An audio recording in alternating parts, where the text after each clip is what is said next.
Ah, what is good? What is good? What is good? Bro, I did not mean to stream in 4K, but we are here. I gotta add in Rumble. I did not mean to stream in 4K, but it's all good.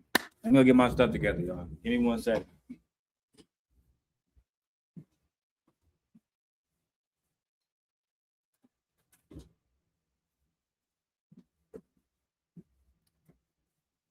Give me 1 second.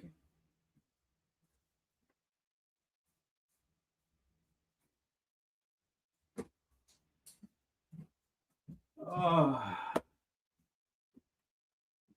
make sure I got my wine. Make sure I got everything that I need before we begin the show.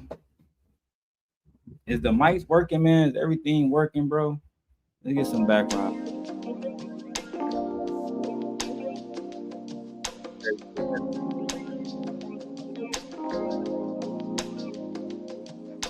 All right, there we go. Hold on. Is my mic? See, look, I didn't have my mic plugged in. I just reset my whole studio, y'all.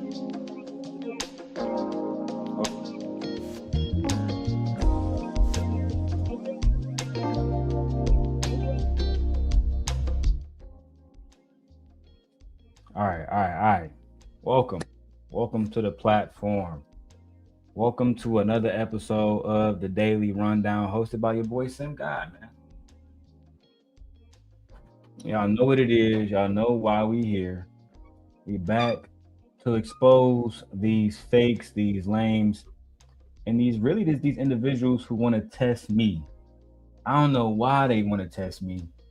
I would think that they would be, that they would have enough. I thought they had enough. You know what I'm saying? Sharon Bracy over there begging Izzy Bands to not have me on the show.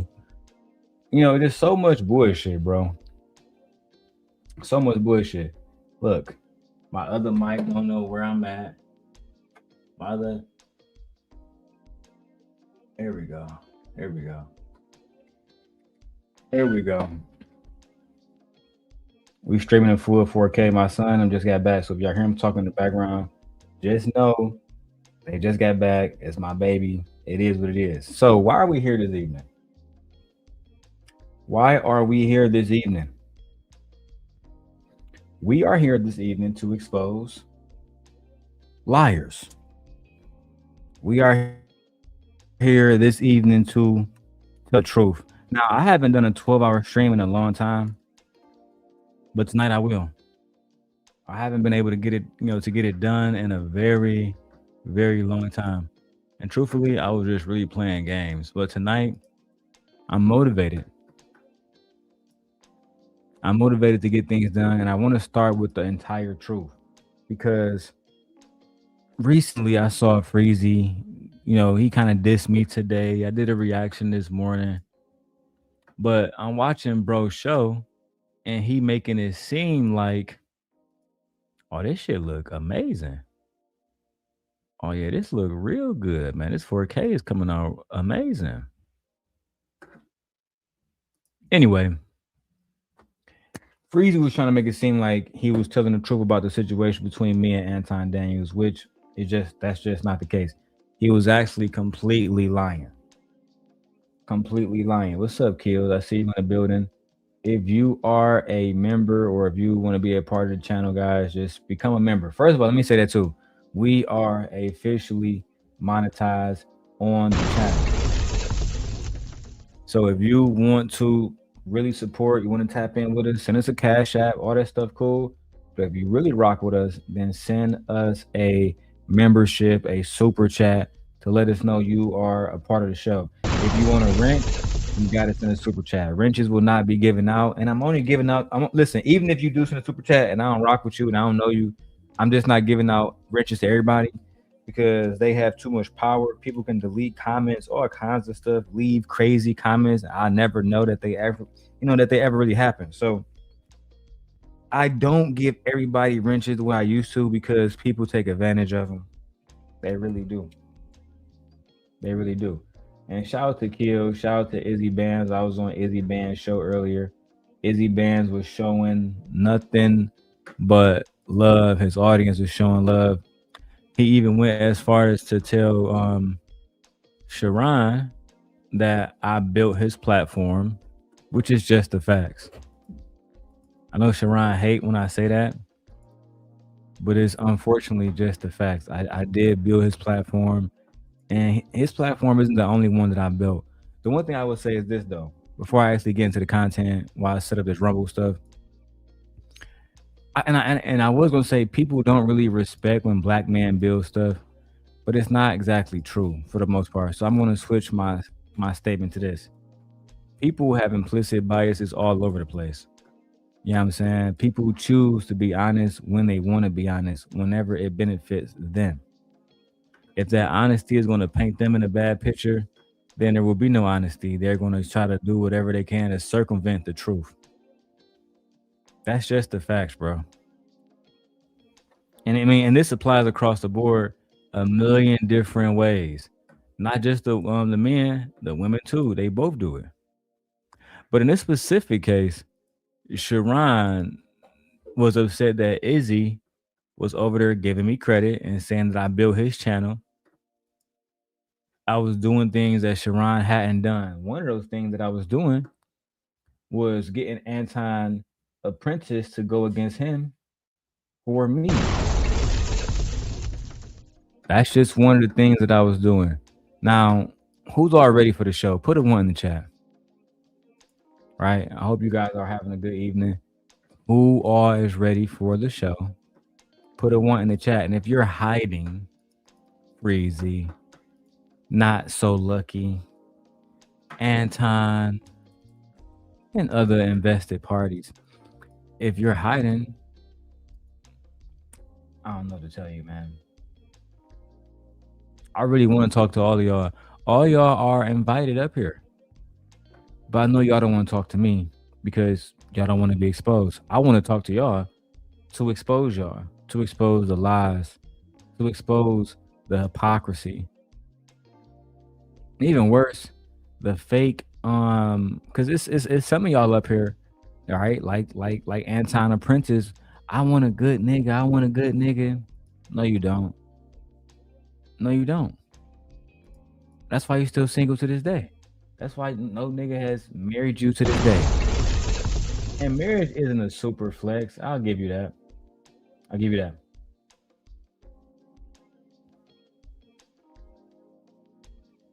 Seth, that has nothing to do with the topic. You get banned for the day. If you guys come here talking about shit that has nothing to do with the topic, I'm just banning you. I don't give a damn who you is.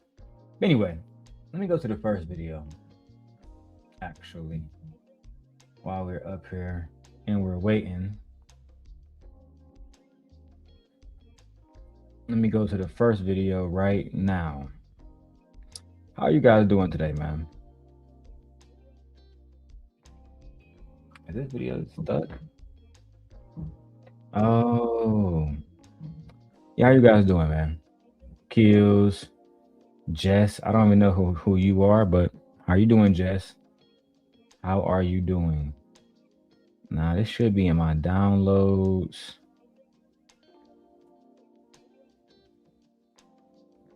It should be in my downloads. Did I download it on here or did I download it somewhere else? Sorry, y'all. I'm taking my time on this one. Truth be told, I'm super blow and I just don't give a damn. Is this it right here? Where the fuck is that video at? Where is that video at? Jesus, Louisias. I got it here, but show me in the finder. Image 440. Oh, Jesus Christ. Why do it take all of that? All right. All right. So I showed this video before, but I like to tell stories in order, right? We're going to get to Freezy, bitch ass. I'm going to address all y'all. All y'all who've been begging for my attention. All y'all who've been talking shit about me. Freezy mad because Anton addressed me, but don't, you know, Freezy, Anton never going to address you. You do know that, right?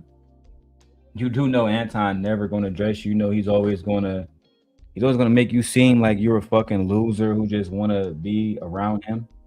That's always gonna be the situation. Let me switch my mount up, bro. Let me switch this to a different mount. There we go. Is that better? I hope so. I want to be able to spin it so it doesn't show everything. Boom. But not like. All right, here we go. That's good enough for me, man. All right, so the first video I'm going to show you guys, and sorry, it is hot in my. It's so hot here. I got the heat on because we got kids in the house. Let me go ahead and get into the content though. All right, so you got this guy Freezy and other people who have been doing content, I guess, trying to expose Anton and trying to lie on other people like myself. And I was low key genuinely disappointed that Freezy would lie on me, considering the fact that I was one of the first people to actually go against Anton, right? And I stole Not So Lucky from Anton. I stole her. I straight up snatched her, cause you know what I'm saying? Like how Trump did Maduro and Venezuela and the oil. I straight stole Shorty. Now she's gonna come on here and lie and say, well, we never did this and we never did that, and I never met this man. Freezy gonna probably say it too. Freezy gonna come online probably soon and say, he keep talking about a bitch dog, that he never met the bitch dog. He never met the bitch dog. But he not gonna tell you how the bitch was sending me news, sending me pictures of her when she was young, sending me pictures of, man, when she was young, her with her parents, right? I got a picture of her father, all kinds of shit, bro. Right? But even more importantly than that, right? I got two live streams, actually three live streams where in the first two, she went against Anton for me, talked about Anton business, talked about how he was trash, the Patreon was trash, the bag chaser was trash. They didn't really make no money. She wasn't really learning anything. The things that Anton was teaching was basic information. I noticed she haven't teamed up with Freezy either. Now, if Freezy was talking about me, she would have been teamed up.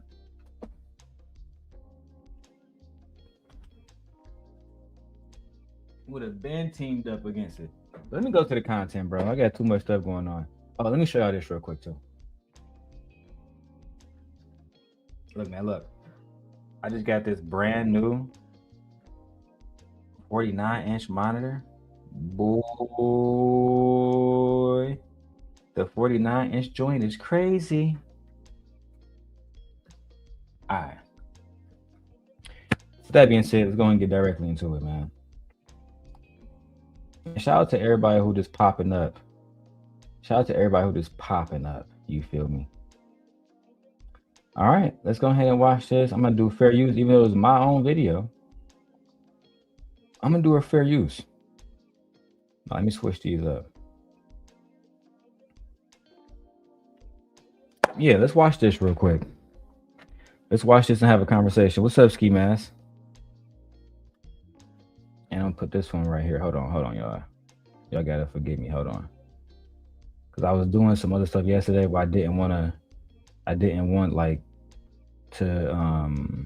I was doing something with the reactions. That's all y'all gotta know. God damn. All right, so let's go ahead and watch my video.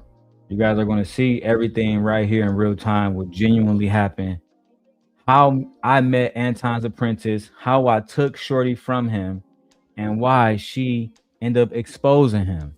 You're not going to hear from, me. You're going to hear it from them. Just that simple. You're going to be able to hear her entire story from her, bro. Let's keep going. Welcome to the Everything Everyday channel hosted by me, Darrel Long. Today, guys, we're... Hold on. Jesus Christ. Does it have audio on this joint or no? Going to go ahead and tap into a new video. Bro, if y'all can hear it, let me know. Cause hold on, let me switch my audio up. Cause maybe I'm on some BS. Oh. If y'all can hear it, let me know. Cause I want to make sure I just reset up this whole setup with the TV. So just let me know. Alrighty. How you guys doing today, man? Welcome to the Everything Everyday channel hosted by me, Darrel Long. Today, guys, we're going to go ahead and tap into a new video that I actually was on. So recently, I was on the Anton Daniels show, After Hours with Anton Daniels. Let's go ahead and check it out right now. So I'm gonna go Darrel, Lauren, and then official, and then we gonna go from there. You ready? You ready? Let's go. You gonna rock with me? All right, so Darrel, what's happening, Darrel?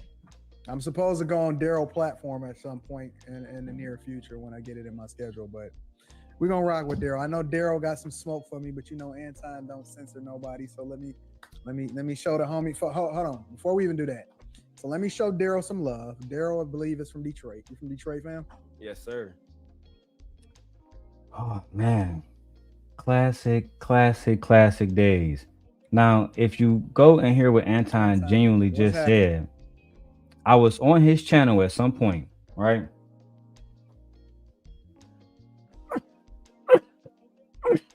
Excuse me.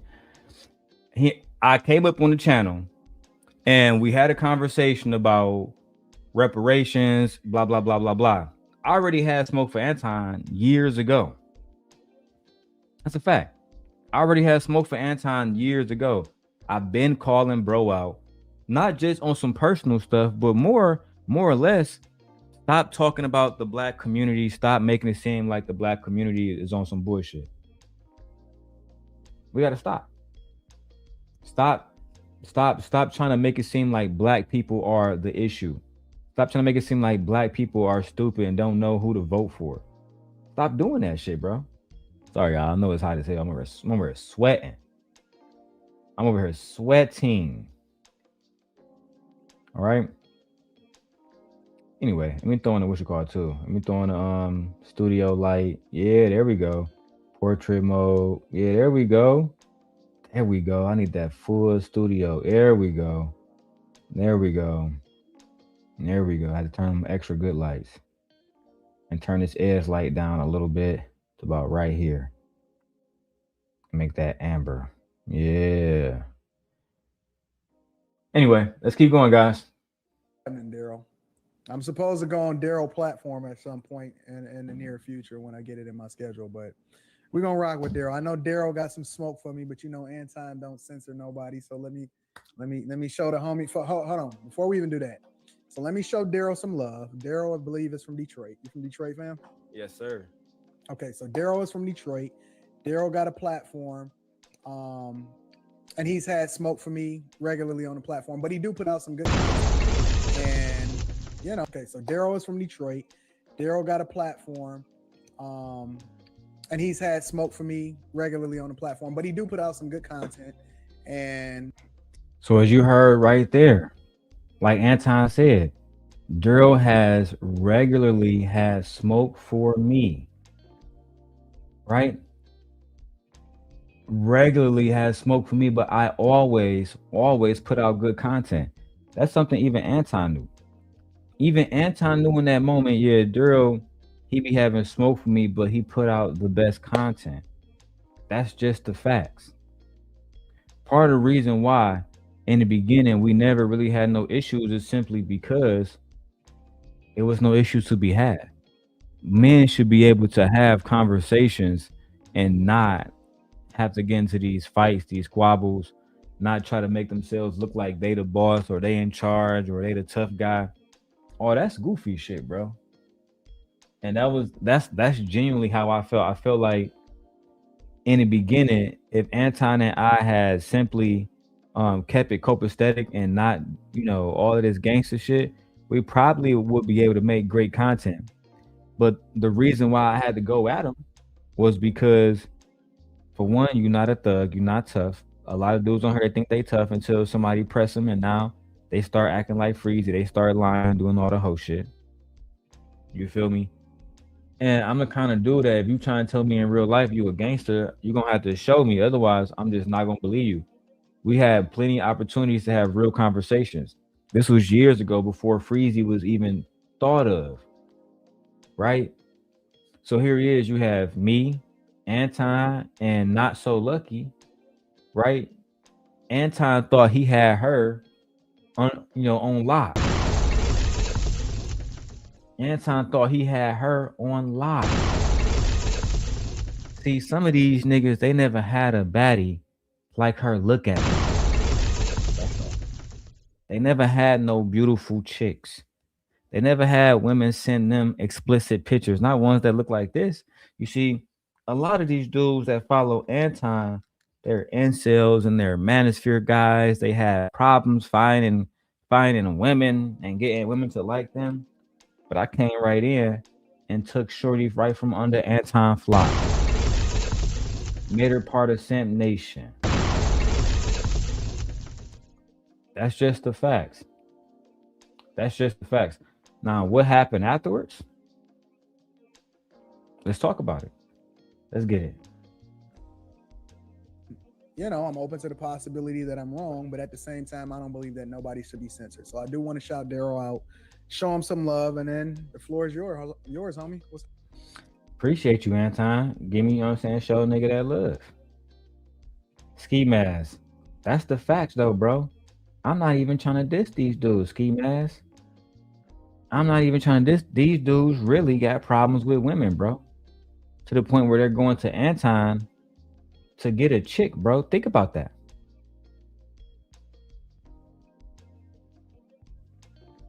They're going to Anton to get a chick.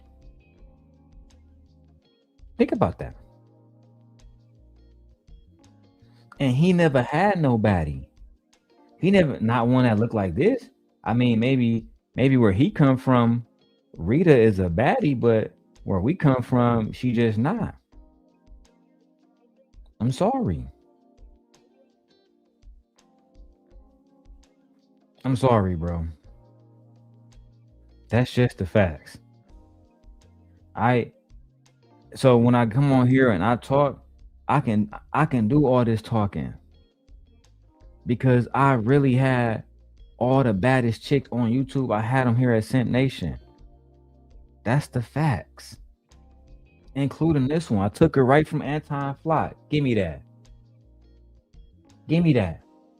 I see y'all in the chat going crazy. That's why I don't got the comments up. Cause I know y'all mad. Y'all mad. Don't worry about it, B. I'm just getting started. I listen, I was just drunk. Had to take a shower to kind of sober up. You feel me?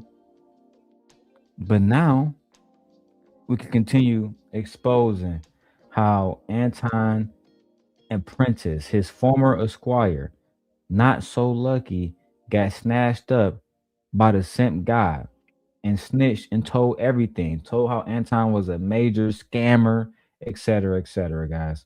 Let's go ahead and continue with the video, man. What up, Anton? The same to you. Just to make it clear too, I fuck with your channel. I actually feel like you said that. You said that. Yeah, I said that plenty of times. I feel like when it comes to the black community, everybody got a position to play. And I feel like yours, you remind me of like Claude Anderson, Stacey Tisdale. I know. And the reason why I told Anton that he reminded me of Claude Anderson, Stacey Tisdale, etc., was because these were individuals who focused on finance.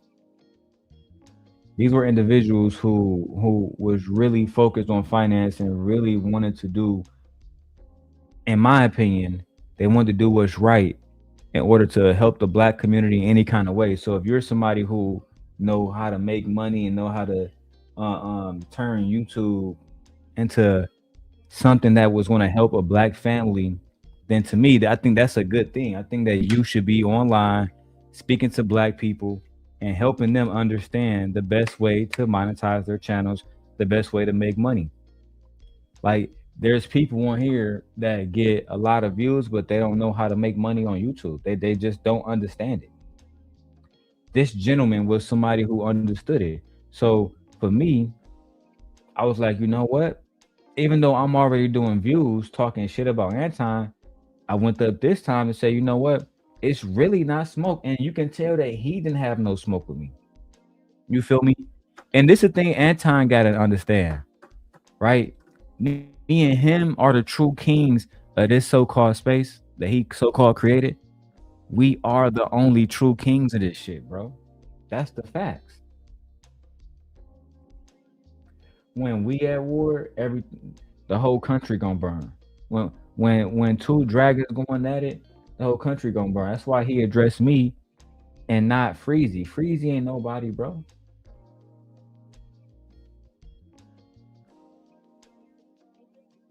Anyway, let's keep going, B.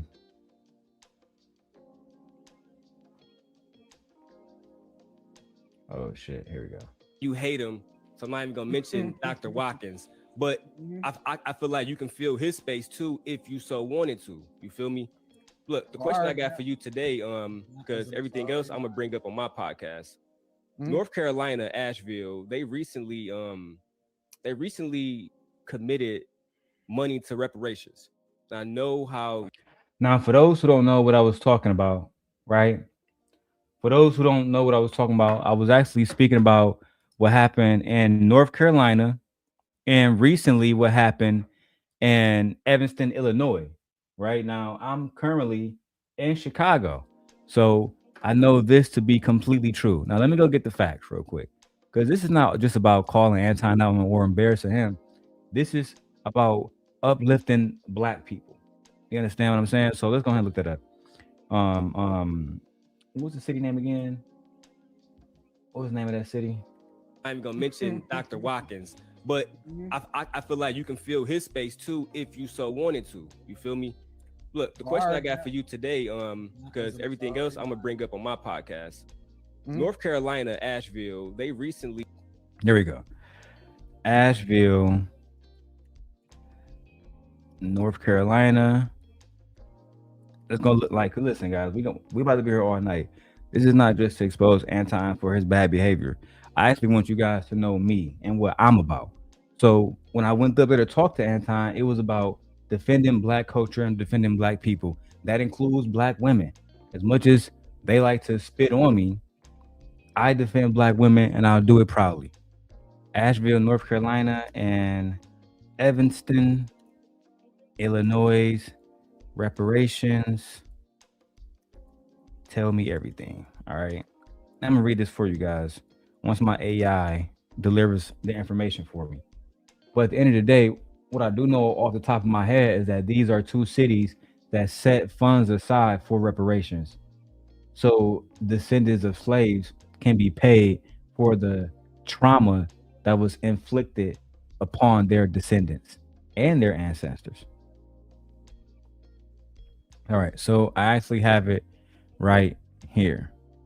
Evanston, Illinois was the first, the very first city in the United States to establish reparations back in 2019.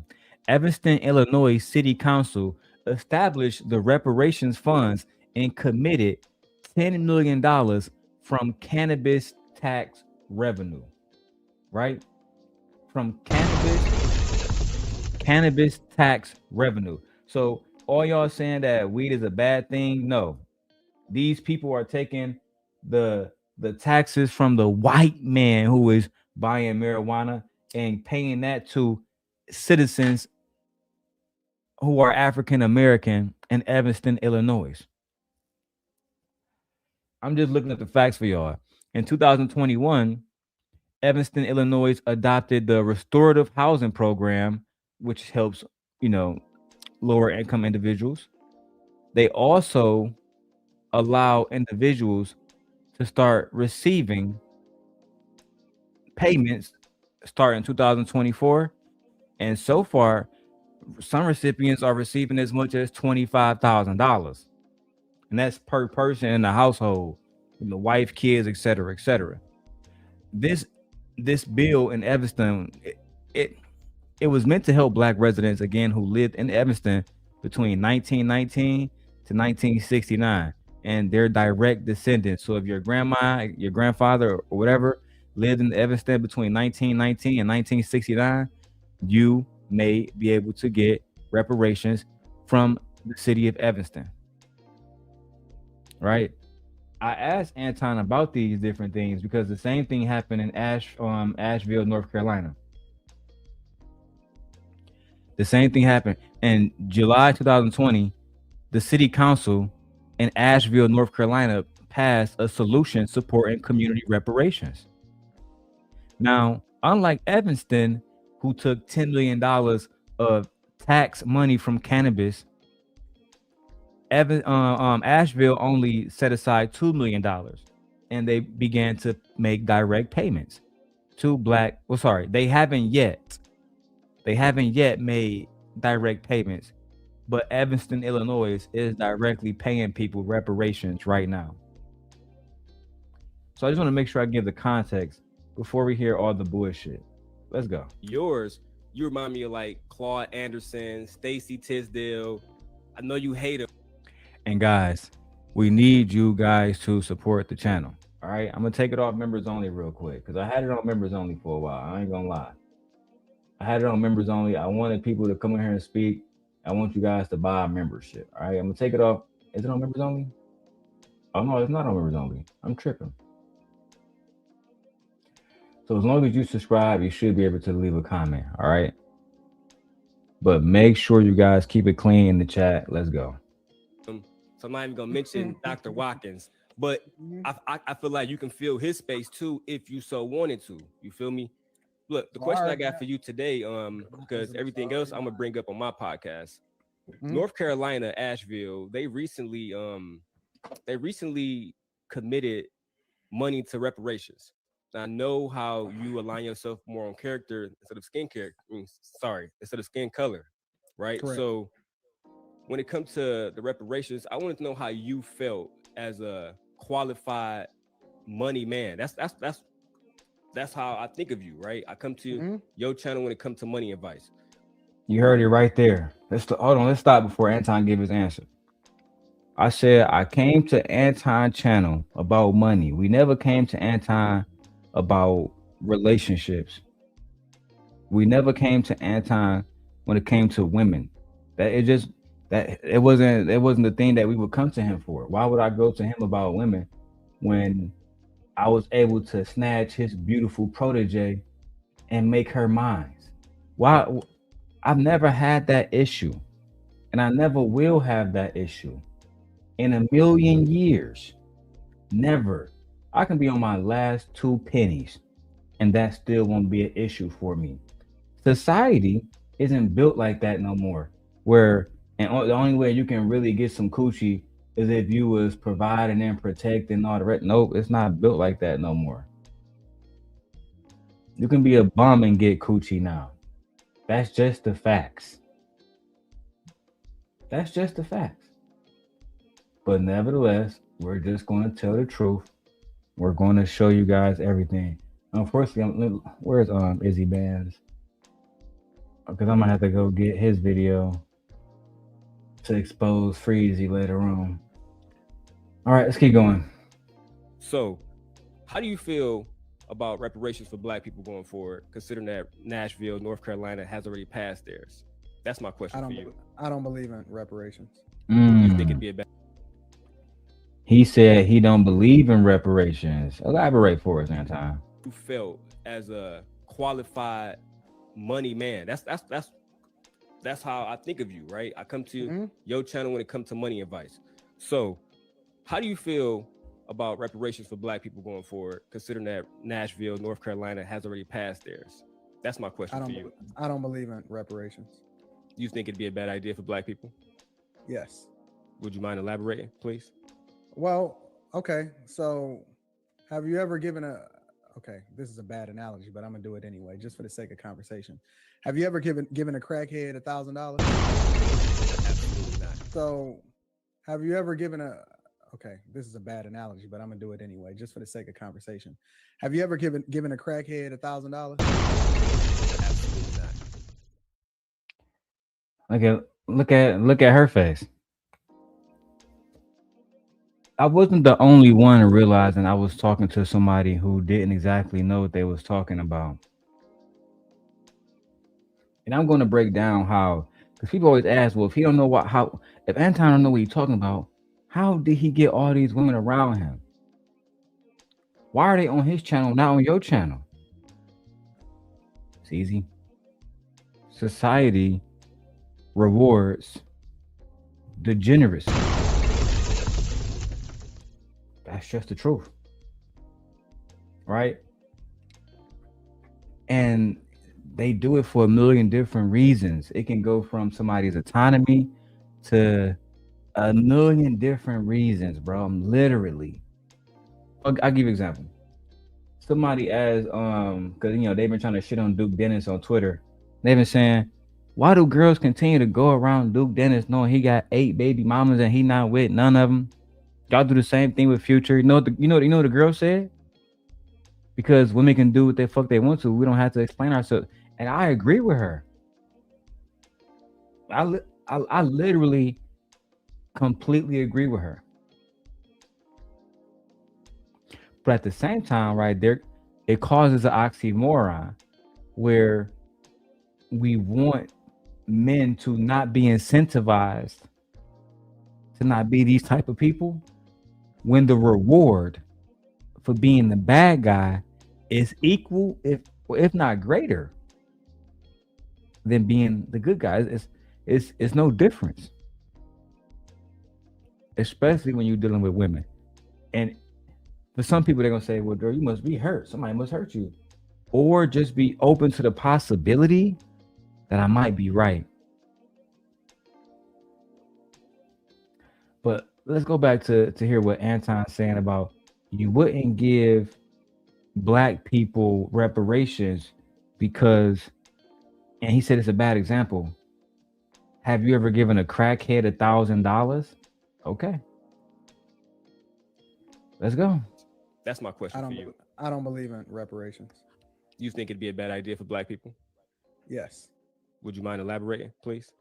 Well, okay. So, have you ever given a? Okay, this is a bad analogy, but I'm gonna do it anyway, just for the sake of conversation. Have you ever given a crackhead $1,000? Absolutely not. Why not?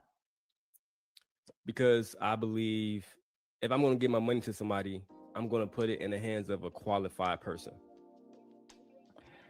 The conversation was already bad. Let me answer some of you guys' questions. You guys are asking, is the Ray-Bans paid in full? Yeah.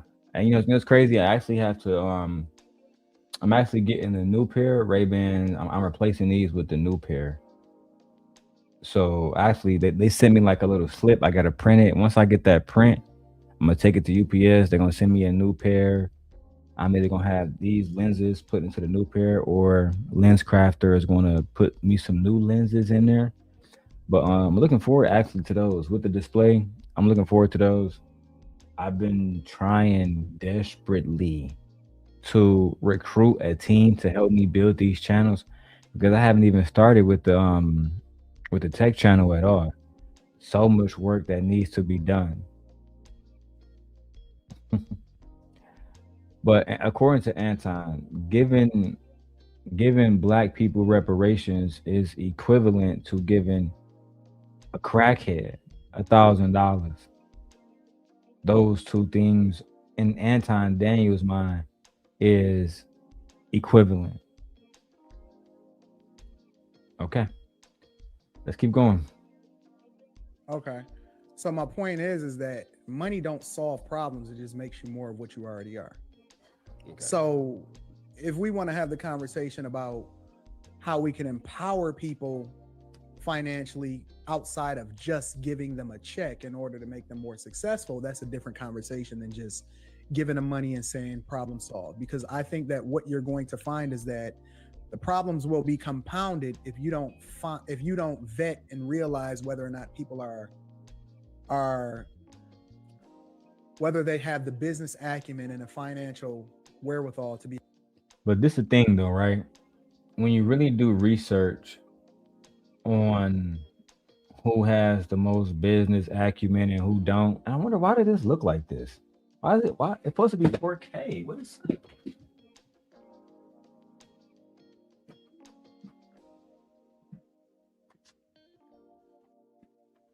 it's not in 4K? Why?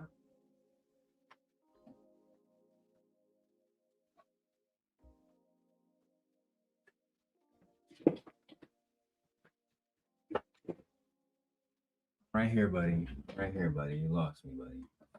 Here we go, buddy. I'm right here.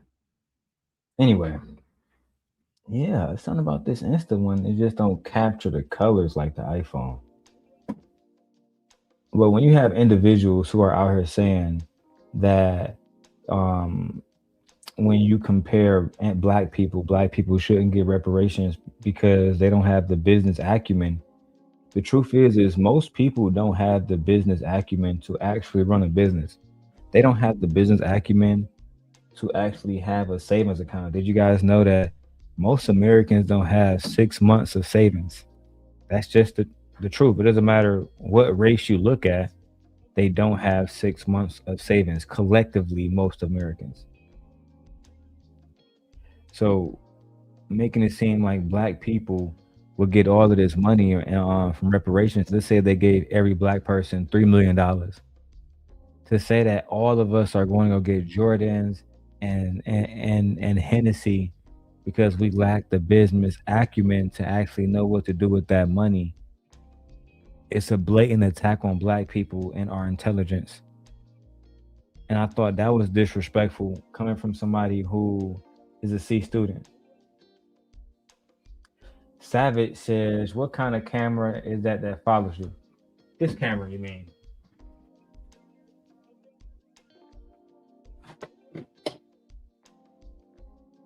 You're not gonna follow me. So it's like that. I'll show you.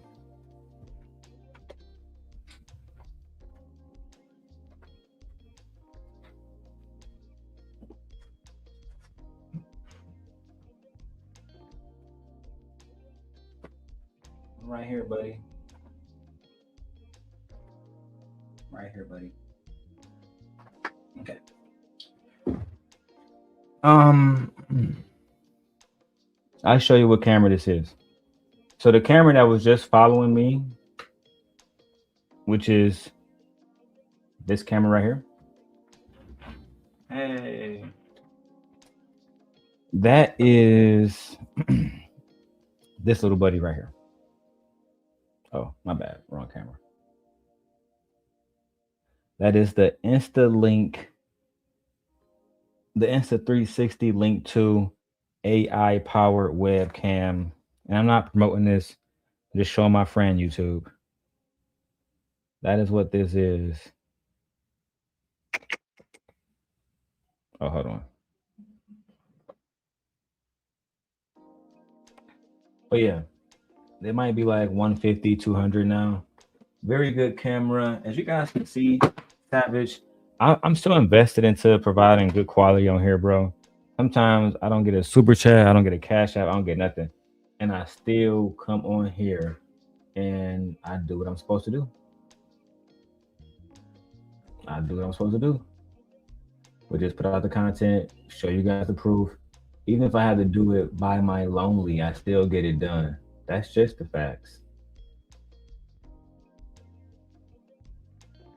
That's just the facts. Anyway, though, let's continue, man. Let's see if we get any new members tonight. And let's keep rocking out, bro. All right.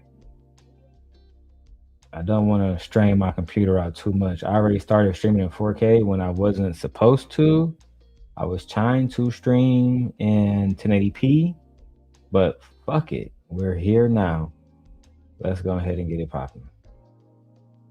Be able to manage that effectively in order for it to change into something. A lot of times I find that people that get Oh, let me say this too, man. Because I'm using my iPhone 17 Pro Max over here. I told you guys this. I got this new monitor, bro. It's so good. It's so good. Oh my god. Anyway, let's go. resources that aren't ready for it ruin themselves to be, and it makes it even worse. So, whether or not what reparations looks like, I think is a different conversation than, just giving somebody a check, so to speak. All right. I appreciate that. And for Lucky, So this is the first time I met Shorty, right? All of this context matters because people get on here and they lie, right? They try to call me, disparaging things like, "Oh, Darrel, he's a stalker. He's a stalker. I never met this guy. Why is he so attached to a bitch?" individuals won't tell you, right? They won't say why they sent Daryl pictures of them and their parents. They won't say any of these different things. The only thing they would do is lie and continue to lie and lie and lie and lie and lie, bro. I've always been disgusted with that, and I always will be disgusted with the lies that these individuals tell on me, so they can try to hide their guiltiness, the things that they are ashamed of, the history that they're ashamed of, the relationships that they're ashamed of. But I actually have the videos in my Patreon, and I'm going to bet some out because I don't be using my Patreon a lot. But I'm going to bust the Patreon out now. We're going to have a really good time tonight, guys. Listen, we got 54 people watching. I want to get 454 people. If y'all want, listen, I'm going to pull out the receipts, but I need y'all to do y'all part. Share the video out, become a member, subscribe. We got a lot of trolls over here. So we need to get more people who are genuine people over here. Support the channel, all right? Let's go back to the video, man. So many people just watching. I've seen you on here a few times. I know you got to talk about relationships. So I wanted to ask you, because Anton and these guys, they've brought on Kevin Samuels a few different times. How do you feel about Kevin's content? How do you feel about the message that's being pushed by Uncle Kevin Samuels? You said uncle? That's correct. I like. So I asked that question that day. You see how, come in, see how you make Shorty smile. That's how you be a real player. Yeah, that's Look at Anton. Kevin's content. How do you feel about the message that's being pushed by Uncle Kevin Samuels? You said uncle? That's correct. I like that. Yeah, that's Look. See, that's that player shit. Kevin's content. How do you feel about That's that player shit. If you can't make a woman smile, you're not gonna get nowhere. Samuels? You said uncle? If you can't make the woman smile, if you can't be attractive and charismatic at the same time, then truth be told, a lot of y'all are not gonna never get the results you want out of a woman. You're never gonna get the results that you want out of a woman because you're trying to lead with a sense of this authority that you don't really have to. It's called submission for a reason. You earn it, she submit naturally, you just get it. It goes and it flows and it ebbs. A lot of you guys want submission by default and it don't work that way. All right, we're gonna have a genuine conversation today, guys. All right, let's go, man. I'm over here looking good as hell. That's all. I'm looking good. That's a fact. That's correct. I like that. Yeah, that's Unc. That's Unc. That's I our think he has dude. the perfect message. I wish that mindset, there were more men like him. I'm gonna just say from where I'm from, I wish there were more men that were unapologetically men growing up instead of every man that I know get behind women. So a lot of things that he said is common. I don't want to cut her off, but I see y'all in the chat. Y'all doing everything. Y'all must really want this video taken down. All the trolls in the chat, y'all talking about everything but the video. You've been here before. That's why I don't got the comments up. I knew y'all would be here. I was waiting on y'all at the door. Hello? Hello? I knew y'all be here. Goofy? Let's keep going. When you hear it, but most people aren't. From my experience, we're not introduced to that type of man. We're introduced to men that, look, I don't want no problems. I just want to argue, not back you down. You know what I'm saying? Because I'm a man and you're a woman. So I totally think that his way of doing things is necessary for women. It's just unfortunate that people don't have that in their households, or you know what I'm saying? Or it's kind of like you didn't already made a mistake, or you didn't understand how to judge men because you didn't have that. So, know what I'm saying? Kind of. I don't know if that makes sense, but So she been on some pick me shit, as y'all can see, right? Because I never really rocked with Kevin. To be truthful, I just did that just to get over there and have a good clip. You feel me? I never really rocked with Kevin. God damn it! You can't make this shit up.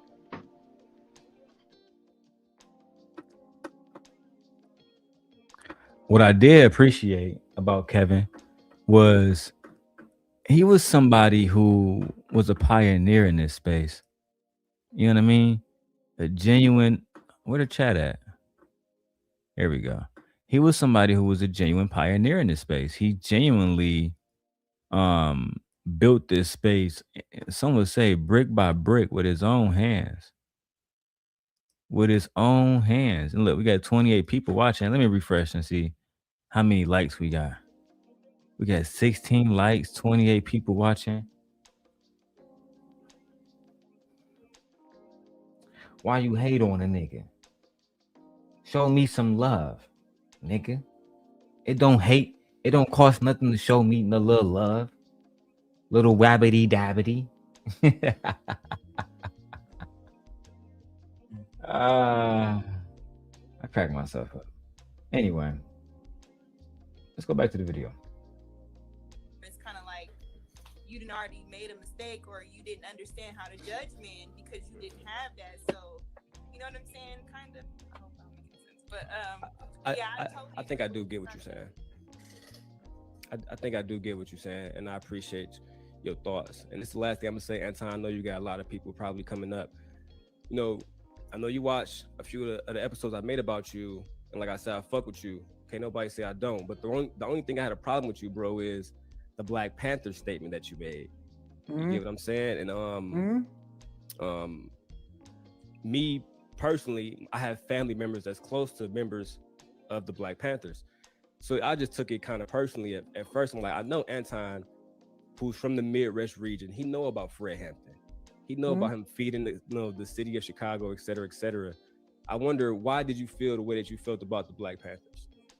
Well, it's not about the Black Panthers per se, and it's not even about the history of the Black Panthers. Is how people try to compare themselves today by giving themselves that same label that did not go through what they went through or exercise the things that they went through. So it's not necessarily the Black Panthers per se, but it's a figure of speech.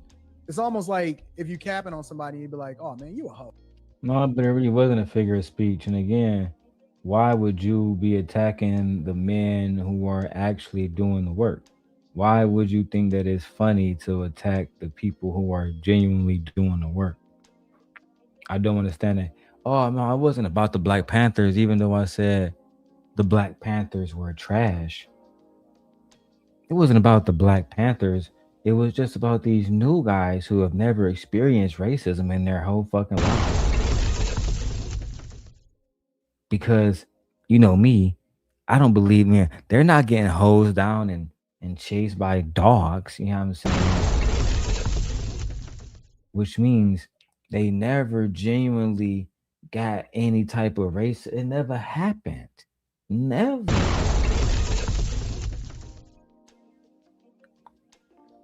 You know, let's keep going, man. Like, you know what I'm saying? We know you not.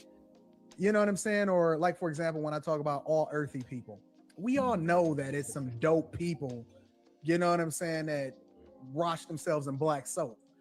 But, you know, it's a joke in order to illustrate a point. You know what I'm saying? And so it's not necessarily about the Black Panthers per se.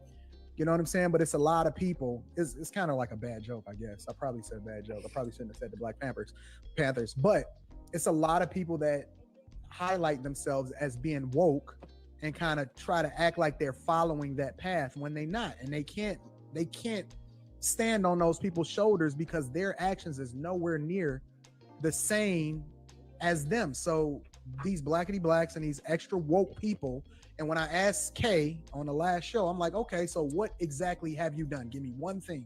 You ain't got to prove it. You ain't got to show me no receipts. Just say one thing. She couldn't say one thing that she did for people that she supposedly championed, when in reality, Isn't that exactly what it is that she's advocating for? So it was probably a bad tongue-in-cheek joke. The Black Panthers, the history of the Black Panthers. It's crazy. After all the years of me reviewing this video, I never really paid attention to the little diss at K just now. I never ever pay attention to the whole situation with K. Never. No, so K advocates for Black people, even though she doesn't, she's not a business person. She doesn't have her own business. She's not employing people. At the end of the day, she advocates for Black people. That's what she do. I think that she didn't want to break it down for you, Anton, because she don't respect you. I just feel like she didn't break it down for you because she take you as a joke. Major joke package. You know what I'm saying? And because she take you as a joke, you're not really somebody that she's not going to fully elaborate what she is doing in the Black community because for you, it wouldn't matter anyway. It wouldn't matter anyway. It'd be something else for you to belittle. I actually don't like individuals like this. I believe they are the true toxic people. They call me toxic, but it's toxic when somebody is breaking down and trying to tell you what they really do for their society because they love that society. And the only thing you can think about is how you're going to belittle it. It's happened to me a million different times. The reason why I was over there defending Black women, defending Black culture is because I love Black culture. I love Black people.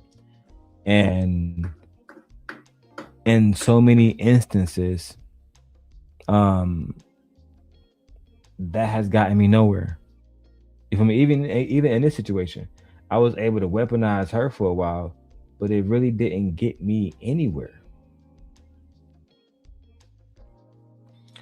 The luxury bucket list says Kay was also an elementary school teacher. She was doing the work. I was a coma teacher, and I know your wife is also a teacher.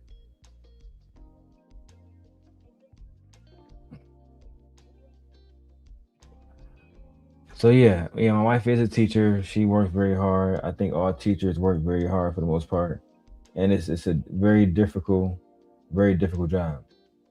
Okay, you was a former teacher. Thank you for clearing that up. Let's keep going. It's just awesome, but these people that are identifying themselves as being a part of that today it don't warrant any kind of conversation for me. I definitely, after I looked into the like your videos, bro, I had to pipe the fuck down because at first I was like, man, this nigga Anton wilding. He talking about Black Panthers. See, again, I'm over there chilling. The lady smiling. Like I can have a conversation. This is Freezy don't want to talk about when it comes to the situation with me and Anton. He can never actually show this situation between me and him because it shows the opposite of what people want to lie about. They want to lie and make it seem like I was really just dragging bro wife for absolutely no reason. Nah, bro. If that was the case, when I came on bro panel, he said he already saw the videos that was full of smoke. If he had heard about about his wife being disrespected, then he would have never allowed me to stay up there. It's just that simple. No, yeah, he definitely did. King's Pick. I'm gonna show you King's Pick. If you stay here, just do your thing. Even if you gotta watch this on the background, put it on the iPad, walk away, come back. But just keep it on because I'm gonna break it down, bro. Right? I'm like I put it on my soul. Tonight is the night. For one, I'm already irritated. So this is more or less me taking out my energy on y'all. Not y'all, but those individuals. Anton, his apprentice, Freezy, who his former lover, basically. Let's go, man. Shit's crazy.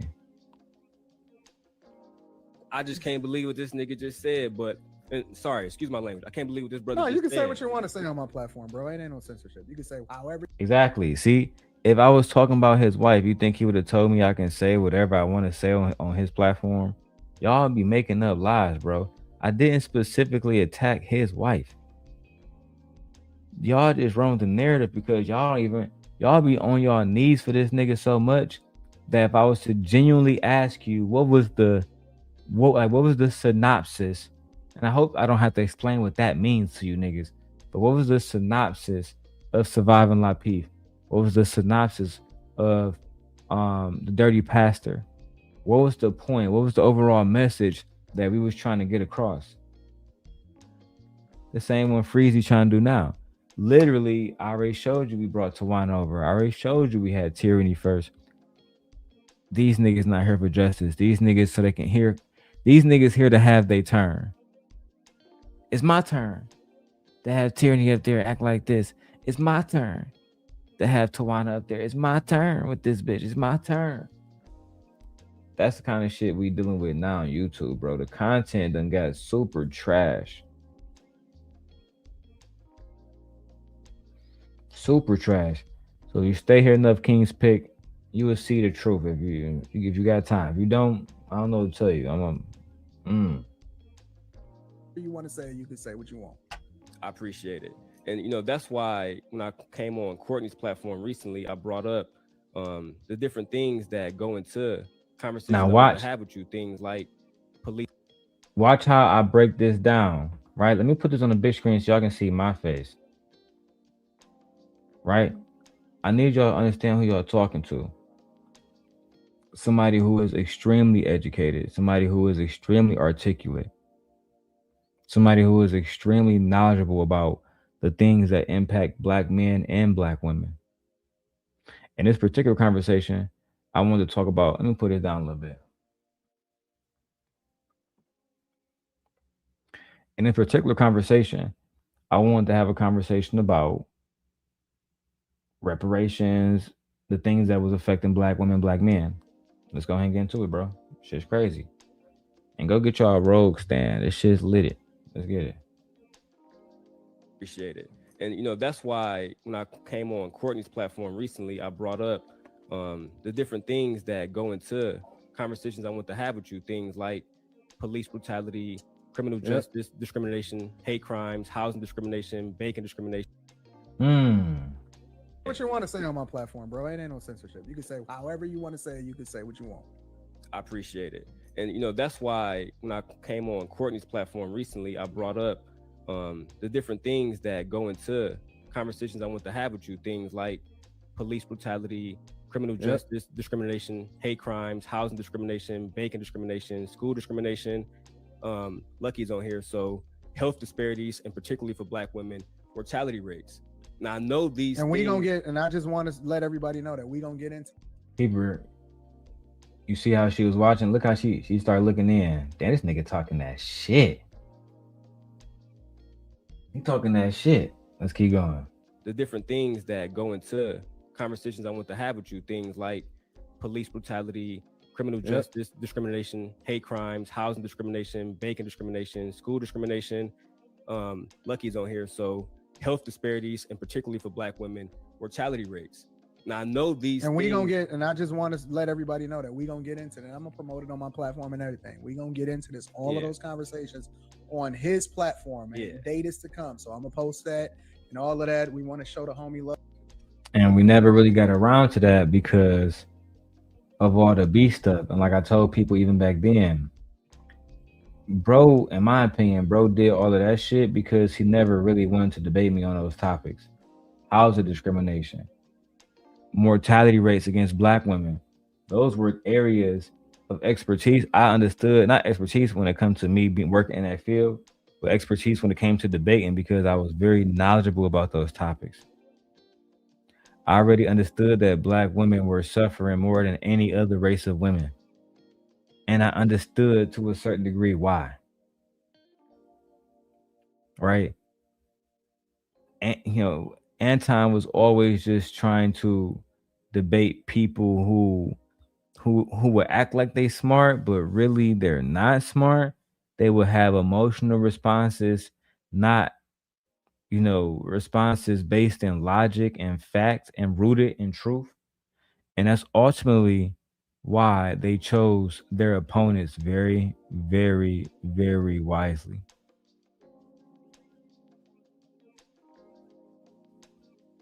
Yeah, it never happened. It never happened. Luxury bucket list never happened. Go back and I mean, I hate to rewind stuff. As you guys see, I'm a little bit drunk tonight, but I want y'all to really listen to everything I said. You know what I'm saying?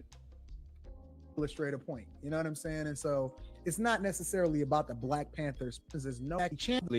After I looked into the like your videos, bro, I had to pipe the fuck down because at first I was like, man, this nigga Anton wildin'. He talking about Black Panthers.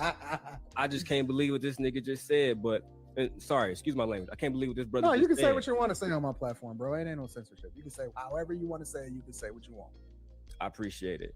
And that's why when I came on Courtney's platform recently, I brought up the different things that go into conversations I want to have with you. Things like police brutality, criminal justice discrimination, police brutality, criminal justice discrimination, hate crimes, housing discrimination, banking discrimination, banking discrimination, school discrimination. Lucky's on here, so health disparities, and particularly for Black women, health disparities, in particular, mortality rates for Black women. Mortality rates. Now I know these, and we gonna get. And I just want to let everybody know that we gonna get into that. I'm gonna promote. Yeah, we gonna get into all of that later on his platform. We gonna get into all of that later on his platform. We gonna watch all of that on his platform. Somebody asked, where can we watch Surviving Lapeef? It's on my Patreon. If you guys want to go join the Patreon, the link is up there, so you can go watch it. You know what I'm saying? Feel free. Do your thing. Do your thing. You feel me? But I'm not showing it specifically on here. A lot of these videos from back in the day, I'm re-editing and repurposing. You know what I'm saying? Just to get the most out of them. And luxury, I know that you can hit the super chat over there. If you send $20, whatever, we'll give you a wrench, my mom. We like you. Luxury says, I know I didn't. I've been around for a while. I never thought about that perspective because he probably didn't have an argument that would have made him look good in a debate. Not against me. Not if we're talking about health disparities and having a genuine conversation about it. Not, oh man, these Black women, they get fucked up health because they hoes and they eating fried chicken. It's just, no, I don't got time for all that shucking and jiving shit. I'm a man of genuine intelligence, of genuine integrity. So when you speak to me, unless you're trolling or some shit, I expect you to have a certain amount of intelligence, a certain amount of decorum. I expect your facts to be rooted in truth and not to have any implicit biases. Otherwise, I'm going to feel like I'm wasting my time having a conversation with you. With Anton at the time, Lapeef, not him, Lapeef had a really big platform. And I had a few opportunities to go over there and genuinely speak to people who wanted to genuinely change Black people's outcomes. Even if it meant making a small dent, we still made a small change. We made some change at all. And some of us was really here for that. You feel me? So anyway, let's keep going with the video before I switch to the Patreon exclusive. Put it on my platform and everything. We gonna get into this, all of those conversations. These, and particularly for Black women, mortality rates. Now I know these, and we gonna get, and I just want to let everybody know that we gonna get into that. I'm gonna promote it on my platform and everything. We gonna get into this, all of those conversations on his platform, and date is to come. So I'm gonna post that and all of that. We want to show the homie love because he do got a good platform, and I think that he needs some visibility. But go ahead, bro. That's all I want to bring up, because I know that you acknowledge these things, but you don't subject yourself to them. That's what I had to realize. That Anton, he realized these things are here. He realized that these are things that have ramifications in the Black community, but he himself is not going to be tied down to this shit. So I was talking to one of my friends this morning about that. She was like, what are you going to say? I can't come at him like that African dude you had on the other day who was calling you out your name and shit. We got to have as you can see, like I said, I wasn't even trying to call bro out his name or none of that. Anton was smiling. See, in the beginning, y'all act like Freezy. The thing I don't like about y'all when y'all talk about me in this space, for one, I know for a fact that I'm better than y'all. That's just the facts. Most of y'all I'm better than. I'm sorry. That's just the facts. Unfortunately, because I've had to restart my channel over and over and over again, I gotta start from the bottom. And then once I do get to a certain level, y'all still be hiding in the bushes. You know what I'm saying? We got 62 people watching. Y'all hiding right now. Afraid what I'm gonna play next. I'm gonna play the Anton Apprentice exposing him. So y'all see she was there with him, right? Let me check my cash app, man. Let me see if y'all sent something to make me feel better. All right. Where my Galaxy know that? I got so many phones. I be losing these bitches. Let's keep going to the video, B. So I found my phone. Respectful, genuine conversation. That way, like Kevin said, there's going to be Antons in the world, but we are still black kings. I know you don't subscribe to color shit, but you're a black king, bro. I told a lot of people the same exact thing. Well, the interesting thing about it is that I think that it's some stuff that we will agree on, and it's some stuff that we'll disagree on, right? But I don't know anybody that I agree 100% with, even Kev. Me and Kev talk on the phone all the time, and we have disagreements on a lot of different things, right? But the whole thing is that ultimately we both are solutions oriented, which is what I think you are. And after watching more of your content, which is one of the reasons why I agreed to come on your platform, because I just rock with dope people. I don't care who you are. I don't care if we disagree. I don't care if you got a difference in opinion. I actually embrace that, having conversations with people that may see subjects different from me, because I feel like that's where the growth comes from. So you may educate me and give me some game on some things that that I'm not familiar with, or force me to have a difference of perspective based off of having that conversation. But I think that most people want to be in an echo chamber with people that only see things with them. And the thing that people can never see. Hey, this is one of the things that actually we agree on, because we're not in complete disagreements. But this is one of the things that we genuinely agree on, because if you can't have a conversation, then you shouldn't be talking.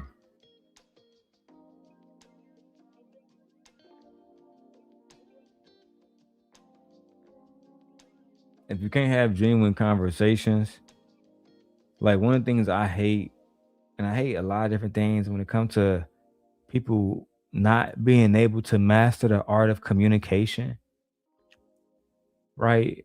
But when I'm talking to another man and they're gaslighting, they're fucking lying, basically, I just can't do that. And in situations, this space has gotten so bad to where they don't genuinely want to have a conversation. They rather stay down and wait till I'm gone or some shit like that. It's so pathetic, bro. Right? And listen, we about to be off the Anton thing soon, because I'm low key tired of it. I'm gonna let Freezy have it, bro. I'm gonna look Freezy. He can make all the Anton videos. He can have it, bro. Fuck it. I'm good, man. This shit is getting embarrassing at this point. After this stream, though. After this stream. And why y'all hiding, man? Luxury. Somebody hit me with a super chat. We need to see our first super chat coming in soon, coming in hot, man. Lord have mercy. We've been here for an hour and y'all ain't saying nothing yet, man. No love, no nothing. I'm disappointed. Say about me. I'm gonna read the comments soon. But if you really want your comments read, put them in the super chat.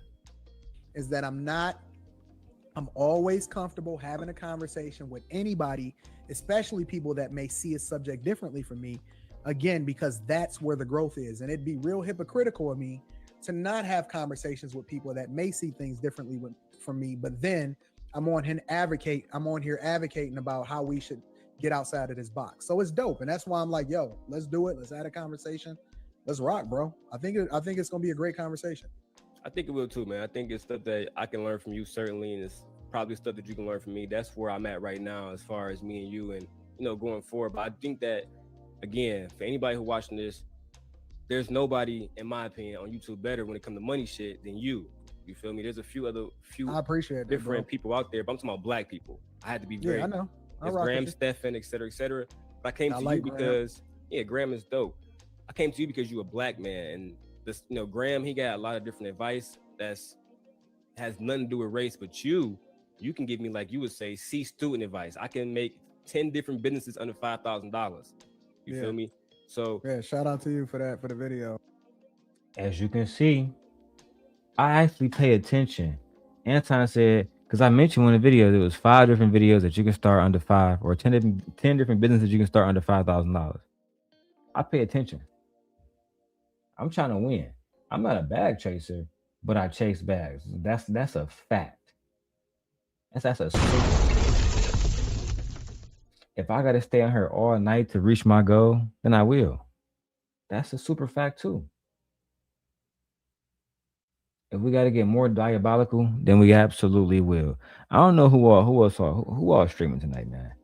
Must be some important people streaming tonight. Bomb Cherry, child. Let's go. For shouting out the video, bro. oh, absolutely, brother. I'm very, very, very vetted before I come and speak to somebody or I speak on somebody. But that's why I wanted to come in here, camera with you. God bless you, Anton, and you, Lucky.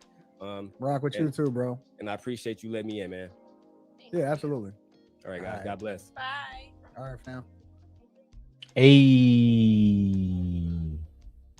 Hey, that's where it all started. That's what Freezy don't want to show y'all.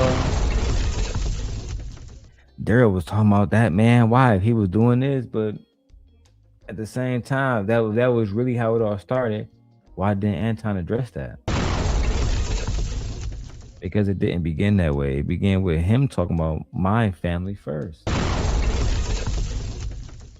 But Freezy don't want to show that because, I did part Anton right, y'all.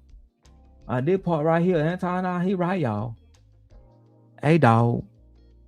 Come on now. Freezy, that man took his tail when he ran, dog. Freezy, he ain't never ran, dog. Freezy ain't never ran for Anton, dog. Mark ass niggas, bro.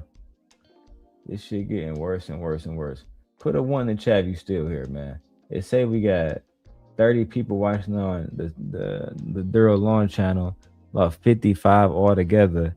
But put a 1 if you really over here watching, because this shit getting nasty. Nasty work. Luxury says, Anton has gotten better now, but back then he seemed like he didn't have a whole broad worldview. When I first started watching Anton, he was figuring out and crafting this persona, and it worked out for him. I agree. Hey, shout out to Vixen, man. And Vixen might be one of my biggest supporters. That's why my ex thought that me and Vixen was smashing, but that was never the case. Don't even know Vixen's real name. You feel me? She just support me, and she be over here helping me get through my night. You know what I'm saying? While I bust down these videos. What all did I say in this video? Did I show more? I showed the situation with Lauren, did some commentary, and I think that was it. All right. Now it's going to get real spicy, unfortunately. Now it's going to get real spicy. So, let me roll up. If you've never been on my Patreon, guys, this is it. Setting the record straight. If you guys want to go on the Patreon, you feel me? Let me copy that link. If you guys want to go on the Patreon and become a member over there, I would highly suggest it, because certain stuff I can't really say on here, can't do on here, but I can do it on Patreon. That's just the facts. And let me know if that was a link, because hopefully the link went through, etc., etc. It says I got 5 members. When did that happen? Where they do that at? 5. I got 5 new members. Let's fucking go, baby. 5 members.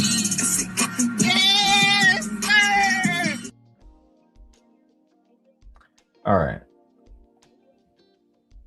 Now, some of you guys are asking me, what are we doing here? The answer is being messy. Oh my God, being very messy, guys. Now, I do have the moment where Lucky came to my stream, right? I got Venus up here vouching for me, defending me. Dress or whatever. You know, my apprentice, and I got Lucky coming up talking. Queen Sheba ended up coming up. About to get very nasty. Very nasty. But let me go to the beginning video, bro. Oh my God. Is this the one? Is this the one? I was not funneling. That's that crazy one. All right. So I'm gonna let y'all choose. No. Never mind. Y'all can't choose. Y'all gotta stay and watch both. Fuck it. Gotta stay and watch both. Tree's here. Seen in spaces that we are allowed to be seen in now. So I would think. All right. I'm not gonna play the whole first video. I'm only gonna play. I'm conflicted, OG Patrice. I'm conflicted. I am. But it must be done. Okay? Now, OG, you was here. Because you see your name up there, OG. As y'all can see, OG Patrice was there. OG, do you want a link? Do you want the link? Because we're not attacking Shorty. We're just making it known that Anton Daniels' apprentice or his former apprentice did speak about him because they was trying to ostracize her. They was trying to do to her the same thing that they do to me, right?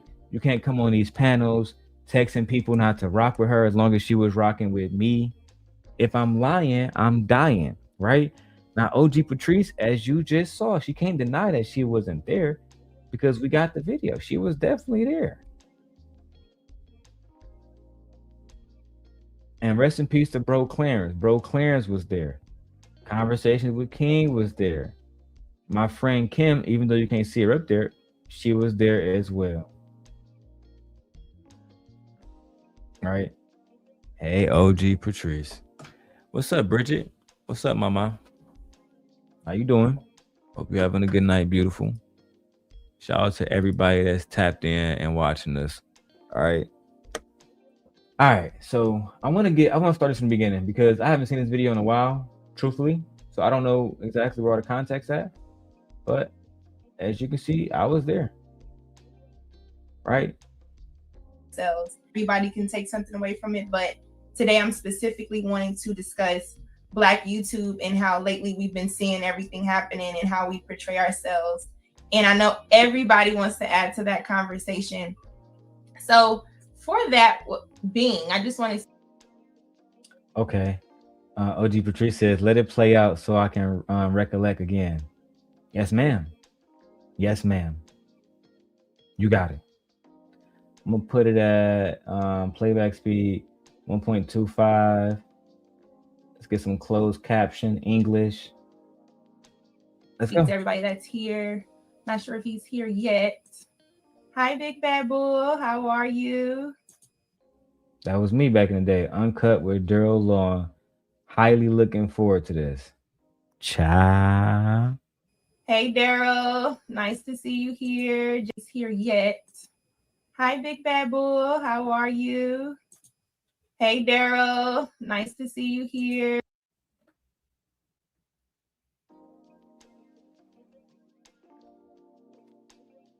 Hold on. Let me pull this up a little bit. Hey, Darrel. It's nice to see you, Daddy. Hold on. Look, man. Let me keep going, B. It's about to get nasty. JP. I see textual chatter. Okay. Let's go. I think it's interesting, and I've seen around and just heard conversations, chitter chatter about what Black YouTube and the community is doing is you have these chain of people or these people who have and control who they decide to operate in this realm. And I thought it was interesting because I agree with it to a certain extent, but then I wanted to hear other people's thoughts on it because typically when you think of gatekeeper, it's who we will allow to facilitate or just be in this realm. So they was gatekeeping her. They wasn't allowing her to come up.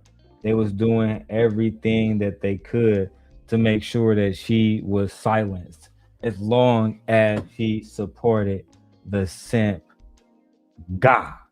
Okay? She said, but oh, I love him. He a nice guy. Okay? If y'all get to know him, he's a nice guy, a really nice nigga.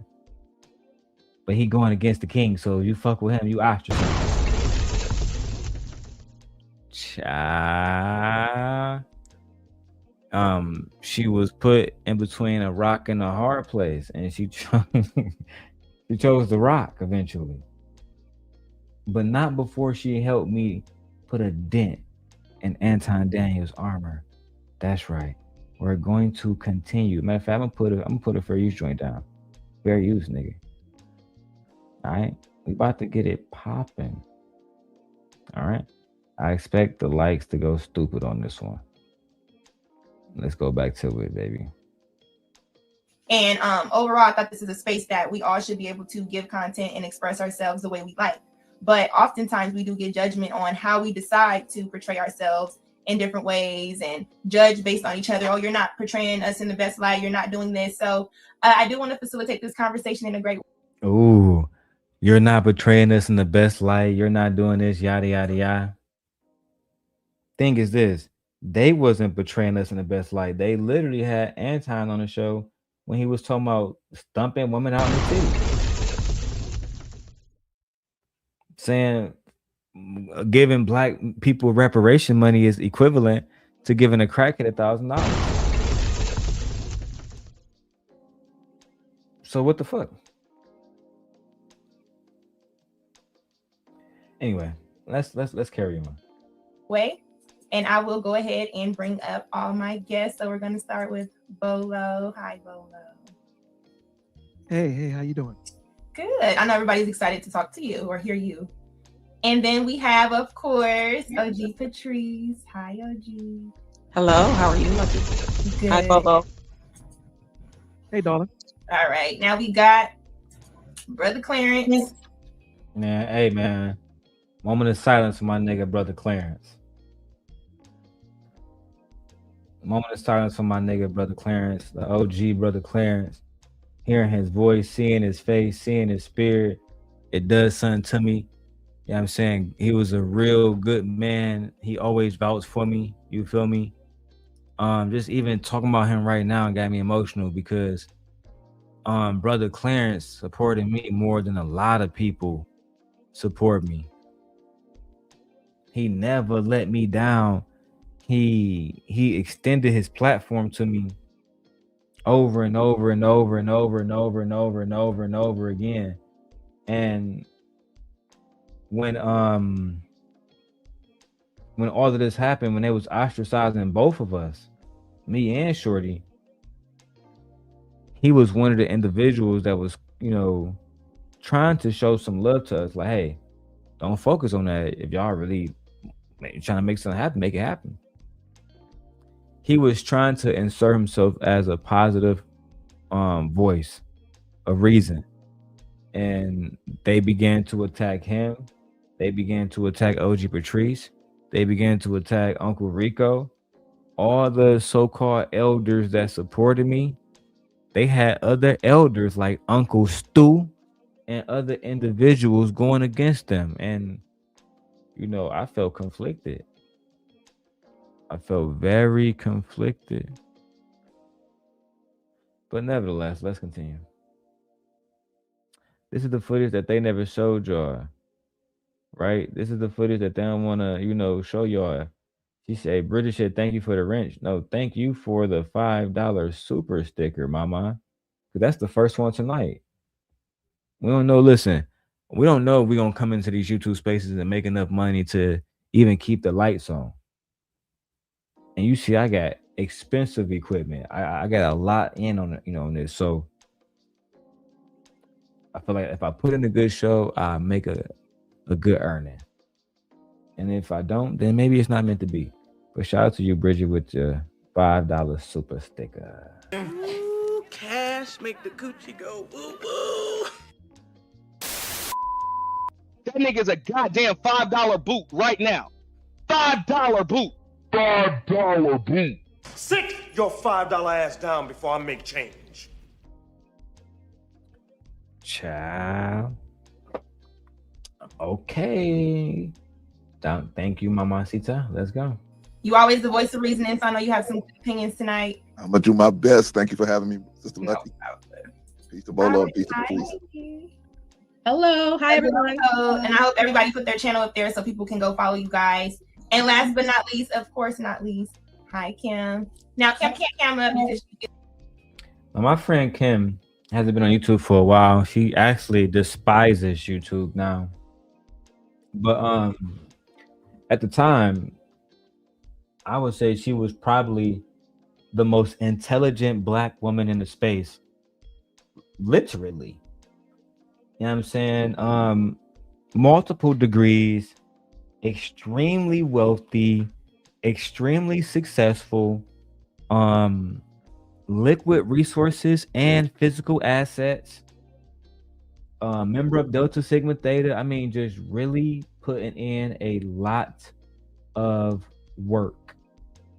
And that was one of the things that I actually remember Lucky being jealous over. Now, a lot of you guys will wonder, why did Darrel pop up at the end of the stream? Right? Because what, we're 4 minutes in, but when did I get into the oh look. Damn, I'm showing it on fucking what's it called? I'm showing this on Patreon, so I can't really just skip through. So we're gonna just watch this shit. But I know at some point I pop up. That was orchestrated by me and Anton, former Apprentice, because she was under attack. And let me tell y'all this. I don't rock with weak people. What she should have did is represented a united front, because eventually they would attack her for this video too. Eventually she would get attacked for this video too. And then she pulled it down and got, teamed up with the ops. So you know what? This looked like a burning ship. Time for me to join that other ship. Maybe I'll get richer over there. And it just wasn't the case. Not at all. So Sorry, it's going so slow, guys. Let me watch more content. I'm gonna stop. I'm doing this for fair use. I don't know if she's got this video up still, but what I do know is she will send a copyright strike. Let's go. Hello, y'all. Happy Sunday. Today. Anybody want to go first? Bolo, start with you. How is your new year going off? Then we're gonna go around the board. It's awesome. I'm here. Grandchildren is good. Children are good. And fuck all that. We're going 8 minutes in. Earlier, like if you're in a hospital or something and you're rightfully And I will close. No, I agree. We're gonna get into that because transparency of image. Yes. Okay, Bolo, go before we just dialogue about this a little bit. Bolo, how? But his argument. All right, because I want to get to Uncle Rico. Uncle Rico is where the conversation begins. Because Uncle Rico not for all the bullshit. Now we're in this visual. Yeah, let's go back a little bit. Here we go. A lot more togetherness. I like to see a lot more conversations respectfully between the OGs and the young Gs, because there's a lot that we can learn from each other, right? Technology has changed, things have changed, and there's some things that we need to understand that these young men and young women have a lot to offer. It's not only about us disseminating information and being the one pointing the finger. A lot of the times that we can learn. So humility, just these things, and family, village, support, all these things that we don't have, or we have a very I agree. As you guys can see, we was doing streams with Bolo TV before it was cool to do streams with the Christian dudes. We was talking about community and protecting Black women before I knew about Princella, because I had a daughter that was raising full time. And I used to always think, bro, what if something happened to me? Who gonna protect her? Who gonna really go out for her the way I would? Do we have a community of black men that is going to defend my daughter the way that they would defend their own? And the more and more I spoke to black men, I realized the answer was no. We don't have that. We don't have that community. Uncle Rico was one of the few men. Listen, guys, sorry. I just told y'all I just finished straightening up the studio. I got to clean up the back. It is what it is.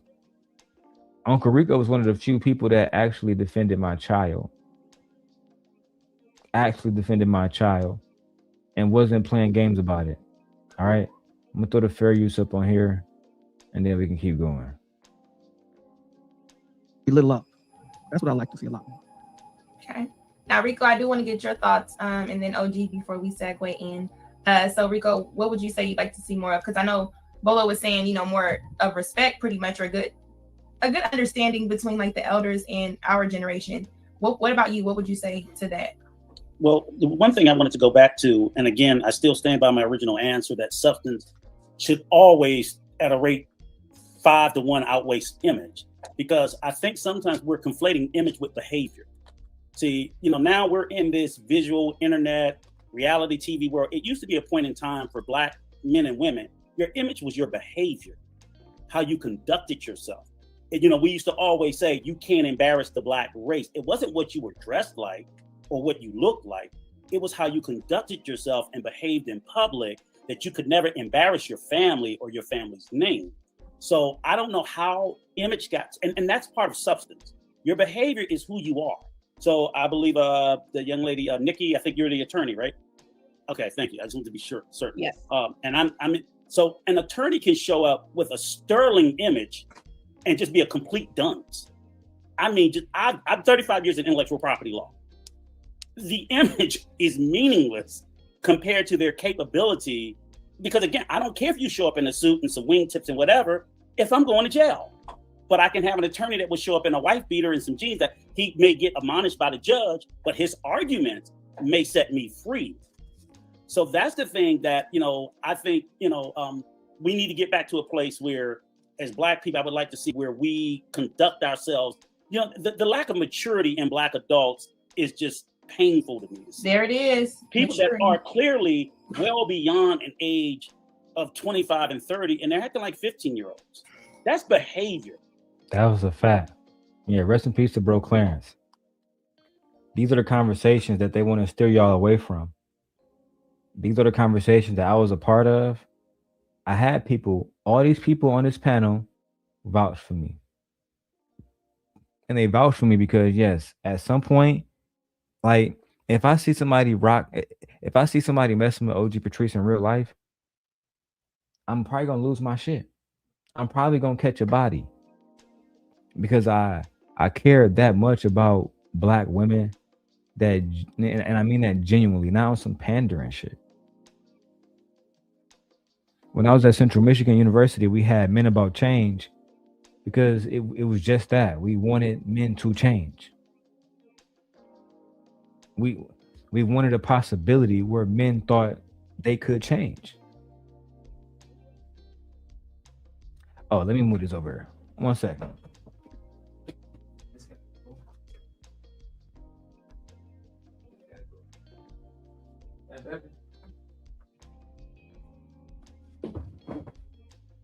A little bit more towards the TV.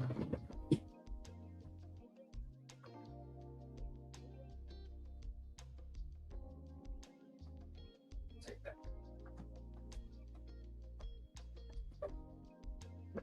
I just really like that purple in the background. Anyway, let's keep going, guys. As you see, it didn't start off spicy. It's not a spicy conversation. This is a conversation about accountability. Welcome, OG Patrice. You said what? Can you hear that? I can hear you. It's going in and out, but I can hear you. What's going on? Did you close out of the app when you came up? What? You say yeah?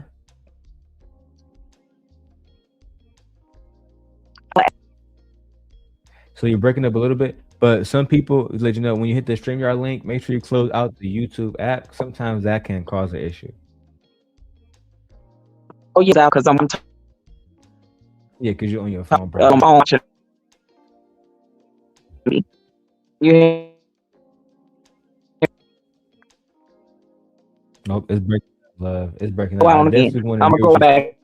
but it's breaking up. See if you can come in and out. Go ahead. And then if you're on Wi-Fi, just switch to your 5G. If you're on Wi-Fi, sometimes it's best when you come up, just switch to the 5G. Okay?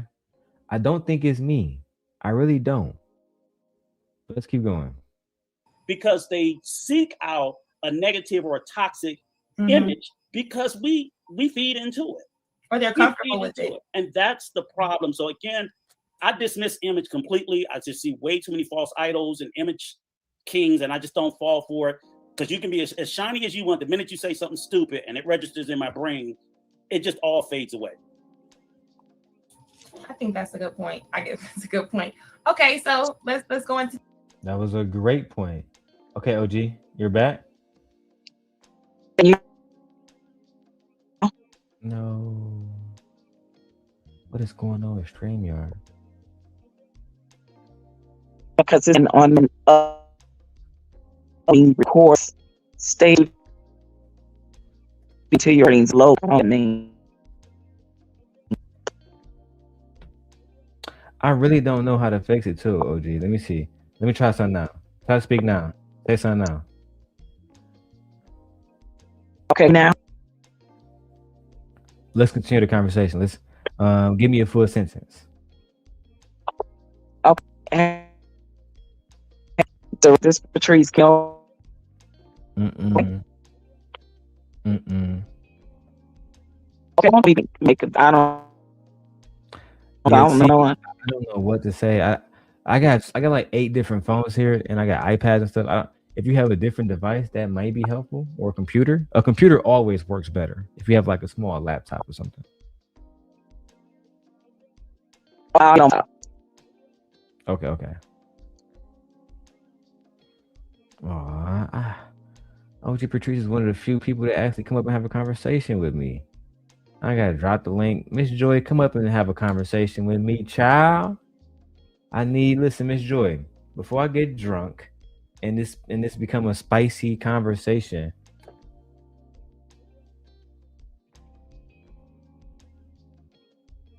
Ugh. Anyway, let's keep going. This, I know OG Patrice, you talk about this a lot. So before we get to Kim, I want you to start this off. Do we need a code of conduct online? I'm going to say we do. Do we need a code of conduct online? I'm gonna press play. I gotta get my food from downstairs. I'll be back. We do. I want to say this kind of broke out before another platform I'm on where it was talking about code, and they're like, oh, what is this code? But I agree that if we had a code of conduct or some sort of code, we'd be able to kind of segue and just say how we're supposed to act because we're supposed to be on code. So if we just had some sort of code, I think that it would. It's kind of like when you're in. Let me just give you this example. I was in the nail shop, right? I'm just get off of Black people, and there's such a community that when I tipped the lady who did my feet, not my nails, she split it with the lady who did my nails. Now, if you go to a Black nail shop, her tip, even me, if you tip me, that's my tip. I'm not sharing it with the next person, but it made me think that they have some sort of understanding between each other and a sense of community. So, OG Patrice, do we need a code of conduct online? If so, Absolutely. And I believe that that is lost. That's lost art in the Black community in general. So if we don't have it in our own communities, in our own homes, with relationships we have people with, family and friends, how are we going to have it online? But it is definitely needed because people would rather believe a lie than believe the truth because it's easier. They don't have to dig. They don't have to peel back. Oh, I wish OG Patrice mic was like that right now. But that's actually just the truth. People don't want to believe the truth when the lie looks good, when the lie is entertaining, when the lie has women like Mika around, when people, when I say people, and be specific, the men who support Anton, the women who support Anton, they're okay with an image. his apprentice, she was always about image. She would come to me about creating lies and schemes. Hey, Darrel, go rent a Porsche, and then lie and tell the people that it's a real Porsche so we can get more views. I'm not like that. I'm not a liar type dude. Hey, OG. Hey, okay, so now I'm hearing you double. Okay. Oh, I it think it it's actually better now. sounds amazing. I can hear you Okay. perfectly. Okay, cool. I'm on my laptop, so awesome. Man, this If you're on your laptop and you hear me double, the window with the on the YouTube window, just mute that window. yeah, I closed it up. Yeah. Perfect. But wow, this video is bringing back memories. It really is. How Man, old rest in is it? peace to my brother Clarence, man. What is it, about 4 years old? Yeah, the video is very, very old. Jeez. Wow. You went in a dungeon and did that one up. Okay, let's go, because I want to hear a lot of what was said, just to bring my recollection back of things. I got both videos, and you was at both of them. For real? I got it. Okay, let's do this. You was at both of them, child. And when I watched the video, you did hold me accountable. You and brother Clarence told me to sit my wild ass down somewhere, child. In so many kind words. Of course, you didn't use that language, right? But that's what you said. I'm gonna play it slowly. We're gonna get through it because I want people to fully understand what this has to do with Anton, which really Uncle Rico is going to provide most of that commentary. Let's go. Yes. The layers of themselves. They don't have to do the work of self-inventory. So, and this is one thing about Black people, right? That the mindset needs to be renewed, because we like the dangling carrot and the shiny object. We like to follow a lot of leaders that is not necessarily good for us, because they may say one nice thing, but they do 10 absolutely toxic things. So then but because they got a huge following, or they're a certain standard, or they're certain this or that, we get caught up in the hoopla of that. That's why we miss the mark all the time when it comes to politics. That's why we miss the mark all the time when it comes to community, because we looking for a thing, and we like to put things and people on pedestals. And if we're doing it in the communities and in our homes or whatever, it doesn't surprise me that it's happening here in these YouTube streets. And that right there is asinine to our community. It needs to be a code of conduct, and we stick to that. I do realize that everybody is not going to get along on your ship or your boat. But the bottom line for Black people that we really need to get is that at the end of the day, if I don't agree with your opinion and views, but if I am fighting against the very system that has been suppressing us for years, when it's time to fight against the enemy, I'm going to fight with you, and then you go your way and I go my way. See, but we don't have that code like other communities have. We have that, well, she ain't on my code, so I'm just going to dismiss them. And that's it. See, we don't have a code, but at the bottom line is we're fighting the same thing, the same fight as a race of people. And if we don't have the code to fight together and then separate, we're never going to get anywhere. Do you still feel the same way today, OG Patrice? In certain instances, I do. Like when it comes to fighting, the things that have hindered us, or things that have had us, to continuously be taking a bat and put a bat when it comes to trying to erase our culture, when it comes to them trying to erase our history, and not wanting to put our history in books, or allow us to even tell our history, right? They give us February, which is this month, which is Black History Month, and that's cool and whatever. But at the end of the day, Black history is American history. So when it comes to those type of fights, yes, I can not rock with somebody, but if I'm fighting against the big machine, then I'll have unity. And then yes, you can go your way and I can go mine after that. But I think Black people are the only ones that don't live by that code, because I can be in a room full of Hispanics, right? Mm-hmm. And they gonna stick together. I'm the only one odd man left out. I could be in a room full of Asians. They stick on the code of conduct. I can be in a room full of Jewish people. It's the same thing. But we can be in a room together with each other, and you'll see this click off to this side, this click off to this side, and that click off to that side. That click don't rock with that click and all of that. But we there for the same purpose. We there for the same bottom line. So absolutely. I feel almost the exact same as well. I feel like that's like everything you said was part of the reason why Anton has gotten bigger, and also part of the reason why Donald Trump was elected, in my opinion. No disrespect to those who support him. Yeah, absolutely. I agree 100%. But It's now we like go ahead. in that situation, what really pissed me off, OG Patrice, was people blatantly ignored the fact that this man has absolutely no political experience, literally at all. And because he had money, they was like, "Oh yeah, we should listen to him." Yeah, and that's because the same shit that these niggas do on YouTube. Yep, because the majority of the people that I knew that voted for him and supported him was like, well, he's a businessman and we need somebody different because he's going to run America like a business. And I said, all those businesses that unfold and went bankruptcy that he had, or are you just talking about a certain said amount of business that you think he's some tycoon or something, and he was not that. And now those same said people are quiet as a church mouse, or either they complaining because they voted against their own interests, right?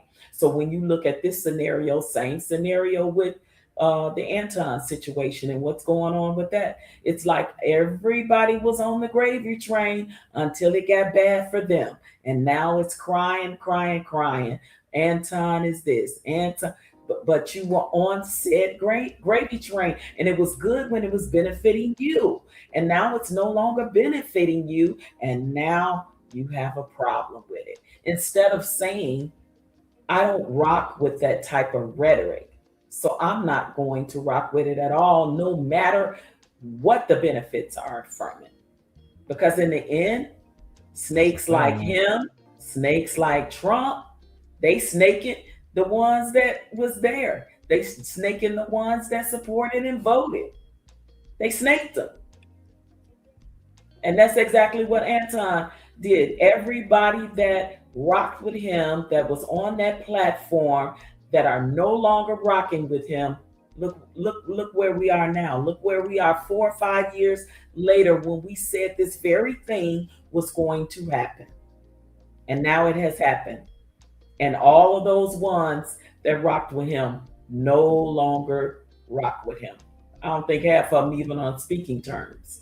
So this very video here today is so surreal. It's almost prophetic, if that makes sense. It really is. I try my best to put an end to this. You know what I'm saying? Because if people can say, well, he's not influential. This man was on Dr. Phil. My bad. This man was on Dr. Phil. Basically exposing how ignorant he is, saying that black people never built anything, etc., etc. He was on Megyn Kelly's show, talking about voting for Trump, which is a very big conservative show. One could say he was one of the biggest black Trump supporters, and on social media, that absolutely has a major influence, into the point where he can influence people like Brian McKnight, et cetera, et cetera. We're talking about people with money to actually make a change. Mm-hmm. And I got a whole conversation. That's a whole nother show about Mr. Brian McKnight, because I worked for him in Vegas, him and his sons, rest in peace to Nico. But when it comes to going on these larger platforms in the mainstream media like Dr. Phil and Megyn Kelly, you have to understand that those are all far right, left, right-winged people. And they love to get the token black person to come up and perform for them, to come up and do the step and fetch a song and dance against their own people, against their own culture. And When enlisted Anton. and when America, how can he say that we never built nothing when we actually built this country? This country is built off the back of our ancestors. Whether you're native, aboriginal to the land, or whether they came from over on that big ship. But they were built off the backs of us. So how you gonna say we never built anything? But they always get a Candace Owens or Candace Owens tap dancing, step and fetch a type of person like an Anton to do that for them, so they don't have to do it. So they don't have to look like, oh, because I'm Caucasian, I'm the bad person saying that. So if you get somebody of their own race to say it, it won't be so bad. Exactly, which is diabolical, because that's exactly what they do. They use these individuals as props on here, and eventually they discard of them, every single time. And shout out to Bolo TV. I see you in the chat. Bolo was also there this night. Like OG said, I pulled this one out the archives for y'all. Yes, you did. Nobody else has this anywhere except me. All right. Roll that beautiful bean footage. Let's go. Trip down memory lane.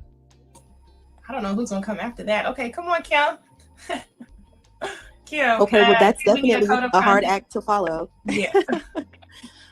One thing, also, Kim, like she did, just if we need a code of conduct, if you think we do, what would you say it be? Okay, got it. Now, in regards to code, I do think several communities and just different groups kind of abide within one. And I can definitely see some success, because when you have a code, you're basically saying that you have a particular goal that you're elevating amongst other goals. You have a certain line that you're not going to cross, because you understand that crossing that line is going to be to the detriment of what you're trying to do collectively. But one thing I think is missing that should definitely be a part of the code now is outcomes. There are so many people who are on YouTube that are not outcome based. Now, because of what I do professionally, just kind of what I'm into personally, I research people, and not like on some. You said you can't see the panelists? No.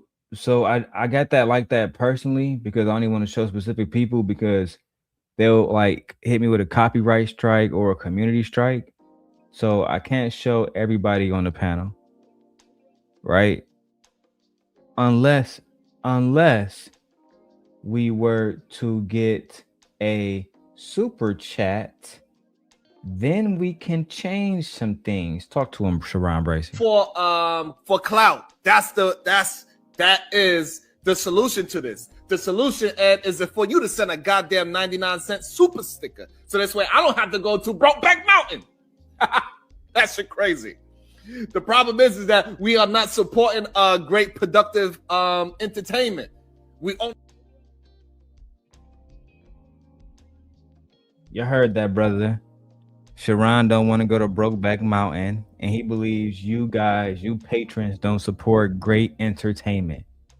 Okay, we just trying to make $1 over here, and also provide good content, because this was Anton's Apprentice. Anton will go on later on and do a follow-up interview with her that OG Patrice probably don't even know exists. That's right. Yo, drip. What's up, drip? Drip, we over at the Darrel Long channel. That's where everybody at in the chat. Come over. Drip might be over on a daily rundown, but we got what? Like you said, have a good show, G. Oh man, Drip, come through, man. I'm showing you all the good content. Come through. OG Patrice up here. We're just having a good conversation. There's no diss, there's no beef. Just showing y'all who Anton Apprentice was, the history, and allowing people to speak for themselves. And then maybe, even if you don't like Anton, you can have a genuine reason not to like him, not just because he betrayed Freezy, but because of him saying stuff like, if you give black people reparations, that's like giving crackheads $1,000. That's disrespectful as fuck. Oh, okay. Drip said he gonna slide me away. He about to go live in 10 minutes. Hey, make sure y'all go follow the plug, which is Drip New Show, man. This is my guy. Even when I disagree with some of the things he was doing, can you move your pick a little? Is that what OG, did you ask me to move my pick too so you can see the panelists? All right, here we go. All right. Let me see. Is that better? Can everybody see now? Yeah, we just can't see the attorney girl. At least I can't from my view. All right. All right. Let me see. I can make it a little bit smaller so everybody can see her. And all right, is that better?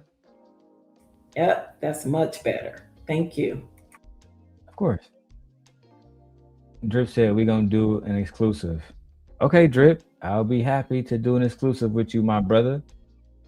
Let's continue the clip. Social media or anything like that. Like I go to LinkedIn and I'm looking at your background and looking at certain things. And we've got people who are within our circle that are giving advice who don't necessarily have a background in experience or any type of credential, any type of licensure, education, none of that that's going to support what they're saying. And here we are elevating these people, right? So I think when we think of a code of conduct, it's just black and white. You know, don't talk about this, don't say this. But I'm also looking like, yeah, but you should not purport yourself as a leader and as some thought leader or subject matter expert, and you just don't have the background to do that. Ooh, so one of the things I always appreciated about Kim was, again, very articulate young lady. Extremely articulate young lady. You understand? Yes, Yeah. I loved her, and I miss her and the attorney girl on this platform. I really Both do. of them built this. They really set the bar high for young black women. Both of them did.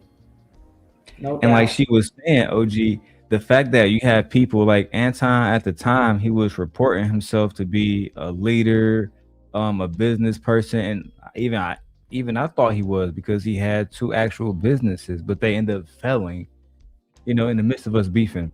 And I didn't know that he, because Anton told us he went to the University of Michigan, blah, blah, blah.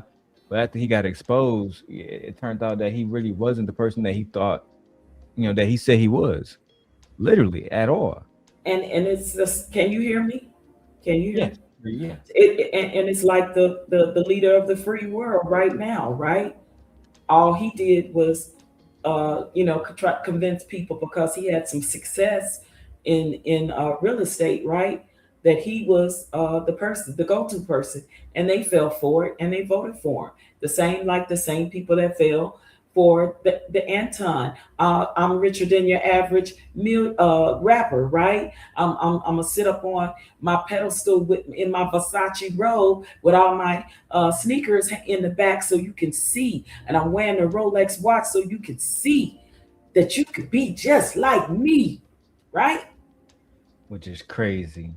And I ain't seen no millionaires. I ain't seen no 100,000-aires. Hell, I ain't even seen no 1,000-aires or no hundreds heirs. If that makes sense. Just niggas talking, huh? OG. Exactly. Whole bunch of talking. And we bad, a lot of them bought into that, unfortunately. Well, they absolutely did. They super bought into it. They pay Anton bills. And listen, I'm never hating on a nigga hustle, but yeah. I remember having conversations with baby girl, and she'd be like, "Yeah, man, he told me he was gonna help me make $1 million. I ain't even made 1,000 yet with him." I'm just like, damn. Well, that's what happens when you want to be down, right? I told you in my Brandy voice, I want to be down. They wanted to be down. Look what down got. I mean, it got them. I remember one specific gentleman. His rap name was Victor Freeze. I remember I asked him. I remember him. I remember I said, have you made any money off from being a bag chaser? He said, not yet. Been a bag chaser for like a year. I haven't made no money yet, but one day I'm gonna get with a Jew, you know what I'm saying, and I'm gonna make money off of that. So I said, so you've been paying continuously $15 to $20 a month, and you haven't gotten anything? He was like, well, it's entertaining. It's entertaining. You know what I'm saying? So I said, but isn't the point of signing up to be a bag chaser to chase bags? It was like, yeah, but no. So, child. Well, These this niggas is the thing. Exactly. Most successful people, that are millionaires did not even concentrate on chasing the bag. If you only concentrate and focus on the money, you're going to miss out on so much other substance, right? That of the journey of getting to the bag, right? But that's just the end goal, right? That's the end goal. But the teachings of Anton was never the intentions for him to help each up on the level that he claimed he was on. So, he kind of sold him a dream, like a used car salesman that's selling you a limit, right? He's talking good game, but when you buy the product, you get what you pay for, which is a limit. And they couldn't make lemonades. They could make lemonade. Not at all. Exactly. And I remember telling people like, hey, if you want to learn about money and how they flow, why not just go talk to Pocket Watching with JT? He's a licensed accountant who owns his own business. I mean, wouldn't it be more lucrative? I mean, and he runs a successful, lucrative business. And people was like, nah, man, but he ain't got the Rolexes and he ain't got the Benz and the Versace robes on. And the sneakers in the back, and saying I'm richer than your favorite rapper. See, the black folk like that. Black folk like that love the dangling carrot. I said that years ago. They love the shiny object. They get hypnotized from it. So all you got to do is be charismatic, right? Say some things that they want to hear, dangle a carrot, follow the shiny object. It's like it's going back and forth and their eyes is moving back and forth, like they get hypnotized to it. So that is what you saw happen 4 or 5 years ago with people that followed under the alliance of Anton Daniels. OG, and you don't got to come off mute. We just going as we go here, because I'm in a somewhat tipsy mood, but I'm chilling. I took my wife to my family Christmas party. You can go ask her. Whole block lined up, Benz at the Benz. And as maybe by now, but my father and my brother passed away. No, since this time frame. In the last year, my brother and my father both passed away. Oh no, I did not know that. I'm so sorry to hear that. May they rest in peace. You have my condolences. Thank you. It's actually coming up on a year. My father passed away in September. And my brother was he owned a gun store, and Detroit, Detroit is bad. So they came in there and they tried to rob him in the gun store, and he didn't flee, tried to get into a gunfight. Oh wow. And just the cars didn't land in his favor. He ended up being in a coma. So after my father passed away, my brother was technically the oldest, and he was technically the oldest of our estate, to my father's estate. Mm-hmm. And he's in a coma, he couldn't do anything. So I left all of those rights to my auntie Bridget, who is his mom's twin sister, and she kind of made the choice to put a plug. So we end up having funerals for both of them. But more to the story is this, and thank you everybody. I dealt with the grief a long time ago. I didn't really have a chance, truthfully, OG. I was dealing with probate court and so much bullshit. Oh my God. But how's baby girl doing? My daughter? Yes. Leia's wonderful. Okay, good. She's a big girl. I can ready to say, how old is she now? Huh? Leia 5. She talking Oh, and everything oh now. my goodness! Wow. Yeah, running talking. Yeah, she was Miss just Leia. she was just Come a little here. baby. She was just a little baby. I give her. I put her on camera just for a small second. She got her phone. Come here, princess. Oh, I want. Here, come here. Oh, Say hi. okay. Hey, Leia, how are you? Say hi, everybody. How you Hi, doing? my name is Sarah. Your name's Really? Leia. Okay. I'll get you a Happy Meal. Go lay back down, okay? I so. You want some juice? Okay, I'll get you some juice too. Go lay down. You can go downstairs. Go ahead. Her mom's good too, Darrel. Her mother's. You said what? Is her mom good? Is her mother okay? Nah, the situation has worsened actually. Oh wow, I'm sorry. I remember. Yeah. I remember. But we could sidebar it, because I remember what was going on with that.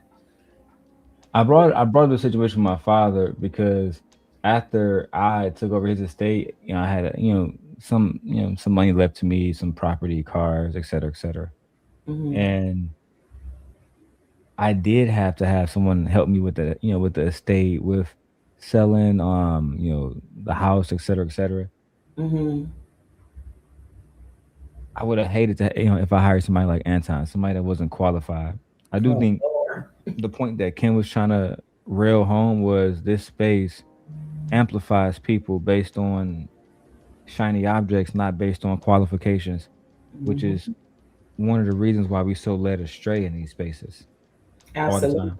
And when he got exposed for not having the I think tech business, and that young man that exposed him and everything, people knew what it was, and they knew it was the truth, but they still rocked with him. And most of the people were supposed to be over there to get help, right, with finances, right? Like you said, chase the bag. But a lot of them, particularly the men, got into let's drag the black woman. Yes. And then those that left that platform, okay, let's smear their name. Let's gatekeep them. Yes.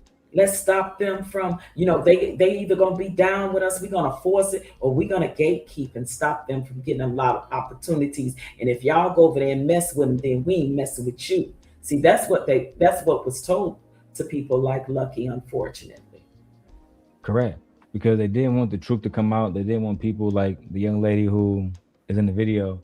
They didn't want her telling the truth. Because truthfully, if I was really that bad of a person and I was doing all these awful things, she's really not a bad person. She would have been like, yeah, I can't rock with you. But the truth is, there were a lot of similarities, not ones that connected us romantically, but ones that connected us ideologically. Thank you. I get it. Right, from our ideology. Right. And our ideologies was one and the same. If you genuinely want to help Black people, you need to come as you are. And she, like many others, had been fooled by Anton, had been led astray by Anton, because at that time he wasn't the millionaire that he is today.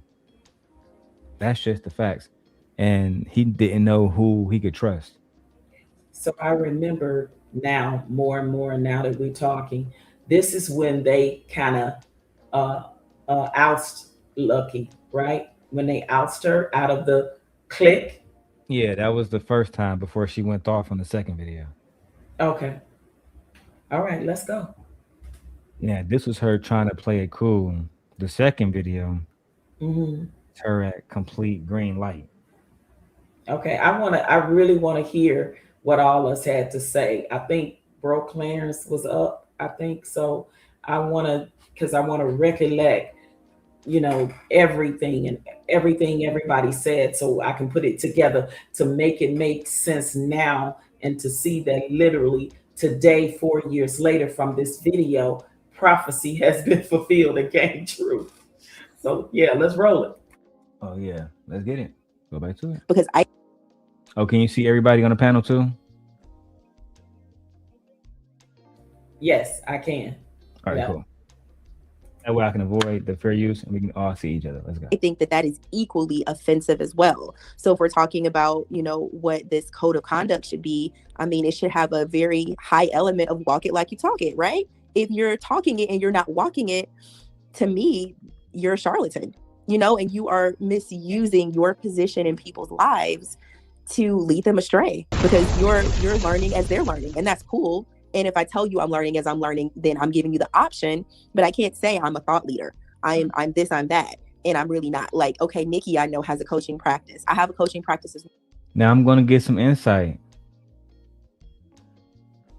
Not so lucky, because I can't say her actual name. I get a community strike. And I'm not taking a shot. I'm just being truthful. Not so lucky had told us about the whole situation with Patreon and how Anton was in there basically giving 101 information. It'll be, hey, listen, today on a Patreon, I'm gonna teach y'all what is a stock. And a stock is an ownership in a company. And if you buy this, then you will own a part of the company. Hell, they could have Googled that. So what was he really giving them? He wasn't teaching them shit. That part. They could have Googled that. Her commentary about him learning as he went on was based on conversations we had before offline, because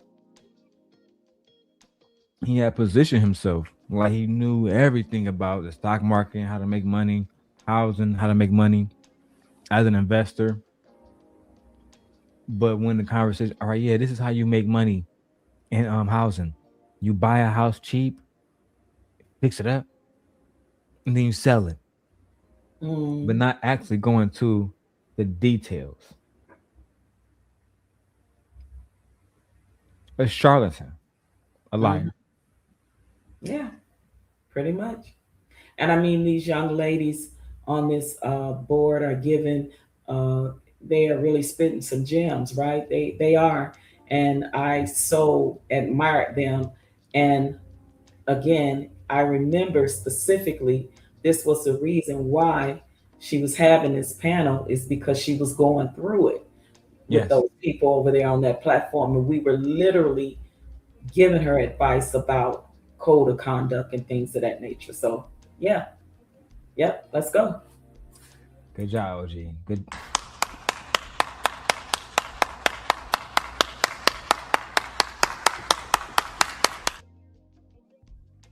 Just gotta give flowers where flowers are deserved. Cyber Bobby says, I was in his Patreon for a month and realized he was not knowledgeable on any of his topics. He was also wrong on many of the concepts of business and investing as well. Child. This makes sense, but this is what she was saying, Cyber Bobby. This is what she was saying. She was saying that he had ground, literally, basic level information when it came to business and investment concepts. Bridget says, you probably would have to pay more for a different program to get all the details. Yeah, but those programs would be worth it. For example, I wouldn't go to Anton and learn about cybersecurity or to get a certification and Security Plus when I can just go to the Security Plus website, pay the $500, take the test, because once I get that, I can potentially work for the Department of Defense. You know what I'm saying? It's worth it. That's my whole point.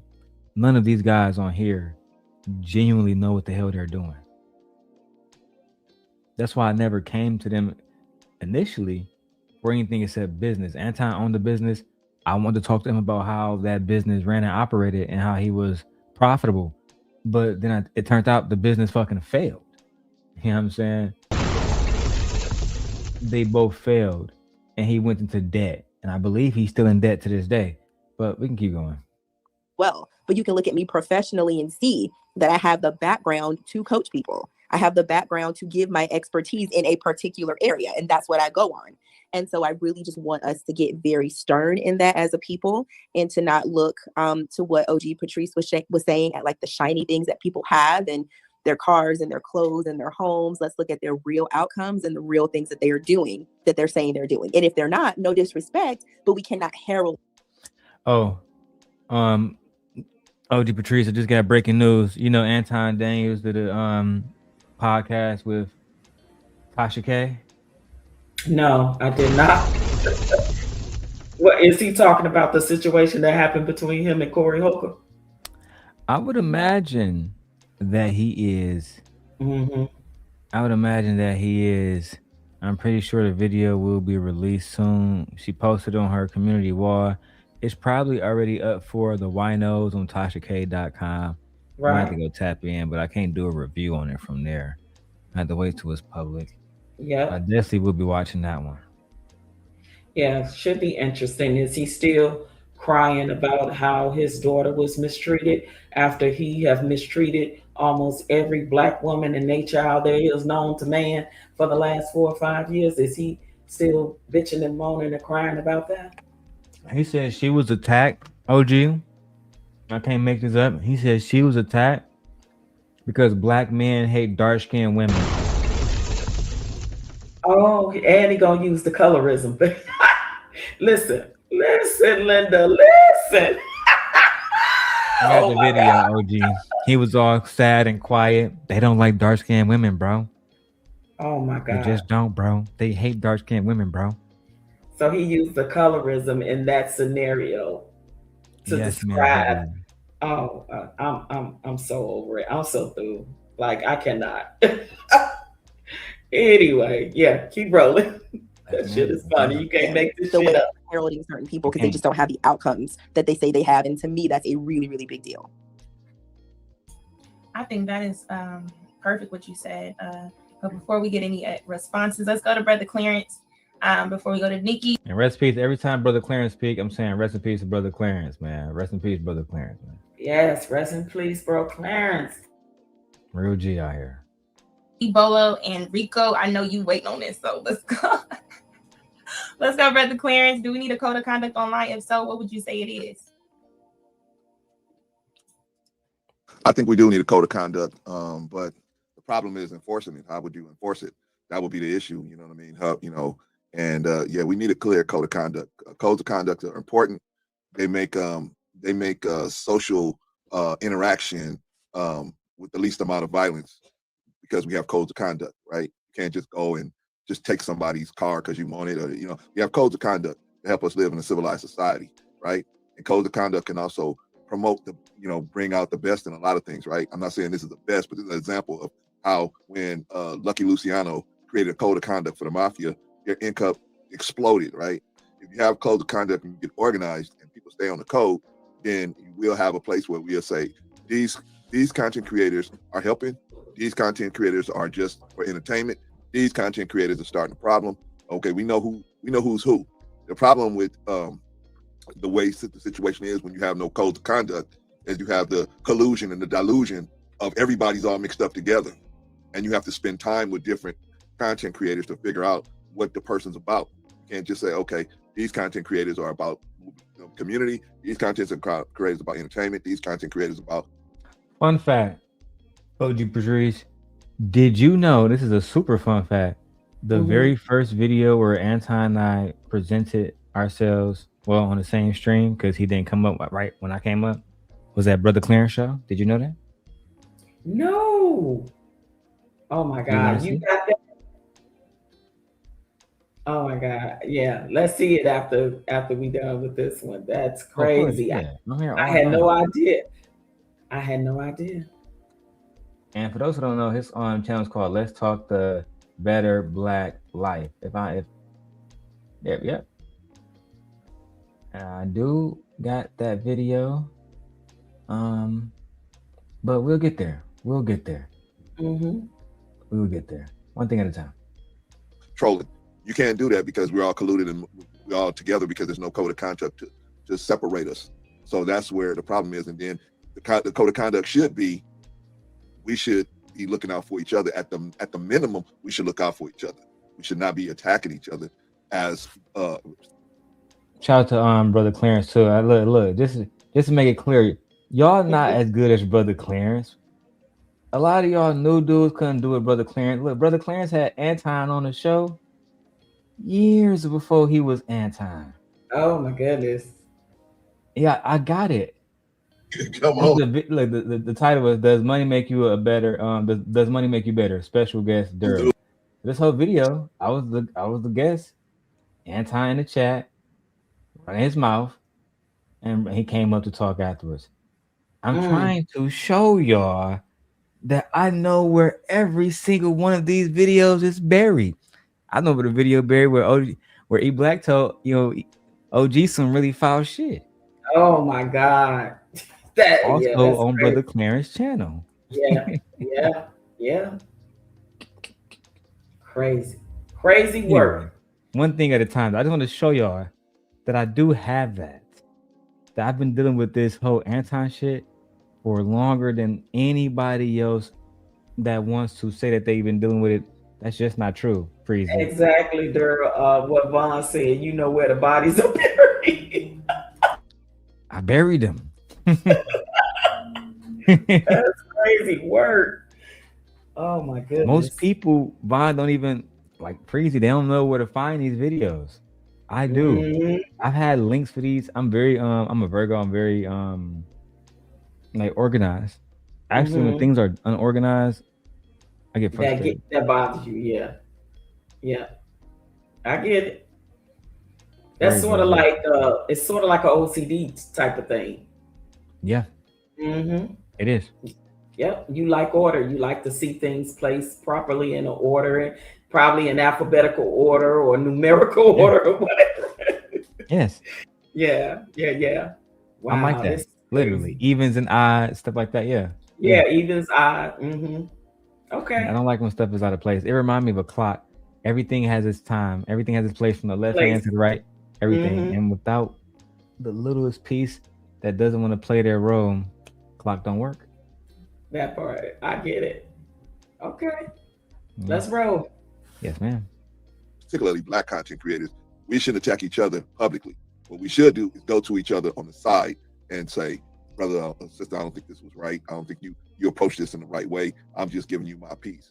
But what ends up happening is we attack each other publicly. And then that starts this whole beef thing. And then it starts all these problems because then people's pride gets involved with it. And so if we would have one major code, I would think the one major thing we should do is not attack each other publicly. We can disagree with each other, but to attack each other, attack other people's, the person or their loved ones, all that. I disagree with all of that. I think we should. Early on, OG Patrice and Brother Clarence and the rest of the people, they always agreed that we should keep families out of it. The problem is the participants never really agreed to that. They said it, like Anton would say that, but then he would talk about people's kids. E Black would say that, and then he'd talk about people's kids. So it was always gloves off, to be honest. Yep, that is true. That's absolutely true. Do you want it or don't you want it? You know what I mean? Like, make up your mind. Just like what Anton is doing now, but using his own daughter for this sole purpose of, when him and Corey got into it. It's the same. It's the same. Yeah, it never changed. Quite diabolical. Yeah, and he's a hypocrite, period. Point blank. He's a hypocrite. From the beginning, I used to tell y'all, especially Brother Clarence and Uncle Rico, they would call me a lot on Facebook together. Darrel, don't go too far. I would say every time. No, I'm gonna go far. That's just what it is. I just hope that this conflict ends soon. Truth be told. So I can get to the part where I am, I'm happy now. Even when I be frustrated with my life now, I be super happy because I can reflect on how far I have come. Yep. And it's a different kind of happiness now. You know what I mean? You have a lovely wife, you have beautiful children, one on the way, and all of that has come to fruition in full circle. And now here we are now having to backtrack 4 or 5 years because something has happened to all of them people that rocked with Anton. Once upon a time in a land far, far away. Right? Yeah. And the thing is, I had to still learn to move on and let go because for a while, even in my happy moments, I would look back at certain stuff like this, OG, and I'd say, them niggas still took a lot from me. And then once I get to that point, I feel vengeful. And then after that, I feel angry. And then after that, Yeah, it's a bunch of mixed emotions, and I get what you're saying because you know, you lost a lot of your, you know, your channels. They came at you in that sense. So money, friends, relationships, I get channels, what you're saying. Yep. everything. Yeah, and it's unfortunate. And now those people that you know, that was the cause of that are no longer friends and rocking with the people that was on their panels once upon a time, that they was in the clique with once upon a time, right? So again, we Right. see it going full circle, you know. And I wonder, it makes me wonder because I know that apologies should have been made to certain people, right? Of course. It really was a bad fallout.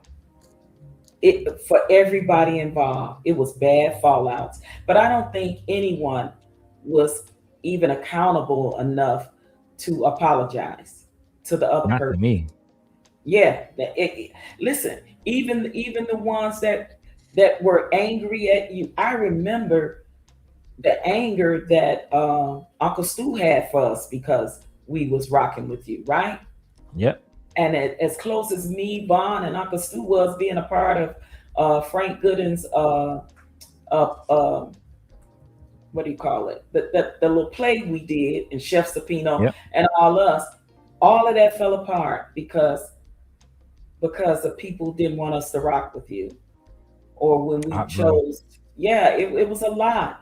When we took a lot of people don't L's. understand how much so many other people's lives was entangled into Yes, we took a lot of the L's. bullshit. Oh my God. Mm-hmm.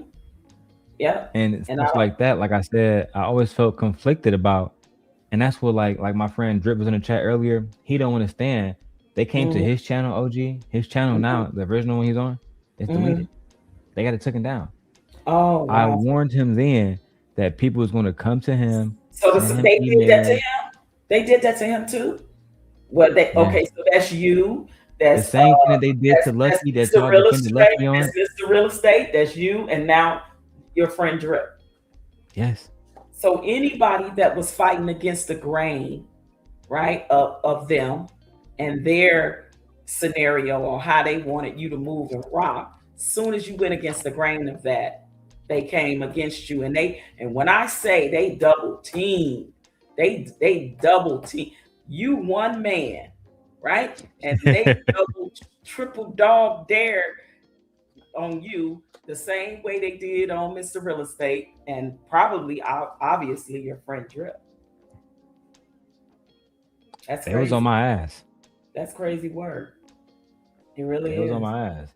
I was And, able to just move on. I actually went into a whole nother sector. I was like, I am so over with, trying to get Black people to be on a certain code and see, but we back to this very moment.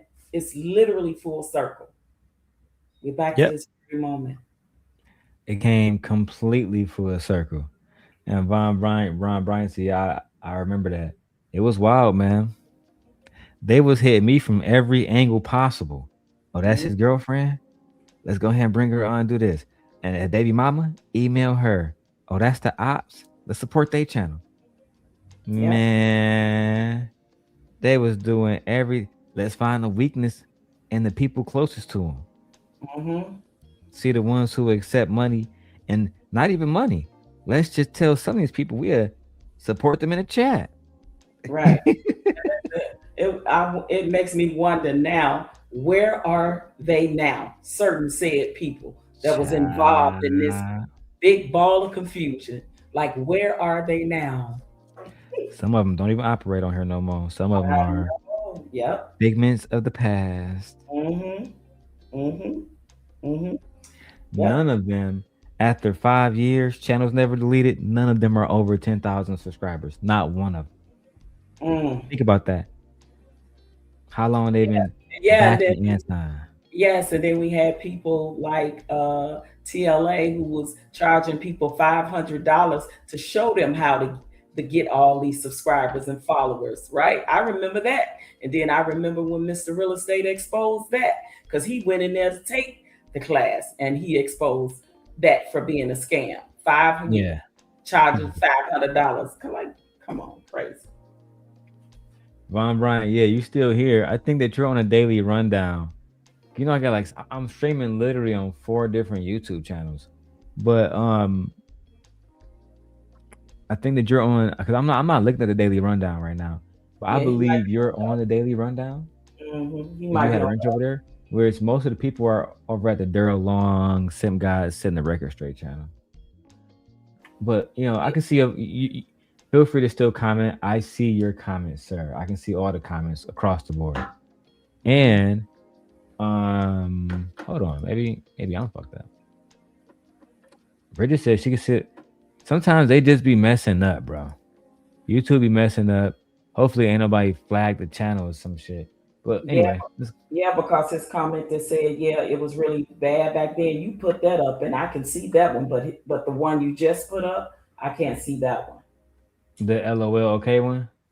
Yeah, I can't. Yeah, I can't see that. I don't see him over on the what you call one. Let me go check the daily rundown, because I believe that's where he at. I just can't confirm it. It Is he says on? 4 people watching over there. Okay. Yep, he's at the daily rundown. Okay. Yeah, and he don't see his comments. I think because he may be watching it from 2 different screens. I don't know, but he's leaving comments at the daily rundown. Okay. Yeah. All right, we can go back to the video, guys. We were chilling. Shout out to y'all for rocking with the Simp guy. If we have a problem with something they personally did, we should go behind the scenes. If it's just like Rico was saying about the argument, yeah, well, let's go at them about the argument all day long. But personally, no, I think that should be off the table, and that should be a automatic. You out of here for a year, or you out of here for 6 months if you just attack somebody for no reason and just, you know what I mean? That should be. So just to add to what you're saying before you move forward, because you said something interesting. Because I kind of let me meet you just so I get feedback, but because that's something like if there was a code, I'm thinking how I would respond. You said to respond behind the scenes. So if someone, a content creator, says something on their content about you, you don't know them, you're saying is the responsibility on the responder to respond in a better manner, or is it kind of like gloves is off? If you responded on a content or a video and you're saying anything about someone, where's the response? Who's the responsibility fall on under that code of conduct? The initiator of the issue or the responder? Because if it was me and somebody said something online, nobody up here could tell me how to respond online. I wouldn't want to, if the disrespect is public, I need an apology publicly. I need to be able to have this conversation, not go behind and you know, we're cool, but the video is still up of me being disrespected. That's just the facts. See, it's OG, like I said before, to take all the romantic stuff and just move it to the side. That type of ideology is what we agreed on. See, when Anton disrespected me publicly and said, I know where your family live at, I know where I know where you sleep, I know what time you come outside, all that bullshit, I took that shit as a threat. I don't like that shit. I don't. I mean, I would never come to OG Patrice's husband and say, hey, what's up, mark ass nigga? I know where you live at. I know what time you come outside. Bro, that's a threat, bro. Most people are going to take it that way. And Anton just didn't understand that about me for some reason, OG. Yeah, he learned eventually. Yeah, it went too far. It did. You know, anytime it came to threats, anytime you bring family into the situation that's not on social media, that has nothing to do with why 2 men are into it. Again, that's the same code that we were talking about, right? Like when 2 men are into it, it's 2 men into it, not 2 men, his wife and his children. You understand? So when it went all the way over to that, then that changed the whole narrative of everything, because now you as a man is coming to him and he coming to you as protectors of said families, of said wives or girlfriends or children, or daughters and sons, right? So now that whole narrative changed, because first it was just you and me, man to man, right? But now you putting my wife or my girlfriend or my daughter or my son in it. Now you talking about where you come into my house or you know where I live. Now you threaten my livelihood with me protecting my family. That's how a man will look at that, right? When it came to those type of threats. That's exactly what happened. And I want to make sure I have the full live stream when he said this shit. I want to find where I had the clip. You know what I'm saying? Because, and then I got a copyright strike directly from Anton. I do have that receipt as well. Oh my God, I can't believe I still have all of this shit. I am a demon. What is wrong? You know what? One thing at a time. Let's finish the lucky stuff. I got to comb through this stuff. So who would the responsibility or the fall on? Like who would, would it be on the initiator and then it's okay to respond, or would it be on the responder to take the high road? What would you say, Brother Clint? Oh, I gotta keep on muting. It will be on who made the misstep to acknowledge that they have said something publicly that's adverse. Once they not willing to retract that, then the person who is the offended party should go to the person on the side. In my opinion, this is my opinion. You should go to the person on the side and say, "You said this about me. You said this about me, and do you stand on that? Because if you do, I'm going to respond to you in the public. If you gonna stand on that and not retract it publicly, then I'm going to respond publicly and give a person a chance." Brother Clarence was too good for this space. Yes, he was, because I think I disagree with that, because I think I said, if you disrespect me publicly loud, then your apology needs to be just as loud publicly. Amen. Right? But you're right. My brother was too good for this space. God rest his soul. He was far too good, far too just for this space.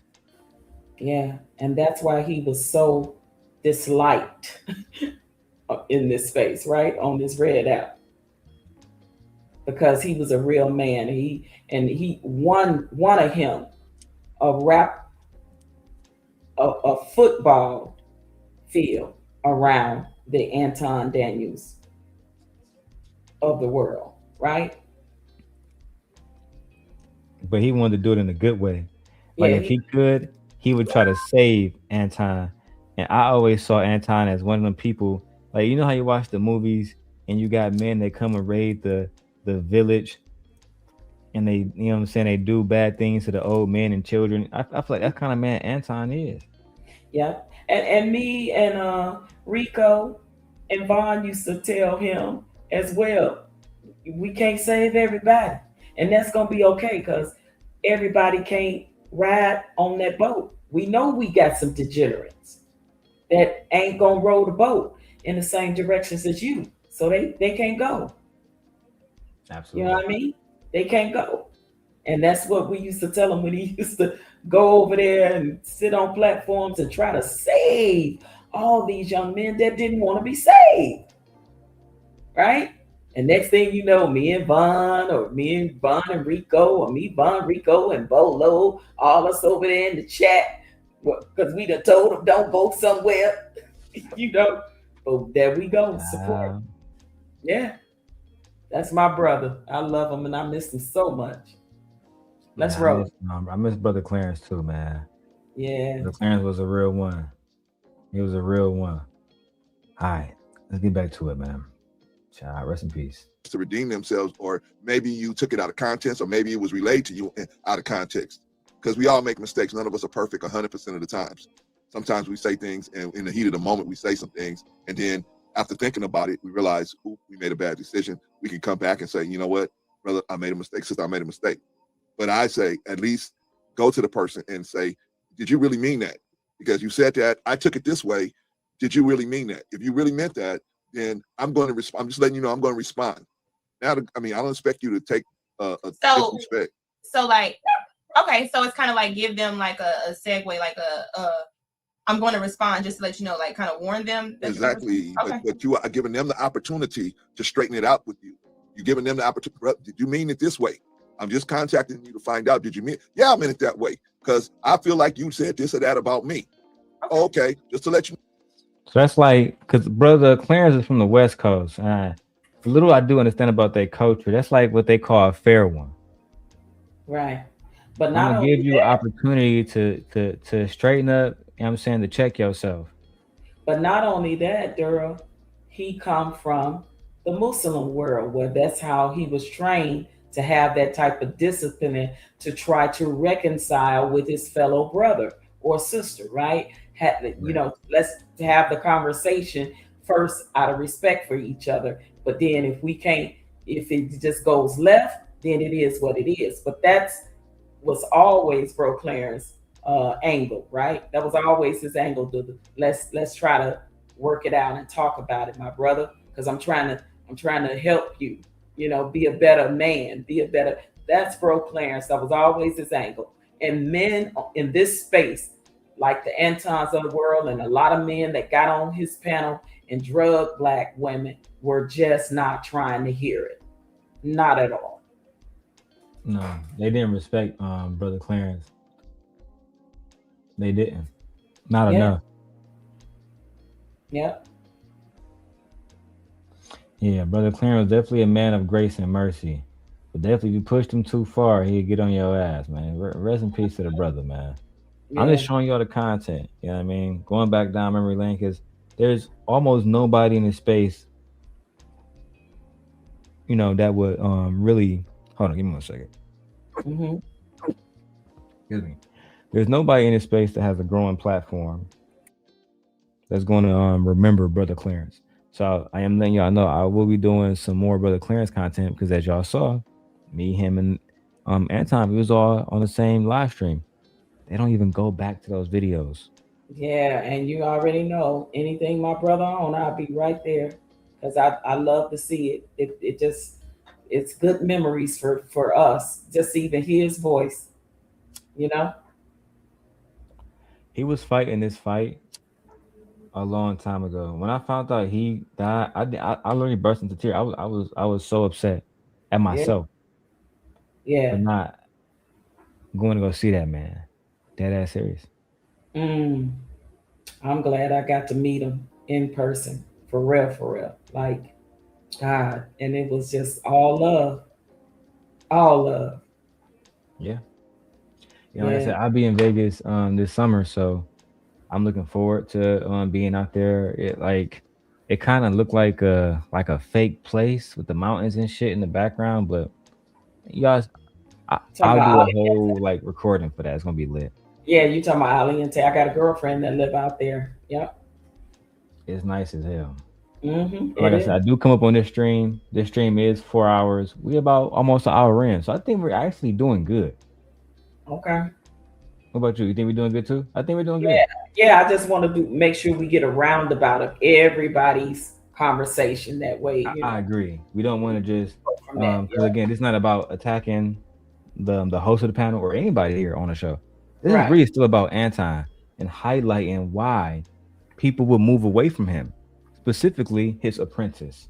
But Darrel, this is also a full circle moment to show that what happens of when you follow the wrong people, when you put on a pedestal the wrong people, when you make this person your God, the wrong people. Because I promise you, I never in my life seen so many men sweat another man like that on social media, other than they did Kevin Samuels. Like, it was just mind blowing to me. It really was. Why do you think that Anton was able to fool so many people, from the young lady who was hosting the panel to adults like, Victor Freeze? That's a great question. You know why? Because people, specifically Black people, and that's why they get caught up in cult-like mentalities. is because they want to belong to something so bad, to something so if they think it's great, so they can say, look at me, I'm great like this person. Look at me and look who I'm following. Look at me who I know. Look at me who name I could draw. Look at me as in whose spaces I'm in. You know what I mean? It's like we as a Black people, that's why we so easily fooled and fall into the realms of cult leaders and different things like that. It's because of people like Anton and the need to want to belong to something so bad that you can't see the forest for the trees. I agree. I think that's ultimately how I felt too. People just wanted to be like, nah, y'all on them little bum ass channels. I'm over here on Lapeef, dog. I'm on the big dog channels. That's because I'm smarter than y'all and better. That's why, child. And look who it took to go up against him, to go up against Anton and Lapeef. It took a female, the same a Black woman that they love to drag. But what did Yanni do? Shout out to her. I'll be going over that video too. OG, did you see my new monitor? No. Child, I gotta show you this real quick. Child. So I got a Samsung 49-inch OLED monitor. It's like a $2,000 monitor, girl. Did you just get that since the last time we talked? Mm-hmm. Oh, look at you. Okay. So you see it? Child. Yeah. Ooh, that's dope. Oh my God. It's a curve too. I love it. Wow.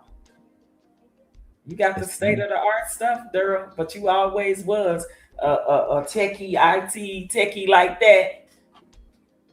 Yeah, they say I'm broke. That's nice. I am broke. That's So actually sweet. That's actually sweet. That's dope. Thank you. I literally got so many different things I can do on her. I haven't even gamed on here yet, but when I do, Lord. And for those who always ask me, I think I told y'all. You say what? You gonna start a gaming channel? Absolutely not. Oh, but okay. What I will be doing is I like gaming with people who I just like gaming with. So like if you play video games, I won't mind, but like for the most part, like back there, I play my Nintendo Switch. You probably see all the Pokemon back there, right here. Yeah, I see it. Yeah. So my Nintendo Switches are back there, and I'm really just engulfed in my Pokemon games right now, to be honest.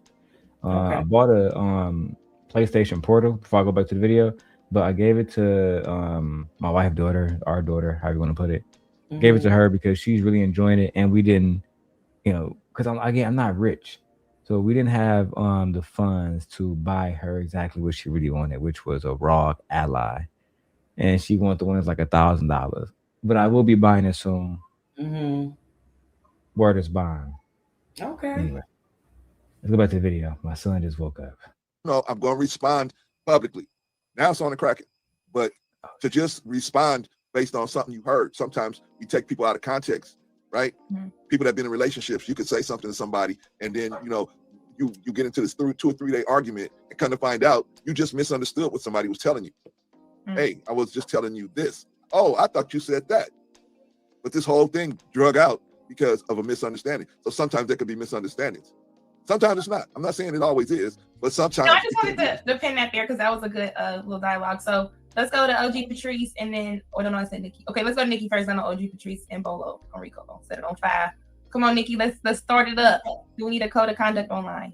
I don't know how you would enforce a code of conduct online for everyone, but I just am an advocate for everyone having a code of conduct for themselves personally, and then maybe that would lessen the need for a collective, code of conduct. If each person was conducting themselves sort of in an ethical manner, maybe we wouldn't have all of these, beefs and people going too far or personal attacks or whatever. So maybe just start with, on a personal level, having a code of conduct. And the truth is this: there is no code of conduct on YouTube.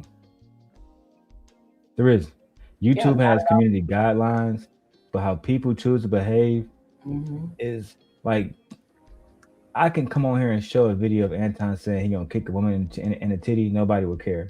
But if I say something too far about Anton's wife on the screen, I've been over there on other cultures' platforms and in their community on YouTube, and they really have some good unity over there, right? I've been on an Asian platform. I've been on a Hispanic platform before. When I left the sector, I checked out other stuff. And don't get me wrong, yes, all the races were beefing but for the most part, it was cohesive unity over there in those certain sectors. And it just was certain stuff that they was not doing, crossing that line with families and addresses and posting where you work and, I'm gonna pull up type of mentality. At least I didn't see it in the sectors I was at. And then I was over there briefly, and I never said anything. I only listened. And then I went from there to the Black tea sector, right? So yeah, it's different over here with us in our culture. But don't get me wrong, yes, they beef over there in other cultures as well. I just don't see it as bad as I see it in our culture, if that makes sense, on YouTube. I think that those people just don't want to genuinely harm each other. Like they want to prove a point maybe and destroy an argument made in a debate type setting, even if it's to humiliate somebody. You know what I'm saying? But for the most part, like when I'm watching the whatever podcast, they're not doing what Fresh and Fit was doing. Get out, bitch. Like they're not doing that. Do they even still have a platform, Fresh and Fit? They do. Their YouTube isn't monetized, but if you watch them on like Rumble, they have like 35,000 people watching on Rumble, and they are monetized on there. What? I think that they're still making money. Because I think they lost their YouTube platform, so that's why they over there. They lost the monetization, yeah. The monetization, yeah. And they wanted to go where they know they can make money off of dragging and making Black women look like a fool and dragging them, and for some odd reason, a lot of those low self-esteem, low image, same thing we're talking about, right? Women continue to be over there on the platform getting drugged by them, unfortunately. I agree. Actually, 1,000% agree. And all right, they continue to go back over there, and they always will. Mm-hmm. All right, let's get into it. As far as like how you respond to someone, I think I kind of agree with what Brother Clarence was saying, as far as like, instead of just, if someone says something online about you that you don't like or that is untrue, instead of just making a video going back at that person, personally attacking them, I think I would probably want to go to that person if I knew them privately and say, listen, this is how what you said was false. This is, could you please publicly retract whatever statement? And then if they choose not to, then you can, take it to the next step. But for me, my attack or my response would never be personal. My response would always be with the facts, because those are indisputed. And I think when you respond to the facts, like when you have the receipts and the facts, it's more likely to dead a situation, as opposed to if you said something about me, so now I want to talk about your edges, your lips, your eyes, your baby mama, your this or your that, as opposed to, this is when the lawsuit was filed, this is the receipt, this is how much was paid, this is the document. I'm about documentation, okay? Because documentation settles things. Yeah. Documentation settle things. I can show y'all documentation right now of a copyright I got a long time ago that came directly from Anton. And this is when they say, I don't censor people. I don't know. Y'all do. Y'all try to remove people channels and everything. Yeah, when you talking about them, when you dragging and smearing them after they did it to you, then now they couldn't take what they dished out. That's what it was. They couldn't take what it dished out. And it took 5 or 6 men to do that to you. 5 or 6 men to get together to do that to Mr. Real Estate. 5 or 6 men to get that to do that to your friend Dip. Trust me, it ain't just one. They all was working together. Yeah.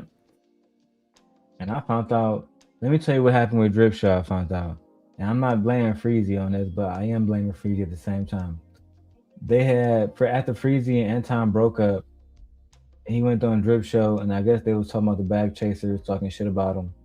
And Freezy made a statement basically saying that Anton was disrespectful, saying that his wife gave him fellatio. Now, the video originally has been deleted or, removed because Freezy told Drip that the bag chasers was going to take his channel, whatever, which I think is crazy because now Freezy is live about Anton on a nightly basis, not worried about his channel being taken at all. Different conversation. And listen, I don't even understand, Darrel, why a bunch of grown ass men are worried about each other's body parts and what they women and wives is doing to them or ain't doing to them. Like, to me, that's some psychologically gay shit. And I'm just gonna say that. You can. Like, real talk.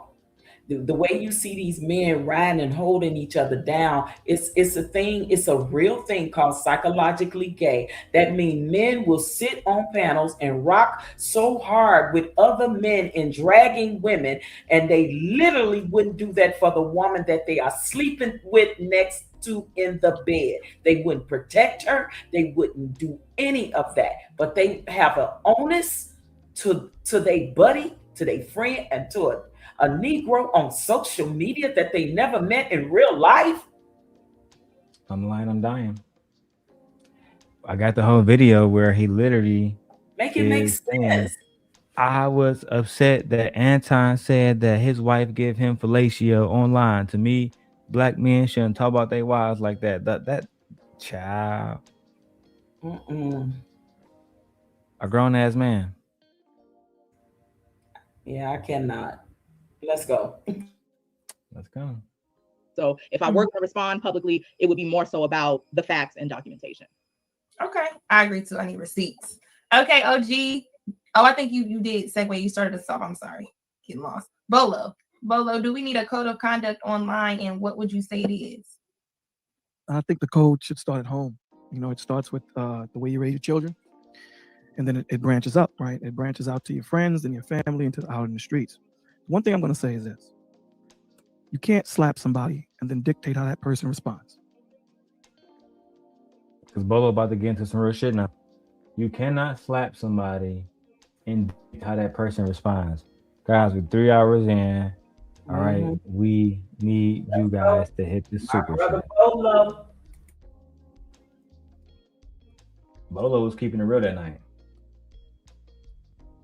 Anyway, let's keep going. Let's see what he says. And your family and out in the streets. One thing I'm going to say is this. You can't slap somebody and then dictate how that person responds. It doesn't work that way, right? So if someone slaps me, I'm going to slap you 10 times harder so you know the next time you attempt to slap me, what you coming for. You know what's going to come for you. So the onus is on the person that is going to slap me to know what's going to happen. I think that if we all had that thought process of knowing that anything is possible, and anything can happen, I think that we would be less to shoot without facts, or less to shoot knowing that there'll be a consequence for that, right? Now on the flip side of that, right, there should be a level to the response that you give that person, right? A level. Now I don't know if someone that disrespects me, if I don't have that rapport with them, am I going to respond to them? You know, if him and I or her and I are having these issues, you know, it is what it is. I think that we need to, as a people, black and brown, people of color, we need to start valuing our lives. I think. You know what's crazy, OG, is they frame it like we had the wildest panels back in the day. We was on demon time. When you really listen to the content we had back then, we was very chill mode. Yeah, and they was the ones on demon time, because they was the ones that conjuring up ways to how to destroy people's panels because they was mad because people was getting they lick back. They couldn't take that when they slapped somebody, they got kicked or stomped. Like my brother Bolo saying, don't slap me and then tell me how to respond back to you, because I just might drop kick you, right? So he gave you that gangster side, and then he gave you that flip side. And that's what I love, because we all had different points of view. But at the end of the day, we all knew what the bottom line was. And that's what is missing with that other sector over there. It's a shame too, because if they actually came together and stopped, you know what I'm saying, bashing women, they might actually find somebody that they can live their lives with. And to see a lot of the same men are still doing that 4 or 5 years later speaks volumes. And to see that those said men and women that were on that panel are not even over there on that panel anymore because they all fell out with each other. So yeah, nah, it's full circle. Can't make this shit up. No, you can't. Look. Shout out to Kevin. That's man. the biggest Talked problem. about this shit years right? ago. We don't value our lives. You know, people say certain things and then don't expect the ramifications in which comes back to them. You know, people play checkers all the time and not play chess. And, you know, that's the one thing that I'm very heavy on: responsibility and accountability, right? Acknowledging exactly what you said, Lucky, that you made that mistake. If you disrespect me in the streets, you should apologize to me in the streets. You know what I'm saying? If you disrespect me openly, I don't want an apology secretly, right? Open rebuke is better than secret love. So the same way you did it is the same way you should do it. Now, when we're talking about what beautiful Nikki said pertaining to paperwork and all that, we dealing with the streets. Cats ain't dealing with paper. You know what I'm saying? So, you know, with men, we need to understand that there's life and death that comes from the tongue. And I think that we need to really think things through. And it goes back to what I was saying before about being patient. A lot of us don't think things through. A lot of us are living as emotional animals and not spiritual creatures. We live in our amygdala instead of our hippocampus, right? We don't think about what the ramifications are of what we do. We just do it. And then when the ramifications come, we're like, yo, hold on, wait. I disagree with Bolo on this one. I feel like a lot of the times they know exactly what they get themselves into. They just don't care. Yeah, I would agree with that part as well. And I think during that time, Bolo was being a mediator, right? To try to mediate things, right? So I get where he was giving us both sides, you know, that side and then the flip side, like he said, because I believe that, you know, because Bolo got mad respect in these YouTube streets, right? So when Bolo would have the conversations with these men, they will talk and say one thing, but their actions would show something different. That's where the problem came in. You know, in my humble opinion, that's what I saw. I saw a lot of more so of them coming down on us and trying to tell us what we need to do, but nobody was over there telling them what they needed to do. Nobody was over there telling Anton and that platform and all those people that was coming at us what they needed to do. They was telling Bro Clarence, Vaughn, me, Rico, they trying to tell all us what we need to do, but nobody was over there holding Anton accountable. And we saw that in real time. And that was the theme of what we used to always talk about, how anybody that was associated with me had to be told what to do with their platform. And you'll believe it to this day. And there's content creators right now who, as soon as they come into the game, they're told, don't work with Darrel. Don't work with Darrel, or we won't work with you. Yep. And I know this. It's crazy. It's literally it literally kind of reminds me of the gatekeeping shit that goes on in Hollywood. You know, unfortunately, the music execs, the white tees execs in the music industry did it to the black people, and then the black people get in position and power and they do it to their own people. Sort of like what Puff did. Right? I agree. I mean, and it's that mentality of the patrol, you know, the patrol that was overseeing for the slave master, or it's like the overseer. That's what they were called. You know, the overseer who is also a slave, but he got a little position on him, right, from the master, and now he overseeing his own people, and he whooping his own people on behalf of what the slave master said. That's exactly the mentality that like goes Steven on. and Django. Yeah, Samuel absolutely. Jackson character. That's exactly what goes on in YouTube. And then you got the said people that want to be down, that want to be down because they in it as an opportunist for something that's going to benefit them. But again, they can't see the forest for the trees. They can't see the forest for the trees because they're at the end of the day, the same way the master backstab the overseer and all his slaves, This is exactly what Anton did, because he literally calling them all my children. I made them. I heard him say that. I made them. That's what that reminds me of, that mentality. But he feel that way. You know why? Because he don't never defend them. Like I said, when I was going at certain individuals, he was quiet. You know what I'm saying? And he's going to remain quiet. That's how he get down.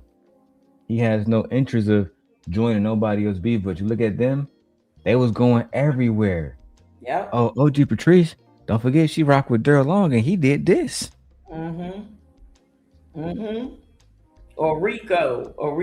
We don't rock with Rico.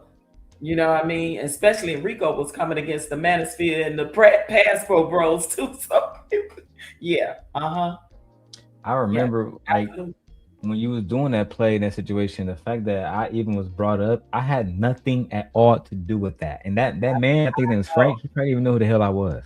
I know, that was crazy, Darrel. And when you get to that video one day, not today, we need to analyze that and debunk some things that people actually rocked with and thought was true about me, you, and that whole situation. Right? Absolutely. I think that if you really want to do that, I have you know me, I'm the receipt guy. So we can go through and we can break it down. I don't really do stuff with views. I just want to just come here, have a good time. I'm actually, because I got this big ass screen, I'm updating all my white thumbnails, descriptions. So I'm trying to get as much productivity as I possibly can. You know what I'm saying? That's what it is. I work really hard.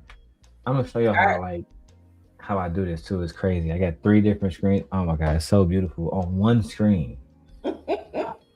God is good. Anyway, but yes, we can expose the lies about you. I would have no problem doing it. All right, let's roll. Let's go. Doesn't work that way. So I would hope that we can start to have conversation. We can start to be a little bit more patient with each other. And that's why I said empathy and sympathy, understanding where that other person's plight is, knowing where that person came from, so that we then, like OG Patrice said, we can then understand what that person's thought process is and kind of deal with that person accordingly. So now we're talking about code. Who would enforce it, right? I think that if we had a village set up where everyone was accountable for each other, everyone had that relationship with each other, then, you know, you would be less to speak about Rico, because I know Rico. You know what I'm saying? And then I would holler at Rico and say, yo, did you do this? Nah, let me go holler at this cat because I know him. Maybe Rico don't, but someone in the village would know him or her and would go back and holler and say, yo, Rico, I settled it. It's such and such. This is what she's going to do, or this is what he's going to do, before Rico actually starts setting up the gears for war. You know what I'm saying? So when we have that family, that village, there are going to be people in there. Again, Bolo TV is too good for this space, just like my brother OG Clarence was. These gentlemen don't want community with y'all. In this instance, because they wasn't trying to hear it. They just wasn't. You know, they would listen to Bolo, and it's a difference. They would listen to him, but they wasn't trying to hear it, if that makes sense. Right? Yeah. Correct. No, while Bolo was saying this, they was putting on their armor, getting ready. Plotting on their next plot. How are you? Welcome to the show. Yeah. So yeah, let's roll. Let's go. Let's go. That are going to be the level protectors. And what I mean by that, before Rico actually starts to get his armor on, there'll be people that'll be there to do their best to stifle the situation and get it handled. So yeah, I think there should be a code. It should start with you, like Nikki said, as a man or a woman, and the respect that you want, make sure you give. All right, Rico, do we need a code of conduct online? I love when Rico speaks. Like hearing a dragon breathe fire. Dude, I can't wait because I forgot what he said. Child. And then Denise had a question on this. I want to answer something.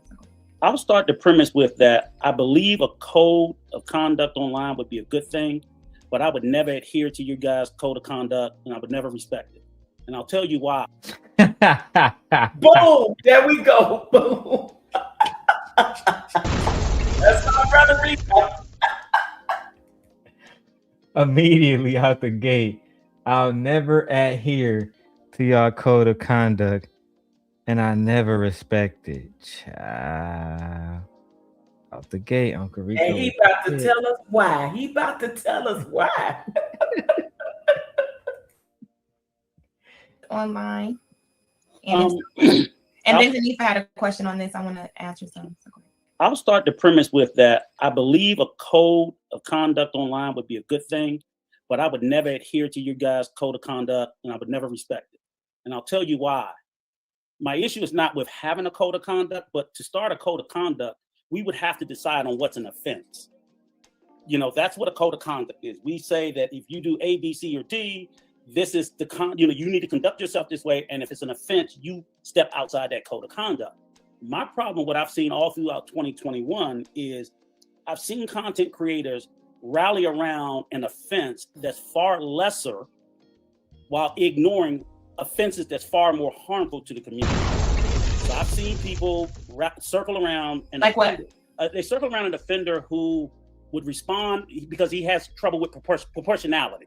He gets pinched, he hits you in the head with a hammer. Yes, that's an issue with proportionality, and I get that. And even I've spoken to this content creator. However, I find that far less harmful to the community than all these content creators who are daily pushing out demonstrable, provable lies and misleading statements that are toxifying the community. And I see no one say anything, nothing. Matter of fact, they suck up to him to curry favor. So for me to sit there and buy into your code of conduct, it would even have to be fair. And I don't see anybody promoting or ascribing that, hey, if we're going to hit this guy with a sledgehammer, we're going to hit all of these charlatans, as was described, and they are in abundance. People who I've heard misleading statements like black women are kick black men out the house for a welfare check with zero demonstrable evidence to substantiate it. And it's just regurgitated and repeated all through our community, and no one says anything. I've heard statements like 16% of Pookies and Ray Ray are responsible for 80% of black children without any demonstrable evidence. But see, these things are said by content creators that people seek to curry favor with, and everybody's silent. I don't know about everybody on this panel. I don't have a YouTube channel. I don't ascribe to one. My wife won't let me get one. Okay, I don't have to curry favor with no damn body. I'm in the school of the young lady Sherelle. We rock with who we rock with where we want. But I am a member of the community, and as a black man and a black father of 5 black sons, I thank God every day they don't watch this garbage on YouTube. And that's my issue with the code of conduct, is that while I think it's needed, I don't think most of us got until I start seeing people move with integrity, and when they see things that we know is patently false, misleading, damaging, and hurtful, and standing up and speaking up, what the hell am I going to listen to your code of conduct for? Yeah. We're not conducting ourselves as people of that should be morals and values. I agree. I think that should be in the code of conduct. Hold on, Lady Luck. We gotta just let that simmer for a second. Let that just sit with you for a second. Yeah, bro, Rico just cooked. He just cooked. I forgot wow. Bro, Rico cooked right there. Respect, because he 100% right. He knew that these certain Negroes, these charlatans and grifters and scammers, wasn't going to adhere to no code of conduct.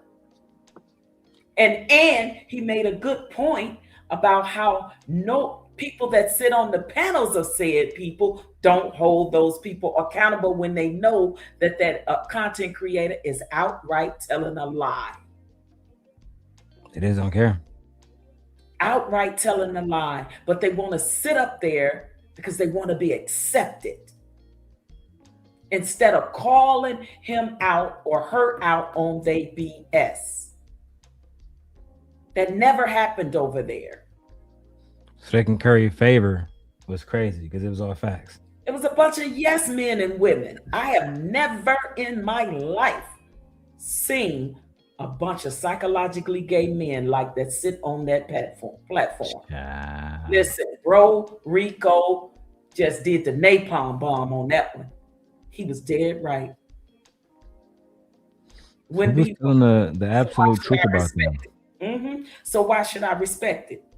Because you ninjas ain't gonna do right. You ninjas ain't gonna hold each other accountable. Listen, remember the whole argument with the gender wars? All black men wanted to do was drag black women about holding us accountable for our faults and what we do. And I never seen black men holding each other accountable.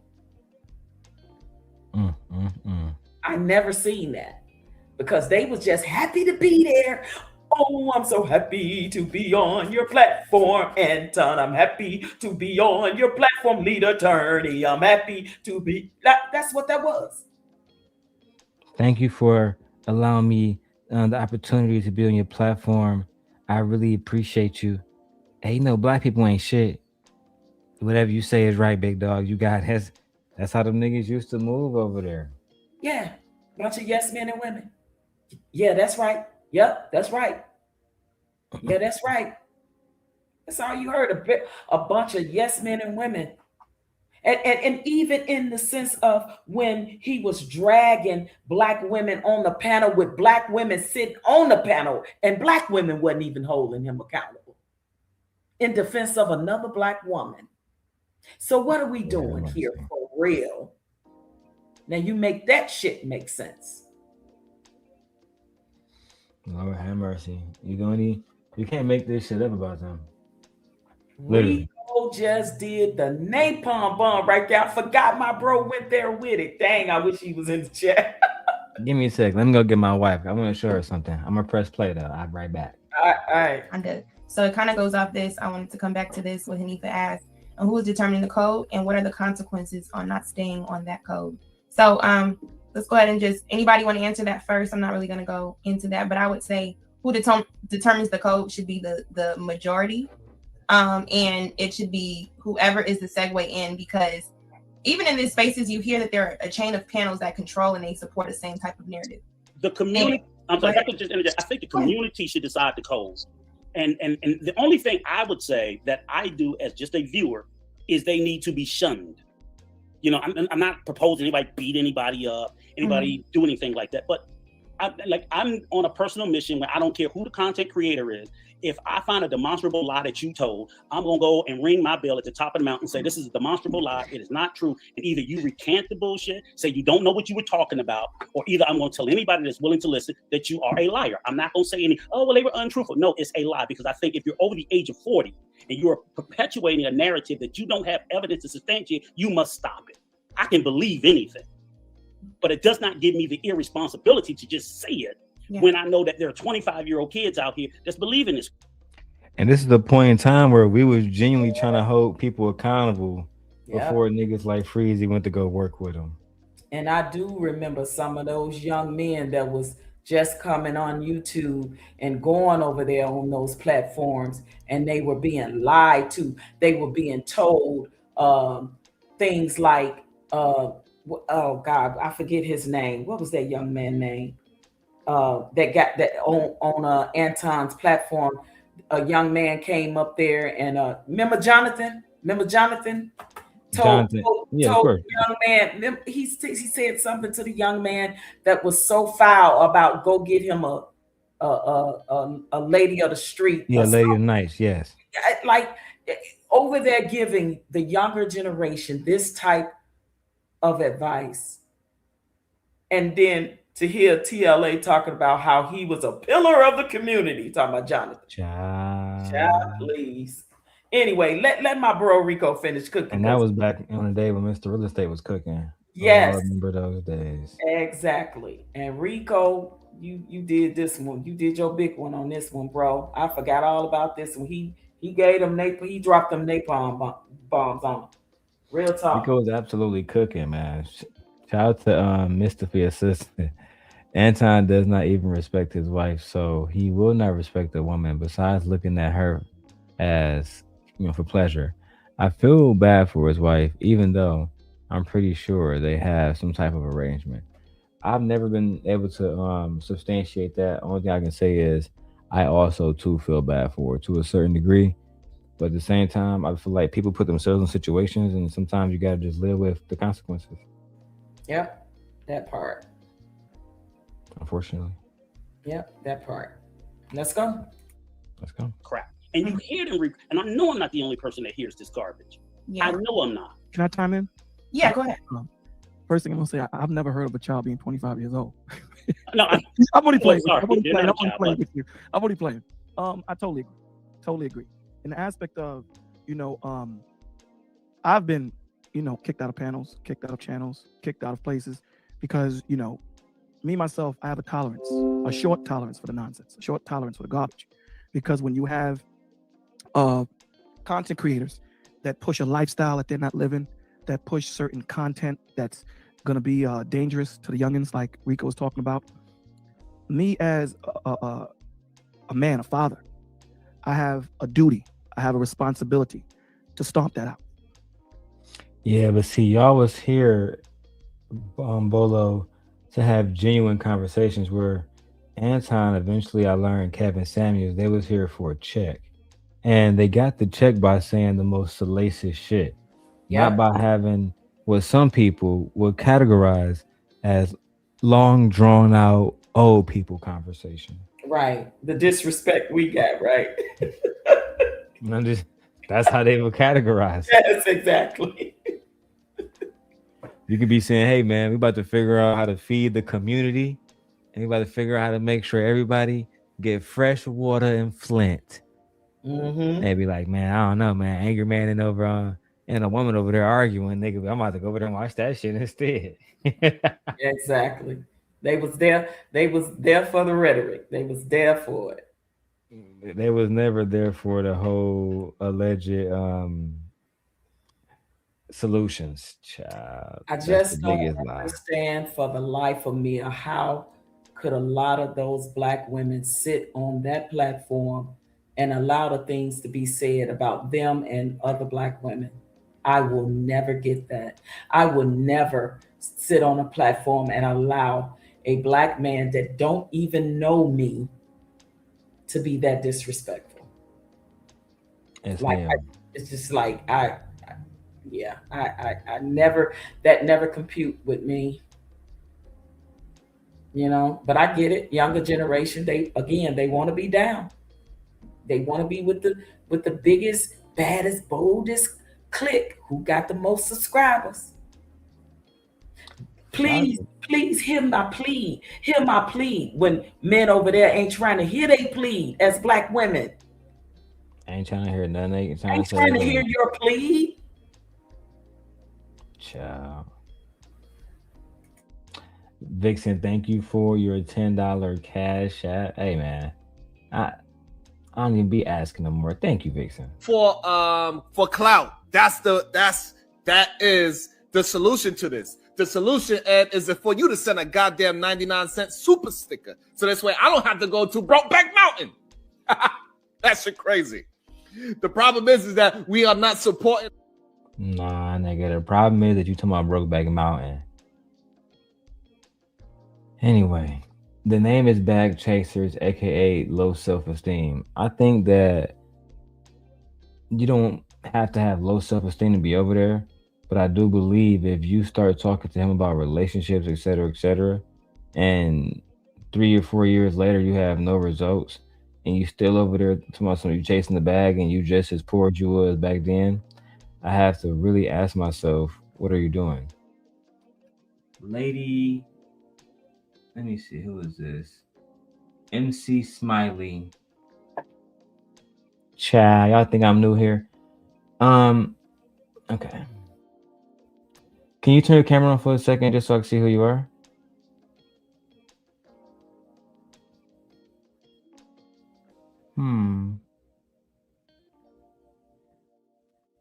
Welcome to the show. Hello, Darrel. Let me say this real quick. Anton, you a wimp. Corey, you a simp. And Darrel is the pimp. Period. C-sector stand up, baby. Damn! I beg your pardon. I beg your pardon. God damn it! You can't make this shit up. I knew that sound like Lady Sparkle. I knew that sound like her. She came up said what she had to say and bounced. And bounce. Shout out to Lady Sparkle for that one. What she say? Somebody is a simp, somebody is a what? And you She said Anton, the Anton was a simp. Anton or Kyle. She went off. That's all I'm gonna say. And somebody also sent another $10 for Darrel is a pimp. You can't make this up. Shout out to y'all. I appreciate y'all for the support. I see we're not even going off tonight. We just combing through content.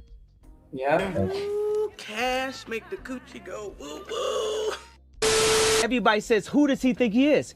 I just told you who I thought I was. A god. Facts. I am slightly a narcissist. I'm just because I don't know. I don't want to get into that. But I was also told I wasn't by a doctor, so I don't know. And if you are, at least you're a self-aware one.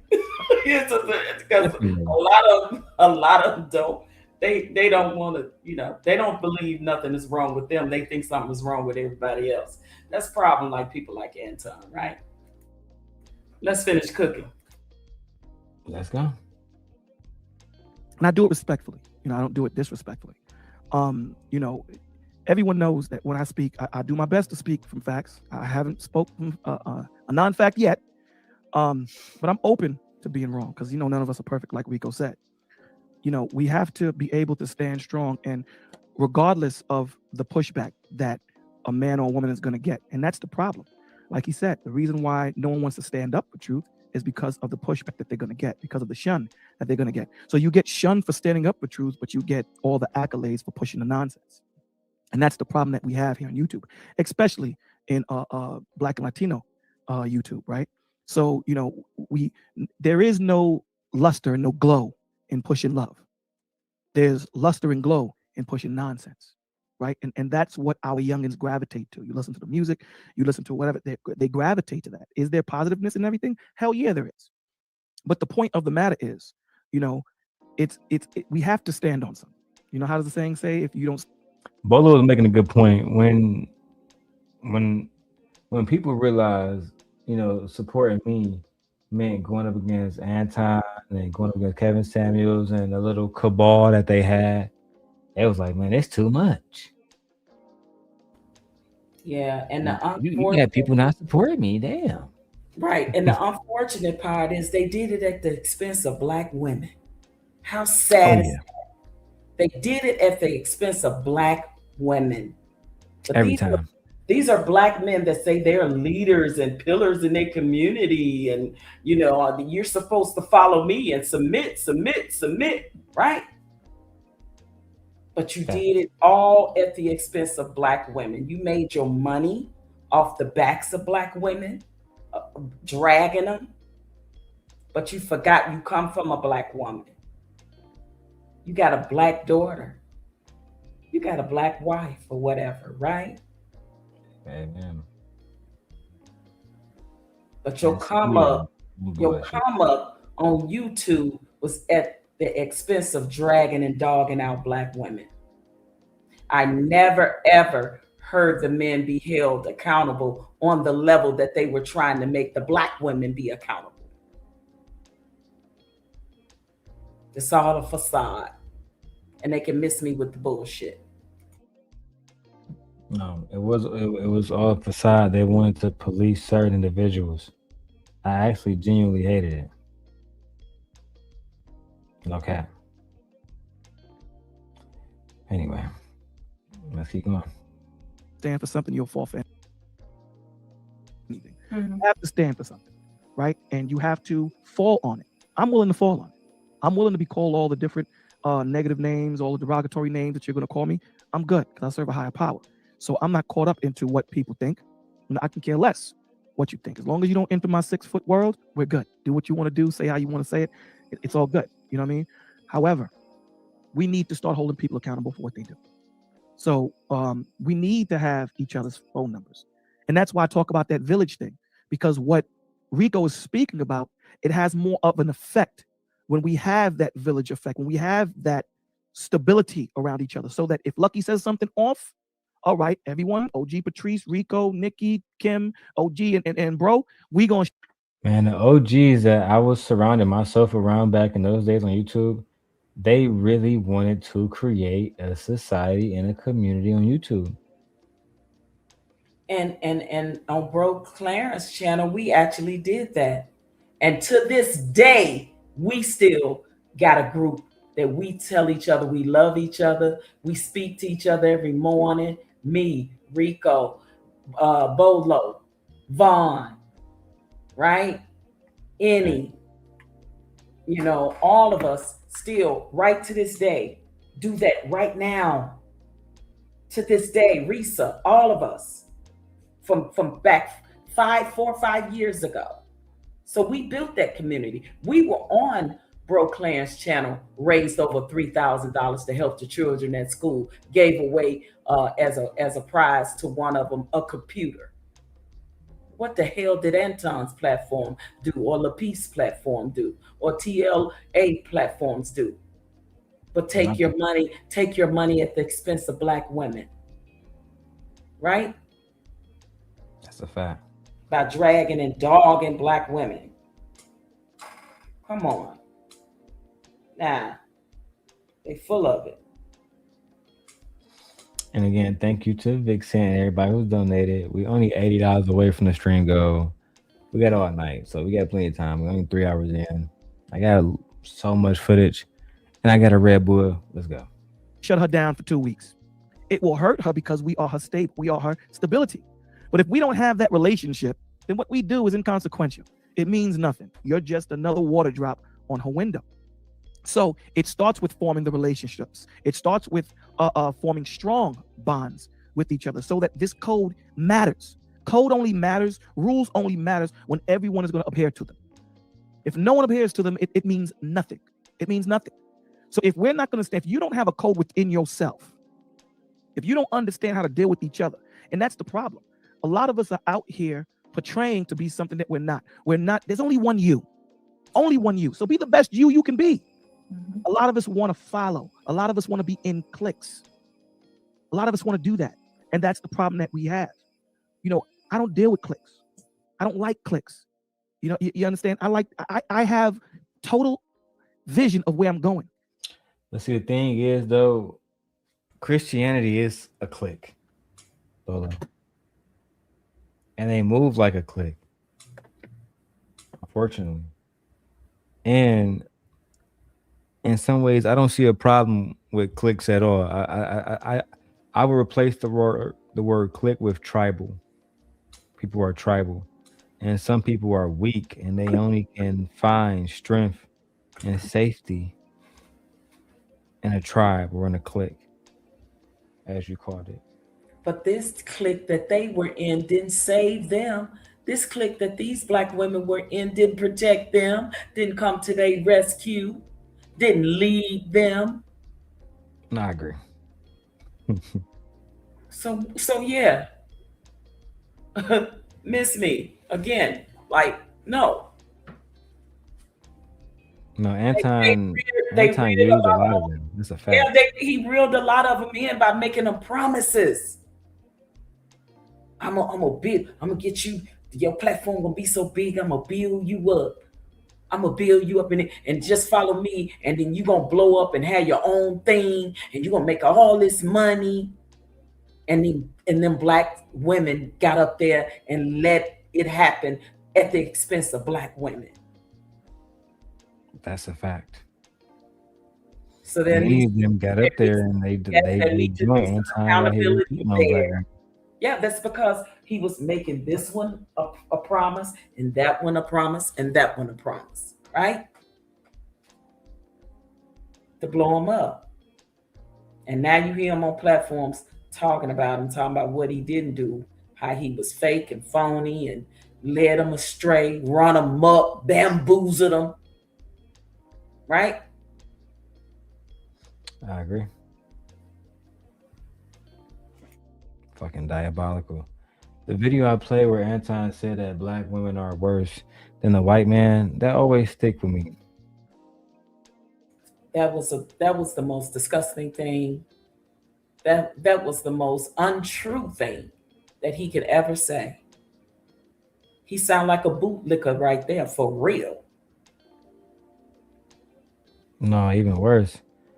Nobody said anything. Nobody challenged him except B. Taylor, but she didn't really challenge him. You know what I'm saying? I think she was trying to, but at the same time, she was doing what you would say earlier. She was Right. still wanting to reap the benefits while, like a little soft pass, basically. They gave him soft pass and hard pass. Too many times. Every single time. Yeah. I was offered to debate him doing the whole reparations thing. Remember when me and you did the reparations thing, and I was off, but I knew I would never ever step foot on his platform because I knew that I wouldn't have that have a chance to really have the debate because he likes to overtalk you, right? And then the over talking gets to the disrespect. So why would I ever debate somebody that it wouldn't make sense to do that? So that's why I got on your platform and we talked about reparations, right? And then he started coming out talking about we looking for a handout and all this shit, and that they sitting there like we twiddling our thumbs just waiting on a check. And that was not the scenario, but that's what he would sit up there on his platform and say. Instead of giving them statistics, giving them data, right? Correct. Yeah. So let's roll. And shout out to you, OG Patrice. As you can see, a lot of people watch the show, but they just will literally watch, not even say a word in the chat. It's borderline stalking. But shout out to y'all. Let's go. And I'm very intentional in the way that I go. So when I speak, I pick my words wisely. Are there people that's going to disagree with you? Yes, you can't please everybody. And we don't care about that. We don't care about trying to please everybody. What we care about is our youngins hearing what's being heard on YouTube and taking it. Because now that we're dealing with this pandemic and everything else that's going on, this is what they have. They have YouTube. They have TV. So, a lot of times these men and young women take this as gospel. So we have to start talking. We have to start standing up. We have to start holding each other accountable. We have to start doing that. And the time is now. The time is now. Can I say one thing? Shout out to Bolo TV and the OGs because Anton is not a young man. He could have had the same approach that they had, but he really tried to approach everything like he was a YouTube gangster. Like the video eventually what I get to with philosophical. Man, F your kids, I don't give a F about your wife, none of that. F you too, nigga. Yeah, he was the YouTube Jim Jones and they drunk the Kool-Aid. Child. Okay. Thinking that he was rich because he had a Versace robe. Child. Listen, what millionaire getting on YouTube on a platform with a bunch of sneakers hanging on the wall behind them saying they richer than your favorite rapper in a Versace robe, except for somebody that is exactly a co-leader. He flashed at the dangling object. He dangled the carrot, and they bit. Plain and simple. Every time. Just like a con man, just like a scammer. He's literally a YouTube Jim Jones. No, literally. And he left a lot of bodies behind. He's not gonna stop no time soon because he don't have to. He don't have to. It's gonna be people that still. I'm trying to tell you right now, OG. He can literally go in there and disrespect women, and they look. Certain people will still go over there. The men will be over there still rooting like, yeah, that nigga cool. That nigga real nigga. They really support that nigga, bro. That's a fact. Yeah, instead of coming on like the type of platforms that Bro Clarence have and Correct. literally have the conversation about the gender wars that was going on in the culture, right? and Yes. actually holding Black men accountable and actually holding Black women accountable for whatever said aggressions or whatever that they were going through. When I you agree. sit on They platform, definitely avoided Bro Clarence platform. They tried to make it seem like, I feel like, and let's just speak frankly, Mhm. they saw them as lesser than. yes, beneath them, yes, Yeah. exactly. And so, but you using your platform to gain money and trust and followers, and you get so big, like I said, off the backs of Black women, but you was never really trying to hold Black women accountable or hold your Black men accountable, because there was a lot of Black men on that platform talking just as much disrespectful stuff as him, and no one said anything to him. So where's the accountability when it comes to the Black men holding each other accountable? There was That's no accountability. all we heard was Black women need to be held accountable. Drag Black women for filth. Ain't nobody gonna marry you with all them kids and baby mama. Keep your legs closed and quit having up. Remember all that? Listen, like Black women create life by themselves, and knowing we literally do it. But I mean, once it takes a man seed to be in her, right? So you are not holding yourself responsible for going around being a community dick slinger, right? But you want to tell the women to close their legs, but you around here slinging it north, south, east, and west. Every way that you possibly can. You're the one putting the baby in the woman and then walking off and leaving her. And then now you want to drag her because you left her a single baby mama. And a lot of the men that got on that platform was raised by single baby mamas. Most of them. Talk Most about of them. hypocrisy. Most of them was raised by single baby mamas, and that's kind of where I got disgusted by. I get tired of entertaining conversations where we gotta talk about disparaging one woman but defend Anton's. That's kind of OG where I was tired of it, to be perfectly honest. Yeah, now if you got a video that you want to put up where a female did some foul stuff, a Black woman did some foul stuff, you play that video, you have people on your panel, and you have the discussion about that. Get everybody's point of view and opinion or whatever, right? And you talk about, that was foul. What would you do in that case if that happened to you to make it better? Like, everybody was talking about the goddamn problem, but nobody was giving solutions.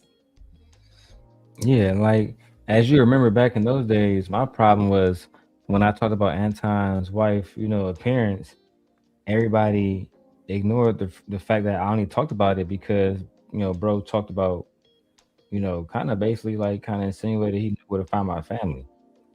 You know what I'm saying? Which is, it was a threat.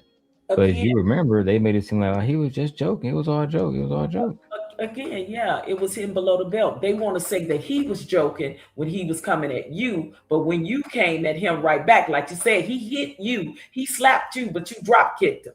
And now they want to get mad at you because of the way you hit back. Yeah, and I feel like he actually hit harder, because if you say, I know where you live at, I know where your family live at, or the rest of this shit, I only say, hey, bro, your wife ugly, bro, whatever. I'm assuming they'll take the threat more seriously. They was like, bro, you a demon. I'm like, nigga, what? Yeah, why would you tell this man you know where he live? What if somebody tell me that, then you literally threatening. I'm gonna take that as a threat too, and I'm gonna do whatever I can to defend myself, my family, my property, my home, and my livelihood. Right? Mm-hmm. But again, he slapped you, you drop kicked him, and now we got a problem, right? Houston, we have a problem because they can't take what they dish out, and that's all that is. Never, and that was the main problem that I had. at least acknowledge my daughter. When we had spent hours and she wouldn't even be brought into the conversation, they act like it didn't start there. Anyway. Yeah. That's real. Go ahead. Go ahead. Just to speak to the chat again. When I came into this space tonight, I don't have the answers. I don't. I'm just telling you guys my thoughts, my perception, and how I feel about it as a member of the community. When I speak of shunning, I'm speaking of mainly speaking out against what we know is demonstrably untrue or unprovable or outright lies. I think, particular in what Kim said earlier, these people that they're listening to, they're unqualified. They're just, I'm saying some of these content creators are unqualified to give the information that they're given, whether it's based on their outcomes or we just know if you see with your clear eyes, they're telling you don't believe your lying eyes, things that you know, like that crap just doesn't work. Why are they telling these young men to do this? And they're just regurgitating it over and over and over. And then I've even heard one say, the gender war's lost, women lost. They need to come to the table and say it with their mouth. I'm sitting there saying to myself, that's the stupidest thing I've ever heard. I've even heard them spout, women shouldn't be allowed the right to vote when we know Black women participate politically or more engaged than Black men. And I'm sitting there saying is we can't keep letting people spout these terrible tropes and misinformation to our community because it's harming our community. And we sit around and act like we don't hear it. I don't need an army. I'm an army of one. I'll fight these on my own. I'm fighting for my mother, my sister, my granddaughters. My sons are good to go. I don't care. Uncle Rico was right. They were spewing very misogynistic rhetoric then, saying that women didn't deserve the right to vote, et cetera, et cetera, et cetera. I mean, Jesus Christ. Mm-hmm. And women's voting rights played a big part in us as a culture being able to have the right to vote. Women has always been the forefront of the political movements, no matter what they were. I agree. Yeah. I think that if Black men did not have Black women, we would probably still be slaves today. That's how I feel about it. As y'all can see, it's not a smoke show. I'm just giving my opinion. Fair use. Big D Sneak, he said he proud of you, Darrel. Keep up the hard work. He did subscribe to support. We appreciate that. I appreciate it. Yes, we do. I appreciate the subscribe and thank you for the support. Let's get back to it. It's wrong. I'm not against any of the content creators. I'm against the lies and the untruth and the harmful statements that impact our community disproportionately and in a wrong way. Nothing more. And if it falls on deaf ears, I don't care. Let me add this to that too. I agree totally with these pastors, because they bringing up the pastors in the chat. Hell yeah, I agree with all that. If I have the truth, there should be no reason why I have to charge you for it. If I have the answer, there should be no reason why I have to charge you for it. The truth is the truth. It is what it is, right? Because I know that my Lord and Savior is going to take care of me in everything that I do. And this is the problem that I have with people. And again, this is not something that I had. A lot of people know. The only thing that I ask you guys to pay is attention and pay it forward. That's it. So if someone is saying to you that, and we go past just speaking against YouTube people. I go and speak, to the gangs, to the drug dealers, and to all that stuff, and tell them, yo, Duke, it's not wrong. I mean, sorry, it is wrong. What you're doing. You're killing your people. You dig what I'm saying? So it goes past just YouTube, but the conversation tonight is about YouTube. So I don't want to derail the conversation, right? But it's very important, right? I don't want to stop anybody from making their money. I really don't want to stop anyone from making their money. However, I think that was you interrupting on there, not on here. Mm-hmm. Oh, and breaking news, Tommy Sotomayor was on TMZ tonight, dissing Black people and upping Donald Trump. I heard about that. I saw it come on my timeline that he was going to be on TMZ. I'm like, okay, here we go. Another, well, I should say, because he was on social media before Anton. So Anton is a Tommy Sotomayor 2.0 because Tommy Sotomayor literally calls Anton. He mimics him. Right. I'll be going over that tonight too. I'm reposting everything. So I'm chilling. Okay. Yeah, let's do that. And Mr. For your sister, I want to answer your question. to that. You said, I hear a lot of Black men say that a Black woman with a college degree is a bad thing. I don't get the mentality of the average Black male.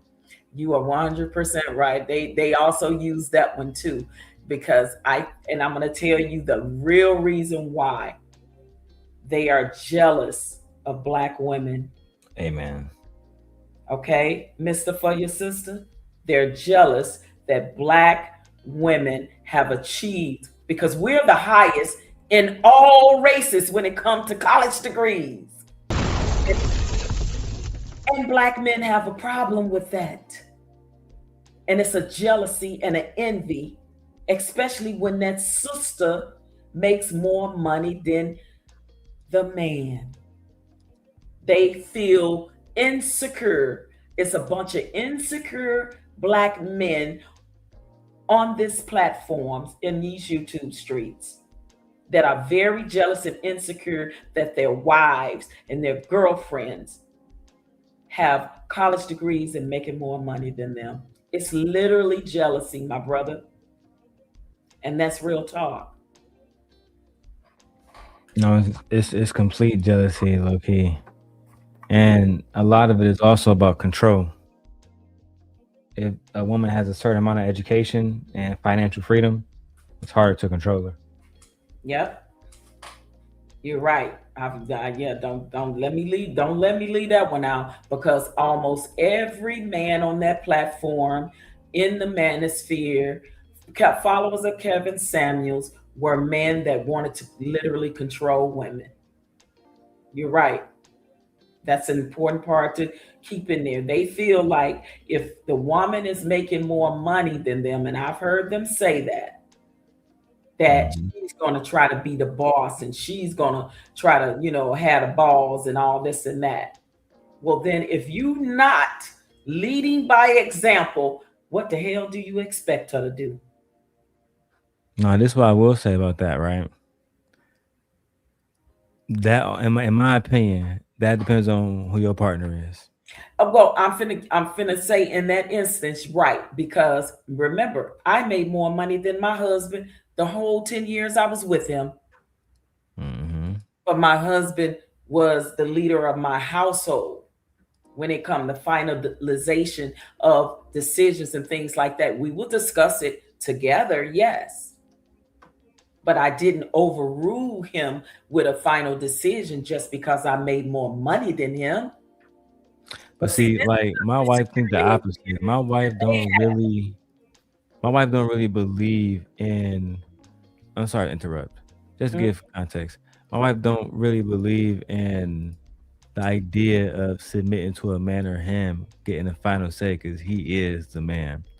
And a lot of women, even if the women say, I get a man the final say, trust me, they don't.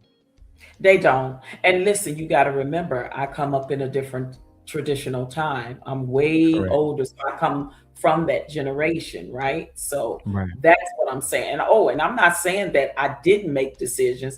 I'm not saying that I didn't make final decisions.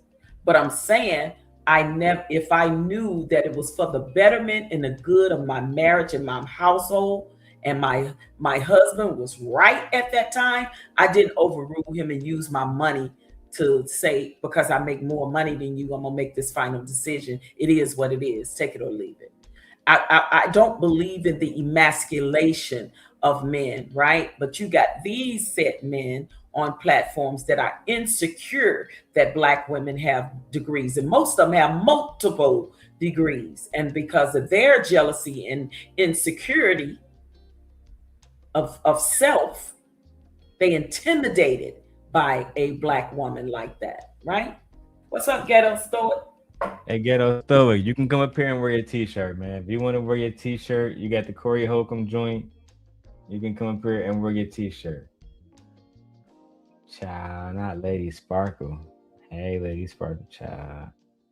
Anyway, let's go. If you know that a person needs help and you have the answer, there should be no reason why I'm telling you to check my Patreon. Didn't we always hate when the news said, baby food, it's killing you, Gerber? Tune in at 11 p.m. and it's 6. And it's like, why are you going to tell me to tune in at 11 when I have Gerber in my damn cabinet? Why wouldn't you tell me what the issue is now? So I do have a problem with it. Am I telling you to give the whole thing? No. But I would say give the men and the women something to get them past the problems that they're having, instead of saying, you know what, go to my Patreon to get this and get that or whatever. Or maybe you can go to the Patreon to get to the point where I got, but I'm going to help you to get past where you are. So if I have the answer to help somebody, I'm going to give them the answer. It's about truth. It's not about me holding on to it. And that's the damn problem. Our problem is a lot of us want to be at the top of the totem pole looking at everybody else and then want to be called king. That's what we want to be called, right? Or whatever other name that you want to call yourself that has some type of title to it. And benevolent dictator. I think is what he called himself. Benevolent dictator. Mm-hmm. That's exactly what those men wanted to do, be dictators in their marriages and relationship to women. Literally dictate instead of lead by example. You don't have to browbeat submission into a woman. You don't have to browbeat it. And that's what they were literally trying to do on these platforms, is to browbeat women into submission. Child. Make that make sense. And this is why Cynthia said that they wanted submission by default, just because they were men. Yep. And wasn't earning it. Okay. Wasn't. Oh, I gotta earn it. I'm a man. Right. That part. The fucking goofies. Let's go. instead of just saying, you know what, I'm nothing if I have not my people. I am And nothing. and then we'll go to the next topic after OG Patrice, and then Was that you on there or you on here? That's me on there, because I want to. I don't remember what I said, so I want to hear it. Okay. Yeah, if I just may say something too, because what's happening and what's becoming in these YouTube spaces is the shawning is very similar to me to cancellation, right? To canceling people when you're ousting people, trying to be very conniving and cunning and manipulative and not allowing someone to platform to grow or be monetized because you're listening to the masses. That's a form of manipulation that is happening. And I'm going to just say this because I've been in entertainment over 20 years, and there are two sectors in entertainment. There are some higher echelon people, and then there are what you call your B-listers or C-lister people. And it's things that separate us in that entertainment industry. And those things are called cliques and clubs. They in Hollywood too. And it depends on what you fall into and fall under and go along with the go along, get along gangs, as shout out to Kwame Brown, as far as how high up in your career you get. So how hungry are you as far as the things you want to do that's deceiving in these YouTube streets to stop other people from getting the bag? There's two sectors, I will say that. And one of them had a particular name that's familiar to everybody, that is in Hollywood. There are things that goes on in Hollywood that if I even spoke of, my phone won't ring anymore, but I know that they happen. I've been in spaces where parties are, and then there's the after parties. There is a group of people that Diddy parties. Boom. Boom. I literally just said that, but just in a different way than I said it back 4 years ago. Literally the same exact thing. See, we consistent over here. Yeah. We've been doing this for a long time. Yes, Ghetto Stoic, she is cooking. We didn't change the game. We ain't new to this. We true to this. That's a fact. Me and OG been doing this because later on I'm gonna pop up, but we've been doing this for a long time. Lord have mercy. So you don't hear us on platforms singing different songs. We still saying the same thing, just in a different way, right? But we literally saying the same thing we said 4 years ago. This is full circle. I can't even keep saying it. I can't make this shit up. It's low-key insane. Let's go. Let's get it. are in these type of cliques that is a part of this go along, get along game that is totally unethical for anything I ever stood for. So when it comes to my morals, my values, my integrity, I don't care how big your platform is, how shiny your object is, and how orange that carrot is you're dangling in front of my face. I'm not buying it. Okay, I love you guys because you. Okay, do you want to respond to your old self, OG? Listen, that's a mic drop, right? I literally said that on in so many words on here today. And to know that I was saying that 4 years ago, listen, it's poetic. It's poetic. But can they say the same thing 4 years ago? Absolutely. I'm about to expose how wishy-washy they are. Shout out to everybody watching, man. We need at least $80 more, either Cash App Right, or Mimi, not through just the Diddy. Super Chats. You right, not just Diddy, Mimi. You right. It was a bunch of them. And it's been going on for decades. Diddy wasn't the first one, trust me, and he ain't gonna be the last. No, he won't be. He's not the only man doing these different things. When I say doing these different things, I mean specifically creating environments where women are basically they're up for grabs by predatory men, right? And that's pretty much the worst part about it. Like I've never said, I'm about to get a second apartment just so I can smash girls online. But there was a man in this space that felt like that was a cool thing to do. And don't leave out the fact that women knew it. Women knew it. The women told me about it. That's how we found out about it. Right?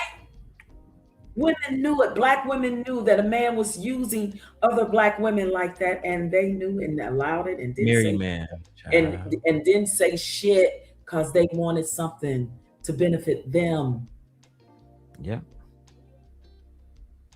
Right? They was able to make $1 out of it, so they was like, yeah, fuck it. We making money off of this. That's what it is. I was absolutely disgusted when I saw a lot of these people going back to the other team just because. It goes to show you how powerful the dollar really is. Let's go. You guys kind of answered two of the topics. So let's just get to the gritty of why we're all here tonight, right? It's time to roll up. I got my wine. Because we've been here for 4 hours. And a lot of y'all has like you never saw this content. So again, let me give you a refresher. A lot of this stuff is about the fact that I was going at Anton online. We had our little beef, and at the time, the woman was my friend, and they began to ostracize her. They ostracized her. So I reached out to OG Patrice. Well, we reached out to OG Patrice and other individuals to have a conversation about cancel culture and was it appropriate for them to try to police their channels and how they move in YouTube, while at the same time supporting a man who had no problem at all violating. That was the conversation. All right, let's move forward. So does Black YouTube need gatekeepers, which is why we're here as far as the Black society? So when I say that, I mean gatekeepers are pretty much deciding who can come in and participate with us and who couldn't. When you look on Black YouTube, that's pretty much what happened when Rico kind of mentioned Shun, all you guys talk about cancellation and things like that. But isn't that some sort of way ostracized? I know Darrel mentioned it. I've experienced a little bit of it, but just cancellation and things like that. But isn't that some sort of way ostracized? I know Darrel mentioned it. I've experienced a little bit of it, but just in a sense where you only experienced it because you was choosing my side. They had no real reason to ostracize you. They ostracized you because you just simply said these words. He's not that, he's a kind of cool guy. Sometimes he might be right. They said, bitch, what you say? You no longer part of the team no more. They said, what you talking about, Willis? They really wanted a woman to come to, and eventually, in my opinion, they would say, oh, you close to him? Use everything you can And the people that's closest to him, the people that was closest to me stabbed me in the back too. That's a fact. Not everybody, but a lot of people. I got cut a lot. And eventually, like I try to tell people, the last thing you want to do is put a person like me in a corner and make me think I'm fighting for my survival. Because guess what? I'm going to survive. I feel like eventually some of these people, we brought each other down, and look what happened. Anton was the only person that came out of this on top. I'm being perfectly honest, as far as a YouTube perspective. Yep, no doubt. He the only one going on all these tours now, whining and crying since he got into it with Corey Holcomb, right? He the one Not bringing E Black with him, not bringing these other different people with him, not bringing nobody. Yeah, all those psychologically gay men that was holding his, you know what? Yeah. Right? Still not helping y'all grow at all. Still nowhere closer to paying off your houses or buying a new car at all. How that saying go? And this is your king? This is your king? Yeah, right. Yeah, Ghetto Stoic. I'm showing you this Ghetto Stoic because, as you know, I don't want to say her name. And the title it says NotLucki Maree, but that's not really a diss because obviously it is her. But for legal purposes, her name can't be in the title, right? But and again, it's no beef. At least I hope it's not. And I just don't want the perception of me that I'm a liar when I have the footage. But let's keep going. I'll be right back. You're getting detached or some sort of way because you don't agree with the majority. So would you guys agree, does Black YouTube need gatekeepers to facilitate who can operate or who we would work with and who we shouldn't? Or do you think people find them their own selves outside of the gate if there is one? Let's start with Kim. Yeah, so in theory, I would say that sounds good, right? It would sound good to have like a go-to person who could possibly vet people and say, okay, this person's, solid. You can listen to them. We can, support them. The reason why I say that's a theory and that's not actually applicable for two things. One reason is capitalism, and I think we've already kind of hit on that. And the next one is elitism. I feel like every movement we have as Black people, it's always this like elite group that tries to kind of navigate against the tide. And sometimes those elite groups don't do things that are in the best interest of the entire group as well. So, I mean, I think in theory, yeah, that could work. But like, I feel as though we have a few people who pseudo operate in that fashion. But ultimately, I think the people they endorse, they do so because of capitalism, and they do so because of some like elite kind of thing. I mean, I even see, in my own opinion, of course, this is not founded. This is just my opinion. I'll say that before I say my next statement. But I do feel like there are some folks who kind of say who gets to be heard and who gets to be on top. And if you really listen closely, the messages are all the same. So that's why a lot of the stuff that Rico was talking about is getting out en masse, because you've got people who are being hand selected to say the same thing, to say that Black women sold their families out for welfare. That's historically inaccurate. To say that women are gonna, be thrown against the wall. And if you're 28 and you ain't got nobody, buy a dog and die alone. And just all these things that we're continuing to hear. Like, you see how I said that verbatim? Because I've heard it a million times, because the people who are very popular in this space are saying the same thing. And I don't think that's by coincidence. I think it's by design.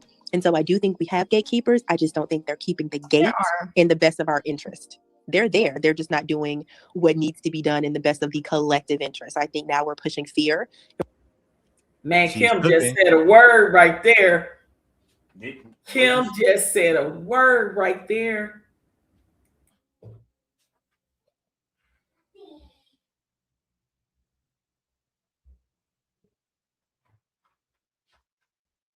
She absolutely did. She just dropped the napalm on them too, because the wrong people that were doing all the gatekeeping that those people were following. Yeah, where they ain't got no gate to go through now. And the only one that's still in the big house is Anton Daniels. Yeah. She cooked right there. And he literally on his platform, I made y'all. Y'all my children. Is this your king? And this is your king. So yeah. And that's true, Mr. For your sister. All of them, all those people, and nobody made but Mr. Anton. You know why? Because he is all about self. Selfish, self-centered, right? Self-evolved. Self. All of that was to the benefit of his self. He knew that he was going to turn on every last one of them, and he wasn't going to deliver what he promised. Again, he is the Jim Jones of YouTube, and they drunk the Kool-Aid. Hey, if they believe that he's selling a bridge in Brooklyn, then and they actually send him a $10 million for it, then they are the problem. Shout out to Ghetto Stoic. He said, "I can't believe you did this streaming thing already and had certain names on call awaiting direction." It was just, I wanted to have people who was more mature than me to have a conversation about balance, because at this time I was at war, so I didn't really care about balance. Because if they talk about my child, which happened, I automatically felt like personally the community had nothing to do with it. It was just between me and two men. If we wanted to destroy each other, to me, at least where I grew up at, that really didn't have anything to do with nobody else. But he brought everybody else into it, and his little cronies. Mm-hmm. Literally, let's say if the conversation was about movies or whatever, OG would pop up, and one of Anton little cronies there, it'd be, "Isn't that motherfucker that support Darrel Long?" And then the conversation would shift entirely to a accountability conversation. But let's keep going. Yeah, I literally got told by Uncle Stu Go ahead, that go ahead, LG. he wasn't rocking with me no more because I was supporting you. He literally told me that, and I was like, "It is what it is. I once didn't know you, and whatever happened between you and him, I didn't even know about and find out about until later. But because I was having conversations with you, he thought that that it was literally that I was involved in that. So he goes back and he tells Frank Gooden, along with that shit starring Gail, whatever her name, I forget her last name, Lockett, the minion for TLA, and that's how that mess started. It was just a big ball of confusion mess. Grown ass men and women. Unbelievable. And she flagged me also because of Kaya's situation. Child, I was catching strays every way. And it's crazy because Kaya was one of the main ones back in Anton. Where is she now? Yeah, until Anton dragged her. Mm-hmm. I remember. And then remember when Kevin Samuels came up on Anton's panel and dragged her? Kevin Samuels. You don't remember that? Yeah, that was one for the book. Ghetto Stoic said you're not supposed to eat at McDonald's. Listen, my brother, I am a fast food eater because I be on the road driving. My wife, she was actually picking up her oldest son from work just now, so she wasn't here at all. And my daughter wanted a Happy Meal. She loved that shit. So that's where we at. But hey, I appreciate you sending the $5 and for supporting the show the other day. I appreciate you. We got a lot of content to go, man. Let's get it almost on. 5 hours in. Yeah, because I don't remember what was all said once you came up either. So let's get it rolling. Oh yeah, it was crazy. Let's go. We're not actually pushing real options. I don't think that outside of like this panel and some other ones that I've been on, I don't really think there's a lot of real people having real conversations. It's just an echo because we want to get this message out because we feel away, we're mad, we're whatever. So I don't want to dive too deep into that. I will reel myself in and I will say I do think gatekeepers are good. I think we have some, but I don't think that they are operating in the best interest of the people.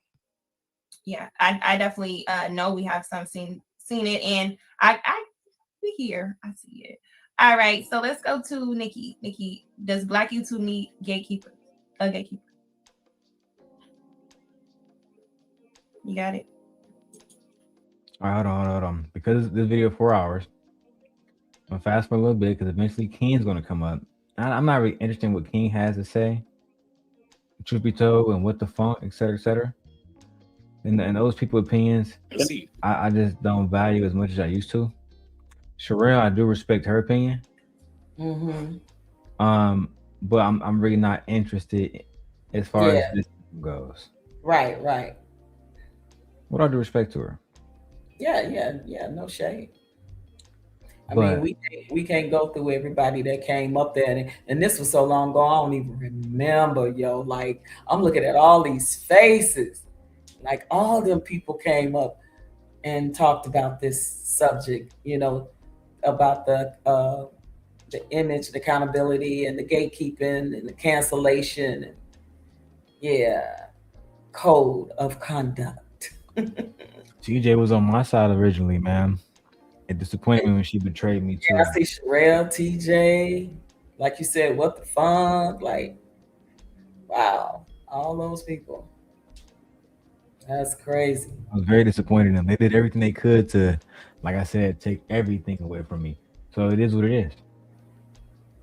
They forced me into a corner.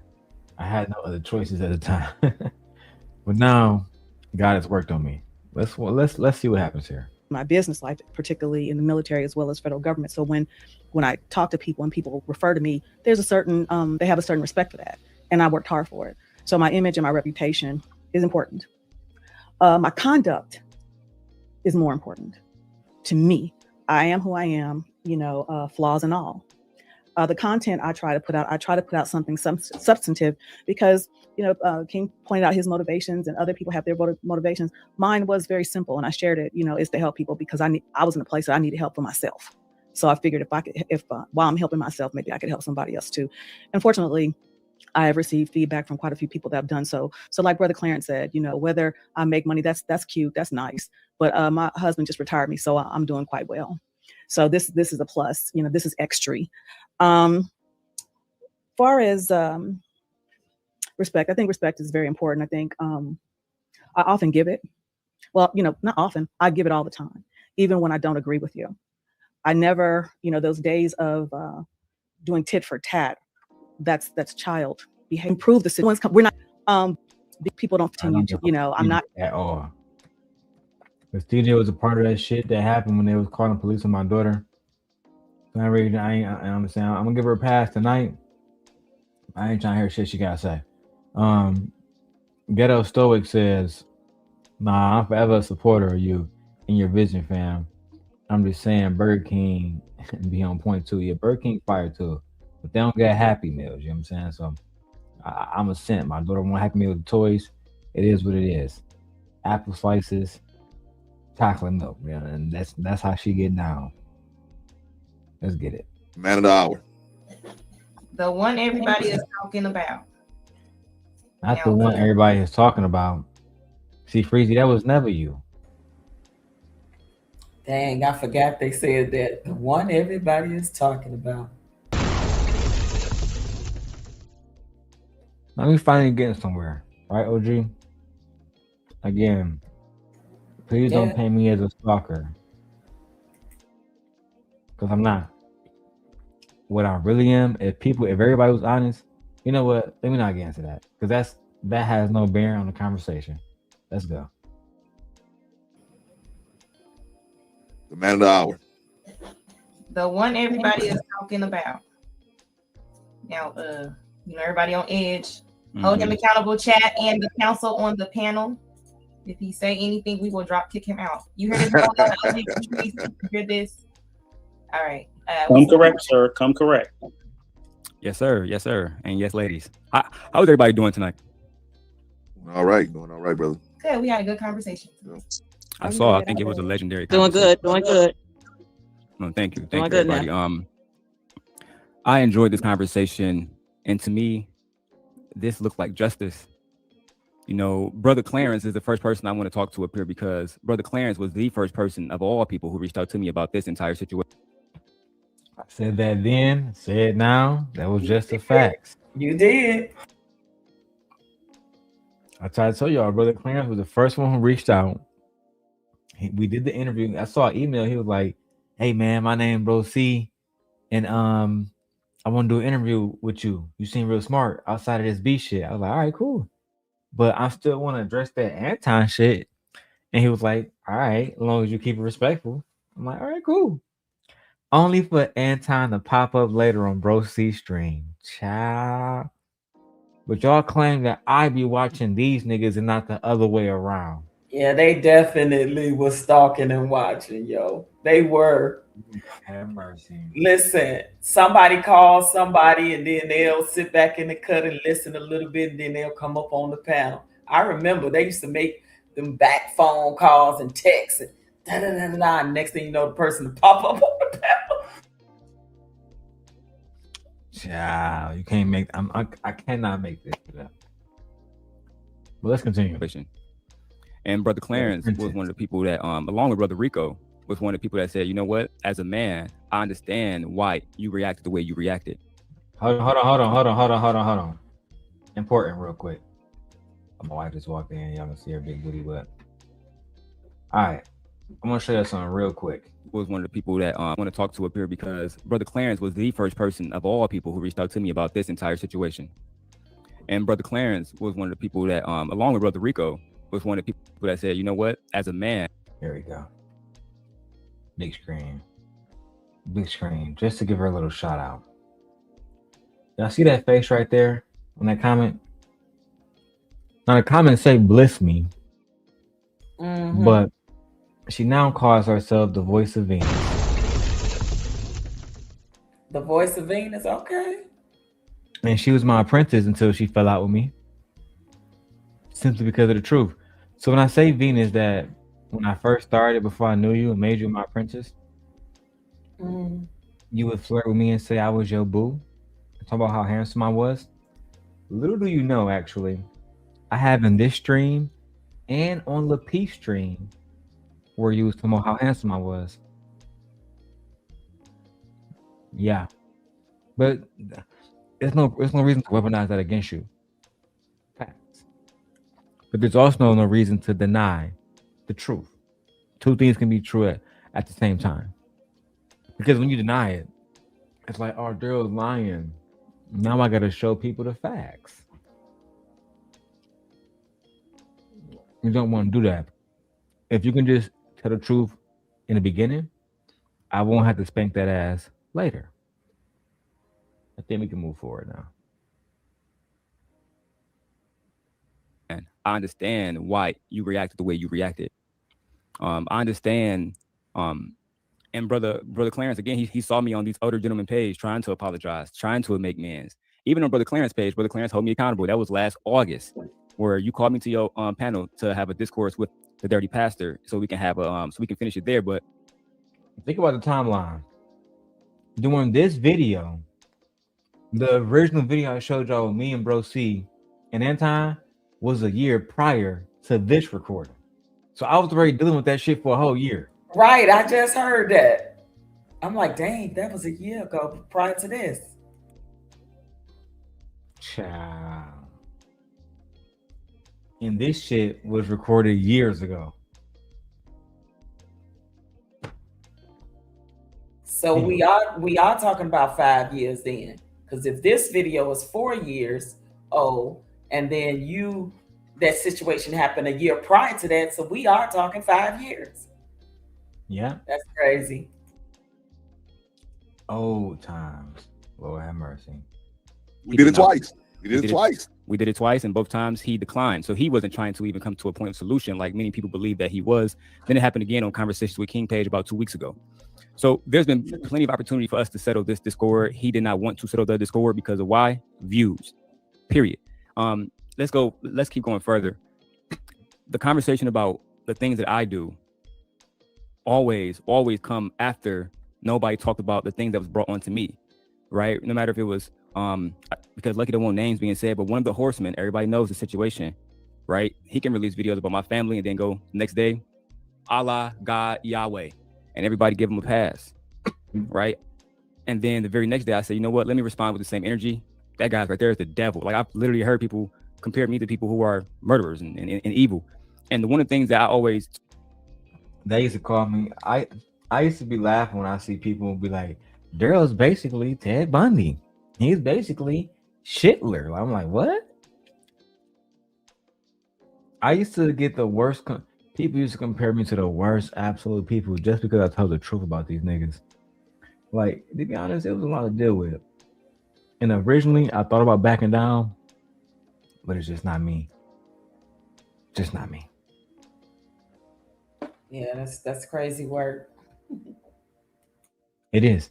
I had to do my thing back in the day. And truthfully, I don't regret any of it. I'm actually saving all of my weed for the next video. Because that's the spicy one. This one, we brought the OGs there.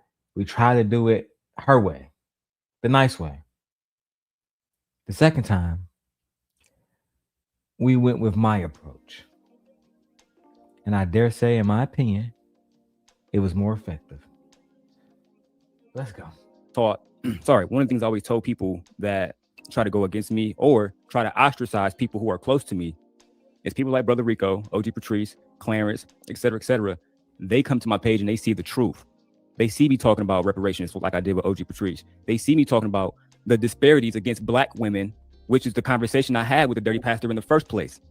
Both of us being fathers of daughters, right? And that disparity, for those who don't know, is the fact that women with the same health background, Black women dying 8 times as much in our hospitals.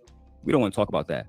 We don't want to talk about how different sectors and different communities have different funding towards education, etc. But I was on my channel. So when you go online, right, Brother Clarence, and you say one thing, like the Black Panthers were a whole bunch of people that got in rooms and did nothing. We know this is untrue because Chairman Fred Hampton is on video feeding 3,000 kids every single day. No government stipends, nobody donating nothing, no Patreon, no YouTube, Google AdSense. And because we do have the Douglas here and everybody, nobody from the Divine Nine, no nothing. This is, if you really want to go back and watch the Judas and the Black Messiah, they show you who was funding him. It was the street lords. It was the drug and the criminal element of Chicago. These were the people that funded Chairman Fred, and he died at 21 years old, feeding 3,000 kids a day. Nobody on YouTube, not one single leader has proven that they did this. I'm only bringing this young man up because there's a cat. Before I keep going, I feel like I was actually genuinely cooking because these individuals like Anton, Myron, Fresh and Fit, Kevin Samuels at the time, they have done absolutely nothing for the Black community. Yep. Nothing. Yeah. Nothing.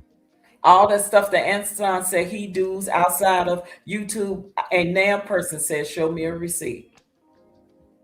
No verification at all. Right? None. Okay. None. And you know what's crazy? Little fun fact. The young lady who was hosting the show, the co-host of the show that we're reacting to, she bought like the seat at my table Patreon membership.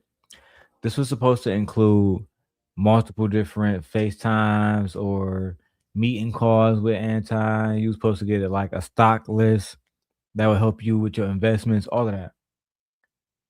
Nothing. It was basically niggas throwing monies away every month. Yeah. And Nothing. all them ones that was throwing the money away, what you hear? Crickets. Because they realizing to themselves how crazy they were for drinking. And see, I'm not a hater. One of the girls, Fanny P, she was a former bag chaser. She spoke out recently on Freezy's channel. Mm-hmm.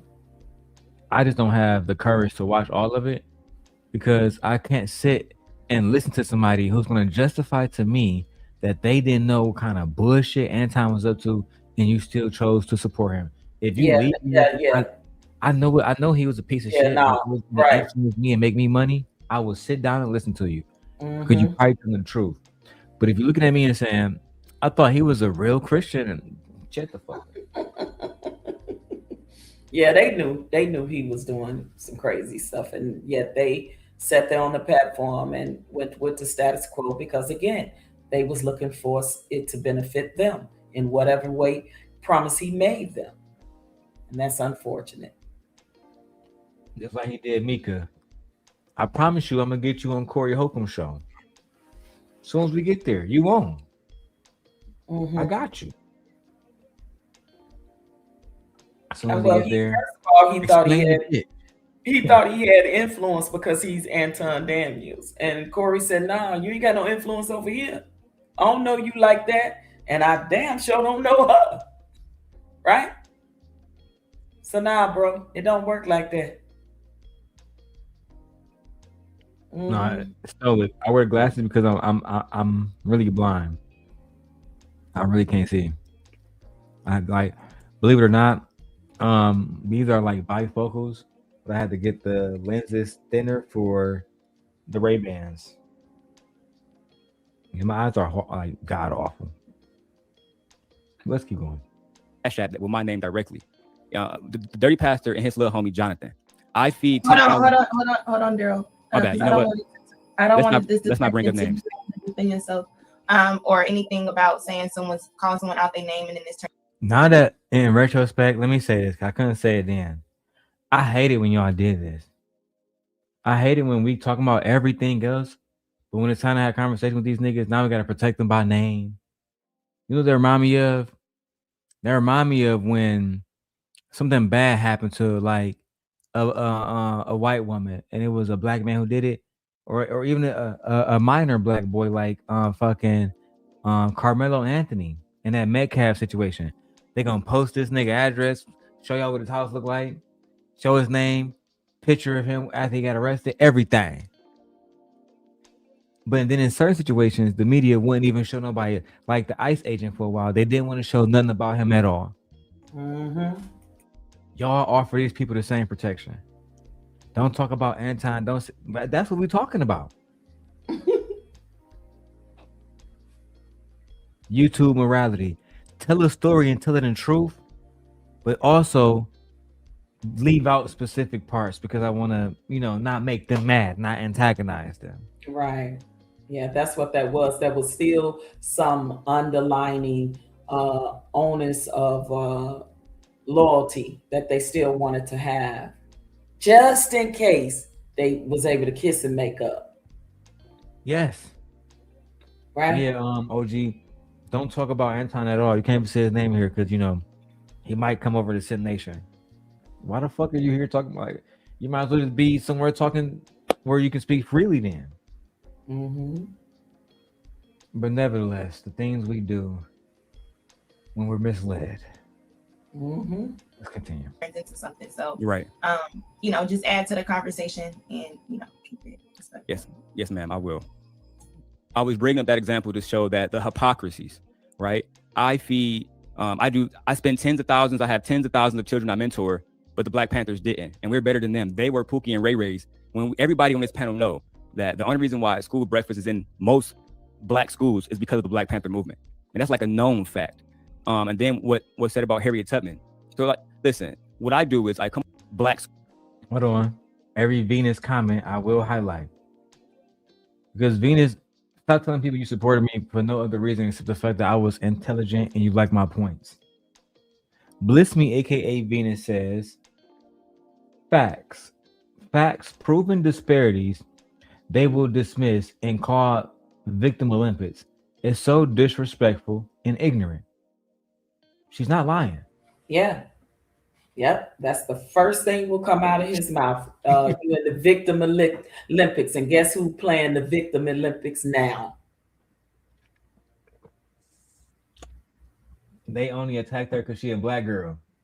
OG. Who's going on all these different platforms doing these interviews, playing the victim Olympics card? Oh, yeah.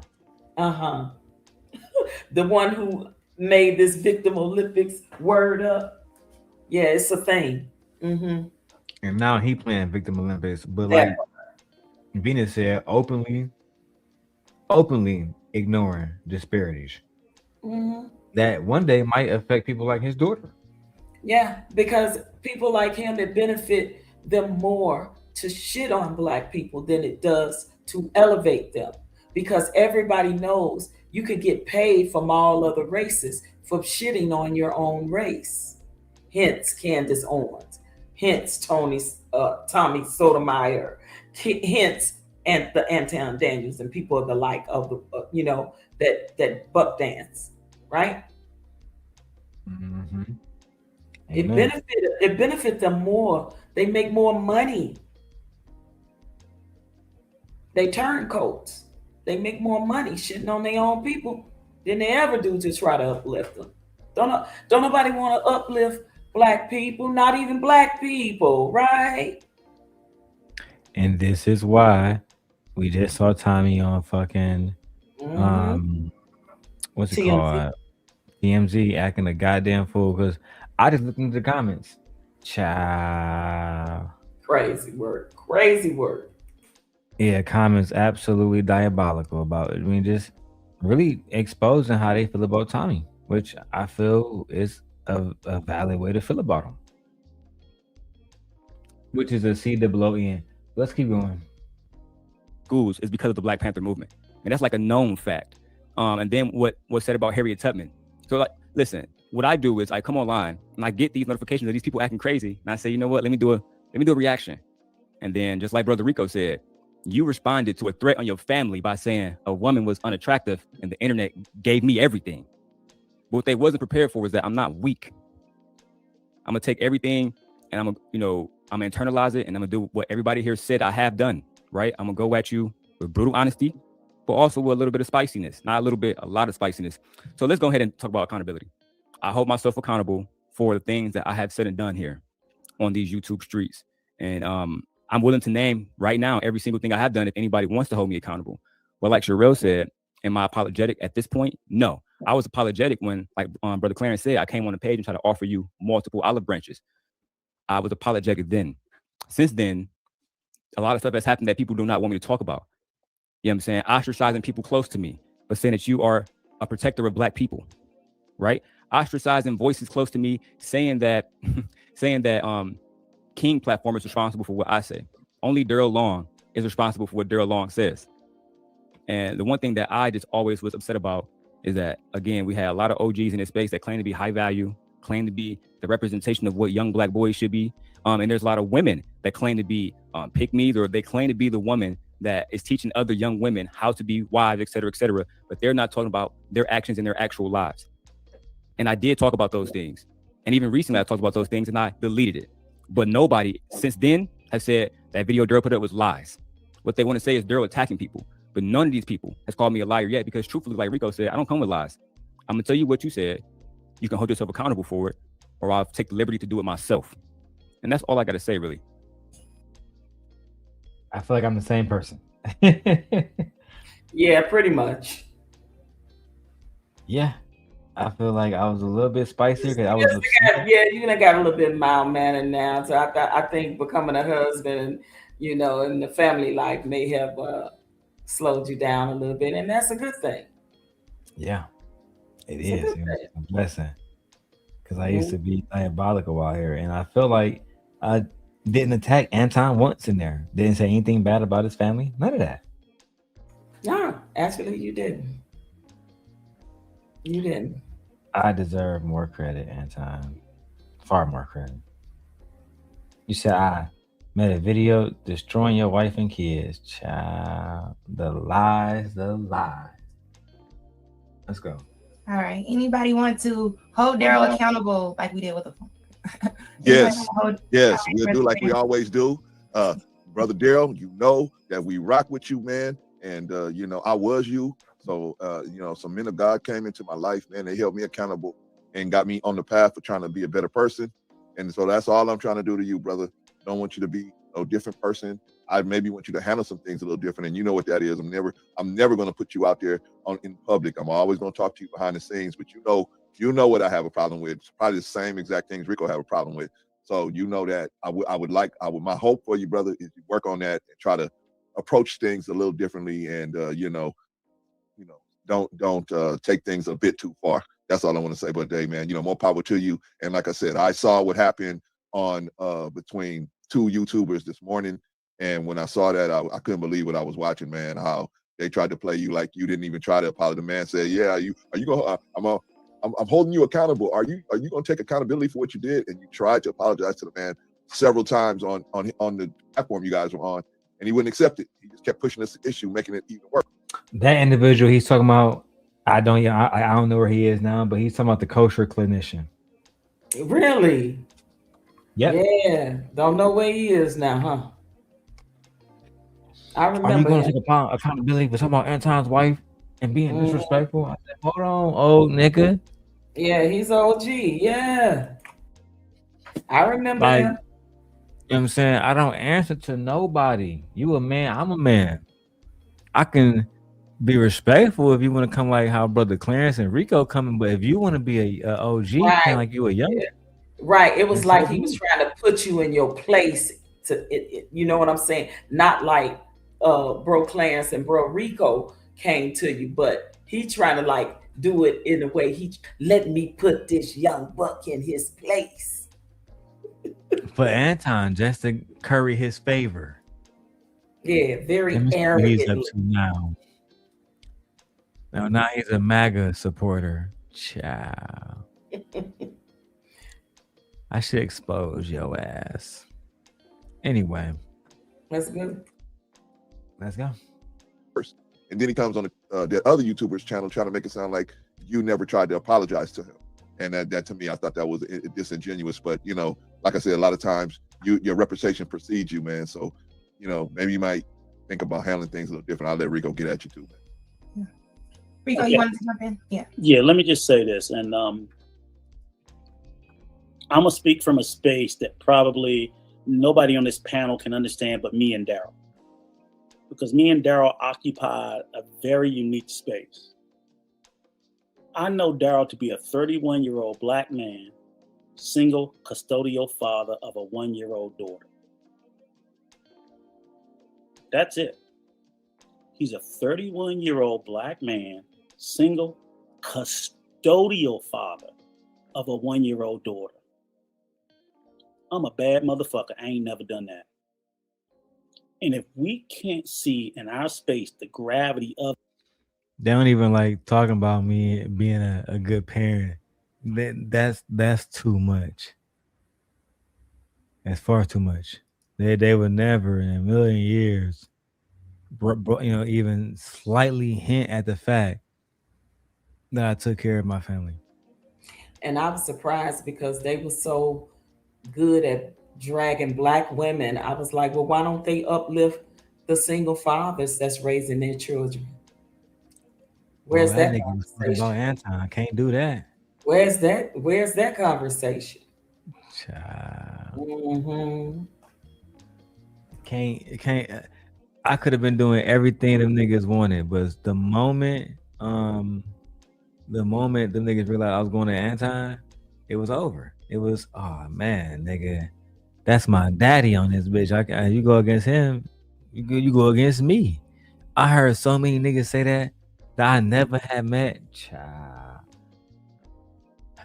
Flashbacks. that, then something's wrong with us. We know what our community's like. For all of his faults, for this young black man to willingly take that on for all the shit that exists in our community. I was a 24-year-old single black father of a 2-year-old and a 3-year-old, and I fucking lived that. I was a male black single mother.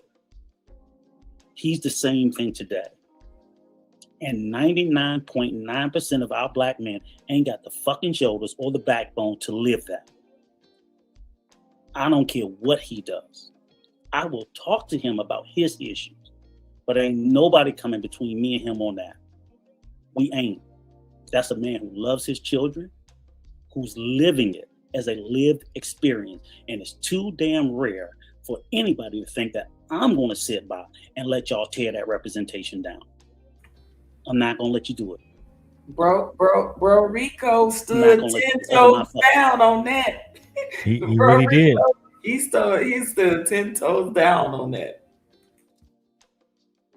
They I mean, because the thing about it is everybody was trying to tear down my image of who I really am. And to me, I don't know. I found it disgusting. Because you can tell the truth about me. And really, that truth would be enough to really, you know, get some people to be against me. But to lie about me is absolutely diabolical. That's the part I always hated. And these were multiple black men doing that to another black man and wasn't holding themselves accountable for their actions, but yet they wanted to hold you accountable. They wanted you to hold you accountable and put you in your place. See, because they're the fearless leader over there, right? They're the fearless leader that everybody is following. Follow the leader. Follow the leader. So you get in line or you get ousted.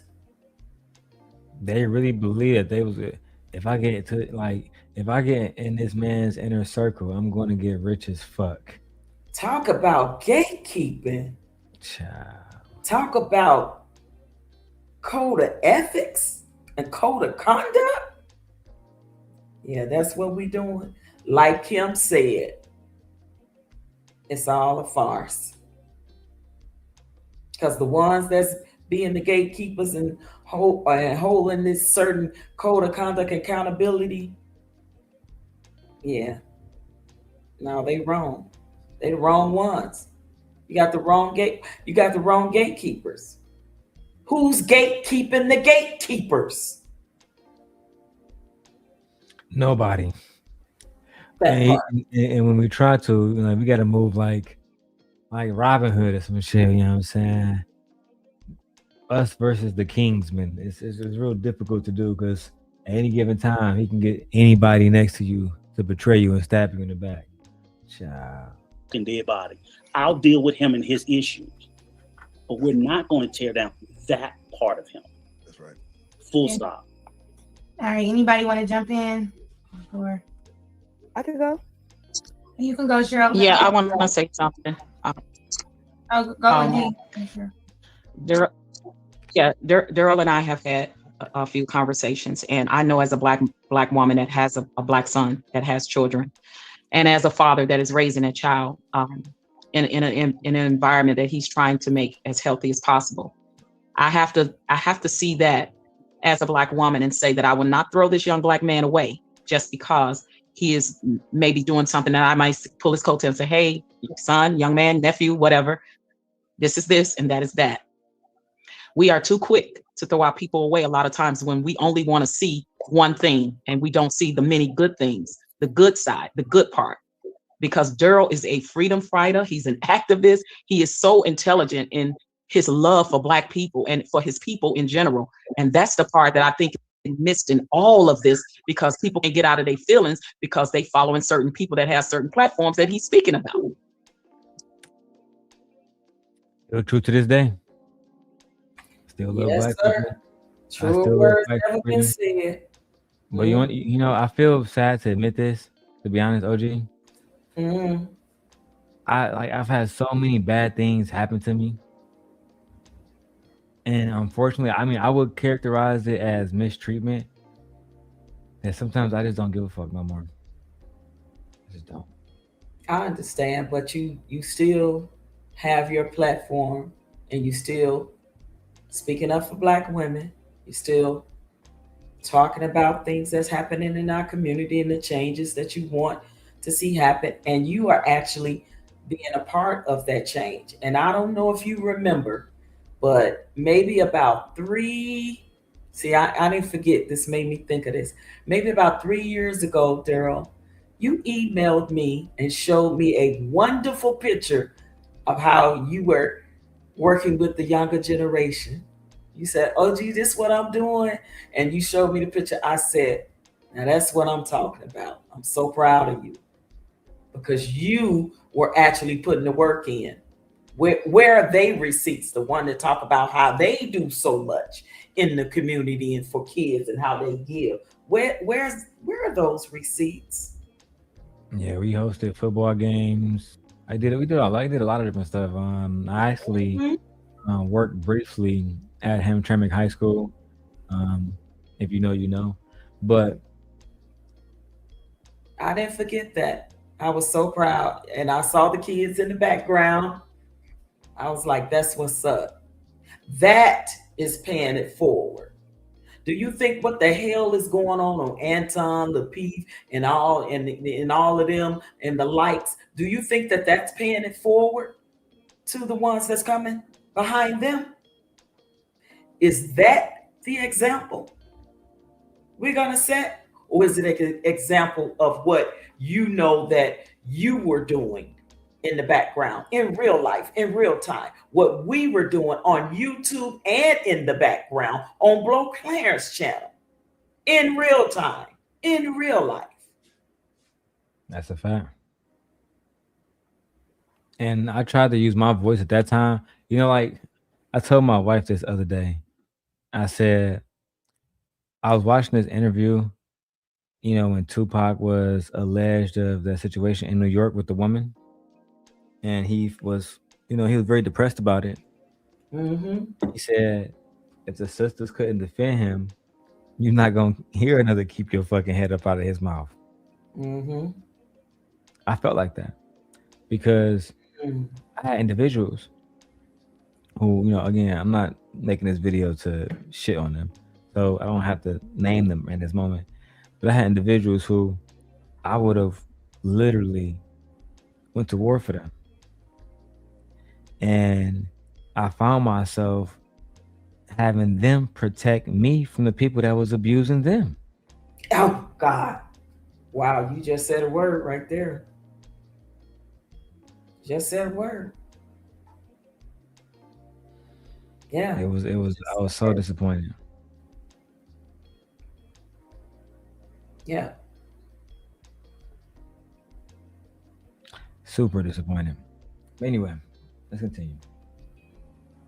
And fact of the matter is, Darrel loves his people. That's his bottom line. And when you disrespect Black women or anything else or anybody else, he coming for you. I can't always say how this should look, but because he's a grown man, but I can say, hey, nephew, come on now. Yeah. But in the same breath that you giving him all the smoke and trying to hold him accountable, you need to do it to the other people that's doing the same damn thing. And not because you like them and you roll with them. Again, it's like me and Shorty wasn't cool when it happened, but she was on a panel when bro said Black women are a bigger threat than white men, you know, to Black men and white men ever has been. That was her opportunity with all the conversations we done had, with all the people that poured into her, Uncle Rico, and everybody said, hey, Yep. you know what I'm saying? You get off on a lot of bullshit, but I can't let you say that. I can't let you slide with that one. As a Black That's woman, all. You don't gotta go at the nigga wife. Just way in the hell you could have slide saying that, and I'm on the panel.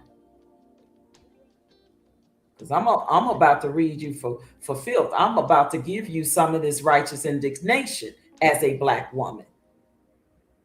Like, that's insulting, that's disgusting, and degrading to say that about Black women when we know and it's wrong that it was not us, and it's dead wrong.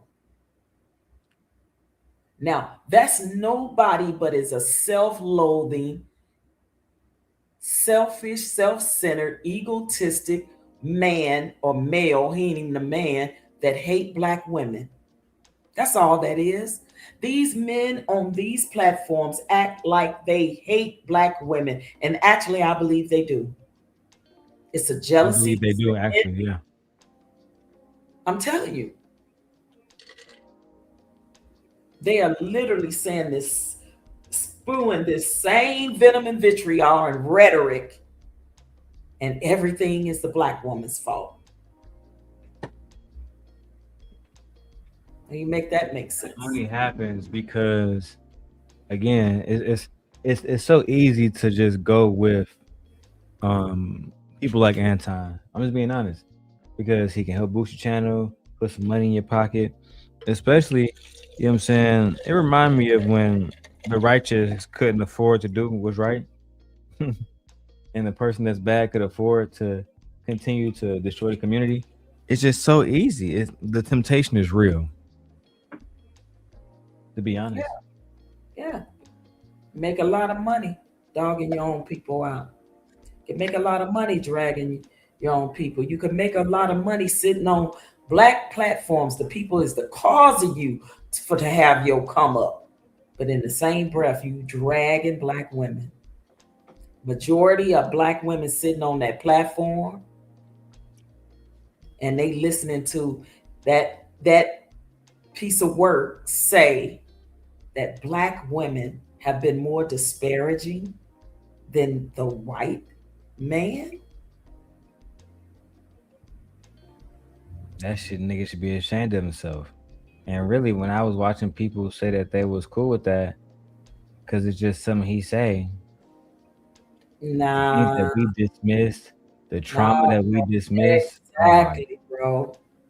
Ain't no way in the world. And I know if me and Rico and Bro Clarence was up there, no way in the world they would have ever slid. Ever. But see, the women didn't even have black male defenders. And then they sit on the platform and allow to be disrespected like that of themselves. and They welcome to the sit show, there. Victor. And They they sit always there say and allow the disrespect. Like, disrespect. Yeah. it reminded me of what E Black said to you, and like he, tried to say something that was not only disrespectful, but sexually disrespectful as well. Mm-hmm. And like he tried, like, I don't remember exactly what it was, but yeah, it was. But I had men that defended. You see what I'm saying? And I spoke for myself. And I had exactly. men that defended on that platform. Right? Yeah, but he was found. And for one, it's just disrespectful to say, because Yeah, it didn't need to be said. disrespectful. She All wasn't because even against bro. exactly. All because we were trying to make the peace between you and him, and he come on the platform, and that was supposed to happen, and then it did. I end up getting disrespected, right? But I ain't gonna never just take it sitting down. I tell you that. I done had a couple black men try to do that. Darrel, I want to ask you a question. I want to ask you a question. What's the problem with like black men and black women putting black in front of everything, as if other races of people don't do the same thing, bro? And then Vic, my thing so I ain't trying to talk about nothing else unless it's about the topic, which is Anton is former Apprentice. Because I know like we can talk about the black people stuff, and then next thing you know, we 15 minutes, and I haven't pressed play. So I'm just not gonna do that tonight. Yeah. Go ahead. That's crazy, bro. I wouldn't But we put got black a in front of anything. about like the topic. I got you. Yeah, go ahead, man. I wouldn't put Okay, black in okay. front of And thanks for anything. being up there, You know what I'm Vic. saying? Let's keep going. But because of what's right to do. I'll close with that. You know, I want to add one last thing. Darrel is that dude where you're get caught up at something. Hey, I'm at the liquor store, man, and I just ran into these dudes, man. I need you to come down here right away. Darrel is that dude that'll come in, kick the door open, and that's the dude you want on your team. Now, when he ain't kicking that door open, you know, he might get mad at you. He might be at your house and your phone ring too loud. He rip it out of the wall. You're like, what did you do that for? But ultimately, that's the dude you want on your team. You know, me, Rico, and others, and Sister Patrice, and others. Shout out to Brother Clarence. That was a very good characterization. What I would say is this: I have a very low tolerance for bullshit. Like even with everybody around me, I told them 2026, I am on the road to try to make as much money as I possibly can, and that will require me running a very tight ship. And it's no disrespect to nobody, but I just like the older I get, my children are getting older. Eventually, they'll have children, and they have other needs. I have a wife, so I just cannot fail, and I can't let anybody else be a reason why I fail. So, and that means to anybody. That goes from my kids to my friends, my wife. It doesn't matter who it is. Everybody has to come correct. I just can't take no else. That's what. Bro Clarence said a word though, because you know it's funny that he said you were the guy that they should want on their team, because if something going down, you right there, you gonna be there and the ones that was on his platform that disparaged, did he take up for any of them when they were getting drugged, or when when they got dissed and talked about? And did any of the men on that platform come to any of those women's rescue in defense? No, Like in a real way. none of them. Okay, I rest my case. And truth be told, it's because they look at him like he the boss, like he they boss. That's just the facts. Listen, contracts can be broken. Okay. You believe in yourself if you I trust don't know God. why. Well, yeah, they were so, concerned about the contract. Contracts were made to be broken. Anything that's man-made can be broken.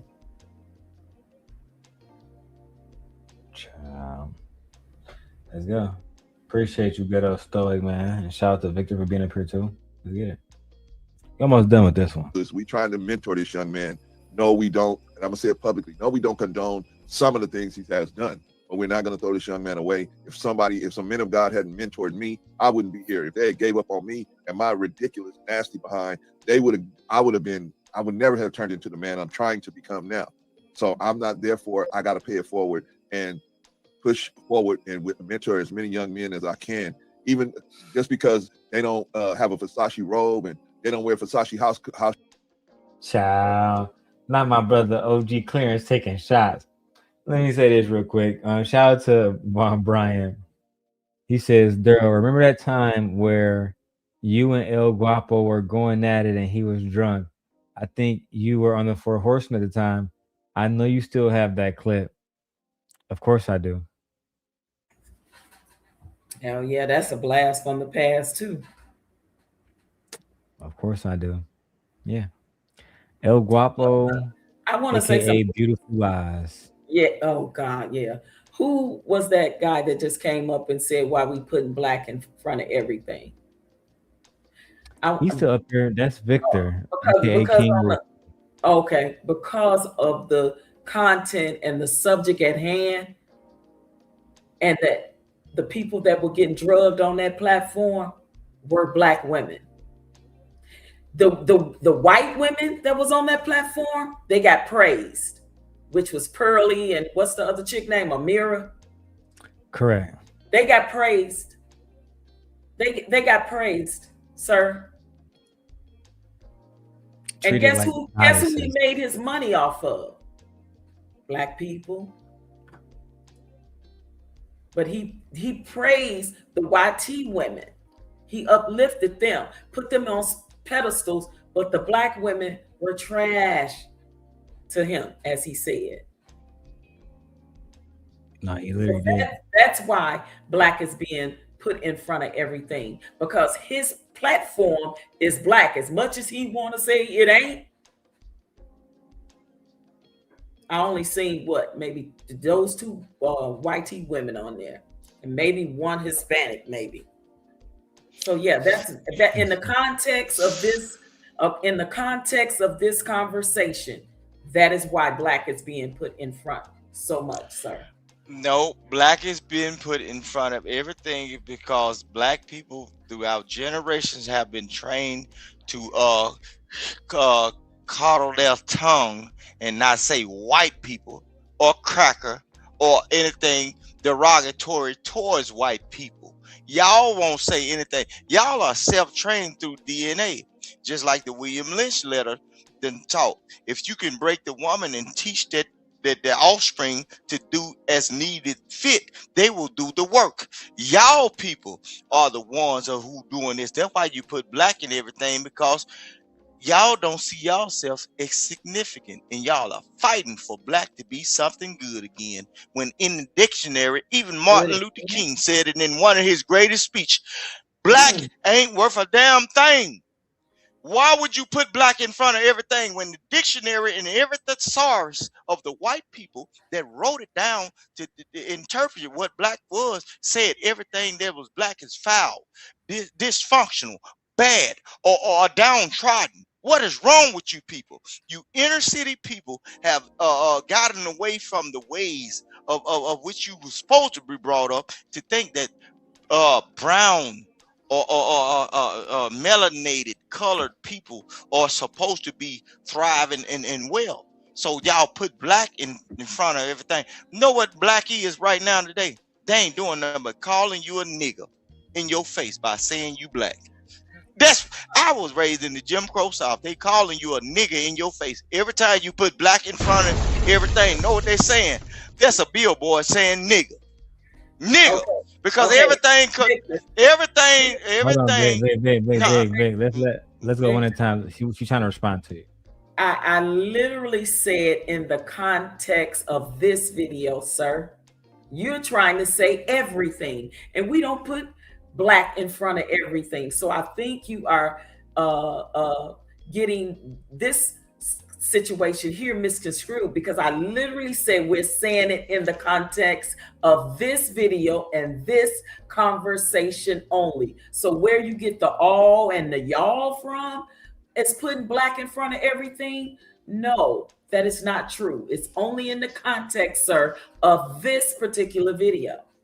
Oh, okay, my good ma'am. The all and the y'all come from when you step outside of YouTube.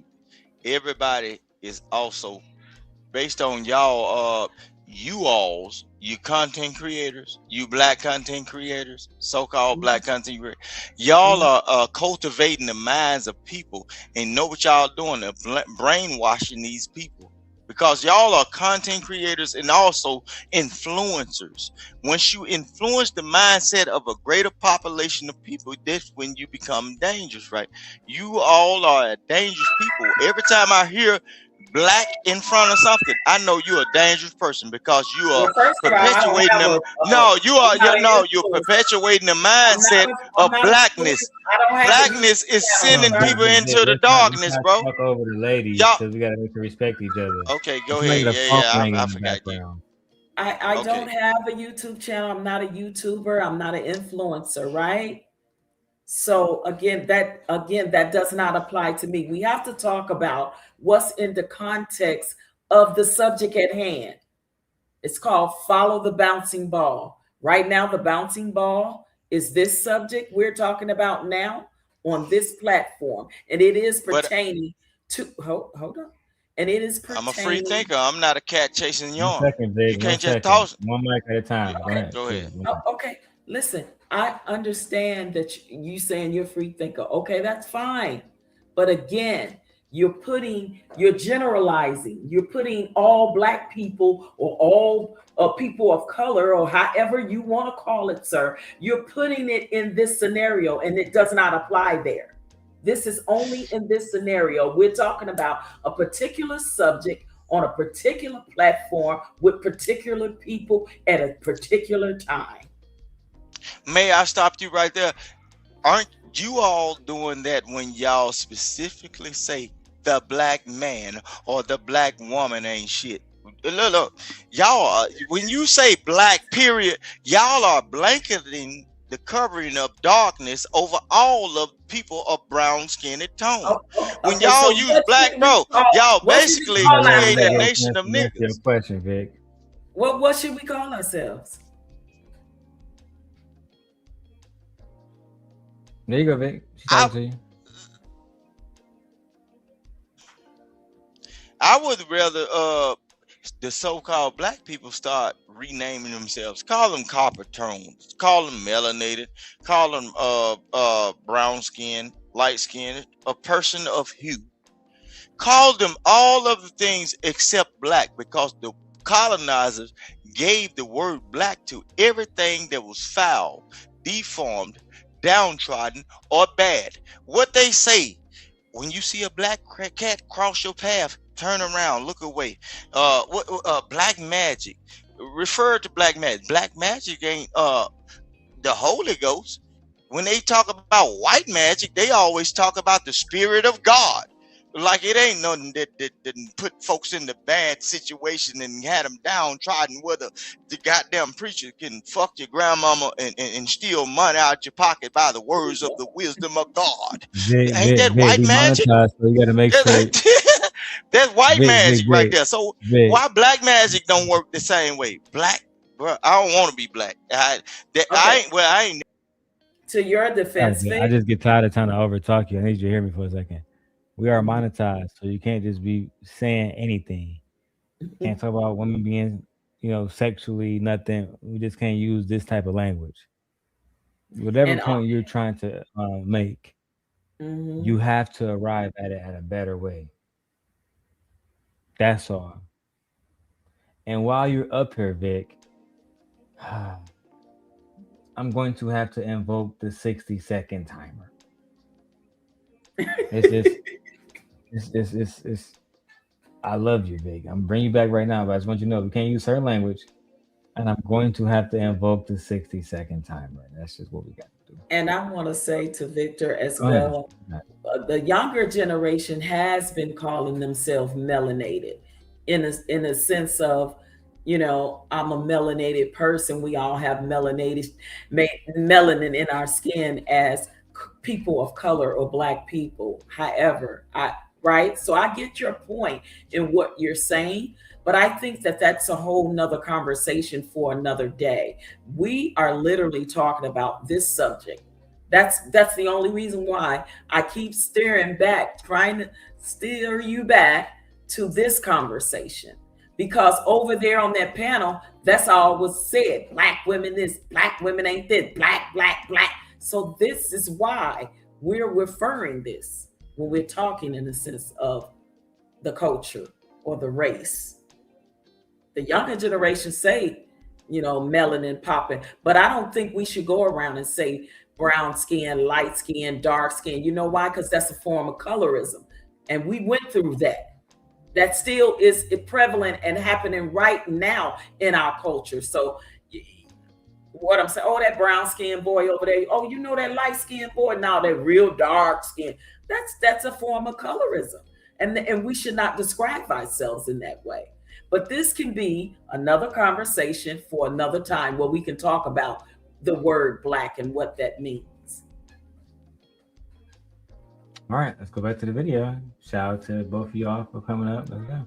Shoes don't mean, I can't mentor him because he ain't, it ain't all about the money with him, so I can't mentor him. No, I'm just gonna mentor the man as much as he'll accept from me. And that's all I got to say. Thank you, Lucky, for letting me talk. I'm sorry to interrupt. Sure. I just want to add too, because Darrel, I think you should be held accountable for the fact of, if you're going to apologize, you need to stand on that. So it's like, you also, I understand sometimes being a responder, because even for me, but I believe that even when you respond, anybody can add, when you respond, you also have to understand that there is going to be another response. So if you leash a response attack and you don't have the support system, or you're going to be isolated or things like that, I personally would say I wouldn't apologize for something that I'm okay with doing once you get disrespectful. So I would say, going forward, what do you say? What do you think you could have done better? Or going forward, what are you going to do different? Because you're easy target. We know what to do. We know what buttons to push. Get you off. We can say, your channel's this, blah, blah, blah, blah. But going forward in this space, like how would people be able to see you operate differently? Like, we can't get you off the hook. Well, the phone got held accountable, so. Yeah. To answer the first part of your question, what could I have done differently? I could have ignored it. The very first time me and you came into the same spaces, Lucky, I was actually on that page trying to have a cordial conversation with Anton. I asked him, Dan, let's have a cordial conversation. He avoided it. The next day, I see threats towards my family, threats that I was absolutely astounded by, considering that I never thought he would be somebody like that make those kind of threats, and even worse, for them to be idle threats. So that was one thing I could have did. I could have ignored it, seeing that it came from somebody in that manner who was inferior, who was just saying stuff to say it. What I tell people behind closed doors, I told Rico and I told Clarence this, is that day I felt bullied, right? You want to try to bully me. So my attitude was, cool, let me show you what a real bully look like, right? And moving forward, that's the attitude I cannot go forward with, right? That's the attitude that I cannot go forward with. So instead of attacking, the person, I'm going to attack the message. I'm going to attack the things that they do. I obviously, I held a lot of vitriol towards these people because I felt like there was a lot of stuff that needed to be brought to light about these people. You get what I'm saying? I wouldn't go on here. Like I do a show with Kim and Glow. If we all went out to dinner one night, I wouldn't take videos of them to use it against them. I'm not saying no names about nobody, but I'm saying what I saw was a culture of Black men who was completely in a sense of harassment against women, right? One woman spoke about it profusely for months. Nobody listened to her until I. Damn. Tawana, you want to come over and say hi to us? Tawana? We've been helping y'all, quote unquote, expose Anton, only for y'all to take y'all asses right back over there or around these individuals who assaulted y'all or ostracize y'all. And this is where I lost a lot of respect for y'all, especially the women who were saying how a man should treat you and how a man shouldn't. Why would a woman take some kind of advice from you when Anton Daniels basically used you like a fucking nut rag? And the moment you thought the grass was greener, you went back over there. Pathetic, unloyal creatures. Let's keep going. Spoke up for her. And you know, to have grown men who are Christians, that's something else that bothered me, because in Detroit, we try to have the young man believe in the leaders, believe in the Christians. That's why I wanted to talk to Bolo. But when we see, because I'm around a whole bunch of young men, and everybody that around me, they saw this whole situation play out behind closed doors, people y'all would never see on YouTube. And they said to themselves, what kind of man threatens a family and then, begs for, public sympathy? What kind of man does these different things? I only responded with the same energy. That's something that I cannot do anymore. What I'm going to do now is I'm just going to allow people to see these people for who they are. When you guys see me react or something like that, I'm just going to provide the receipts, not attack, somebody who I might find unattractive, whether it's somebody's girlfriend, whatever that might be. But that's something that I cannot afford anymore, is to exercise, basically destroying these people. The last And man, one thing that I'll go back and I regret is putting myself on a leash for people who would backstab me later on any fucking way. I really regret that. I should have kept my foot completely on necks. That's a fact. I allowed myself to be muzzled because I thought I was doing the right thing. How we live and we learn. We all have regrets and we all live and we learn. It's a learning experience, right? Amen. It sure the hell is. It sure the hell is, child. Let's go. Last video I put out, I ended up taking down because I felt like it was too honest. People, they don't want this truth to come out, and that's something that I've always been about. Like people can say whatever they want to say about me. I tell everybody the truth about me. I am a father. I am a single father. I did have a woman that was living with me that I wasn't with, but I was basically taking care of her because I wanted to have a home where me, my daughter, and her mom stay together. It didn't work out for me. I'm a single father now. But at the end of the day, what I end up doing is just really meditating, Lucky. And that's something that I have to do further, right? And that's why I reached out to Rico. The night where the police came to my door and I was abused, I talked to Rico. I talked to J Pam and a few other different OGs, because the very next day, there was a Christian making videos about that situation, right? E Black. That was you, E Black. That was you.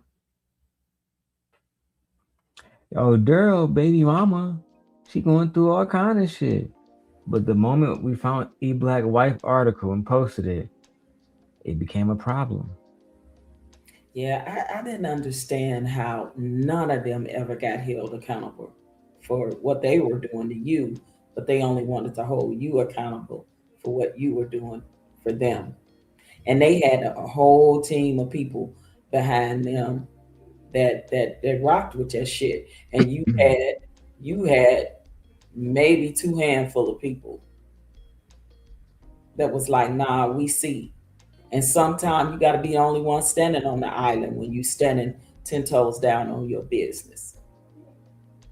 Yeah, so I never understood that to this day, that none of those men that were involved in that ever was held accountable by nobody, because all of them, the male and the females, was bootlicking over there big time.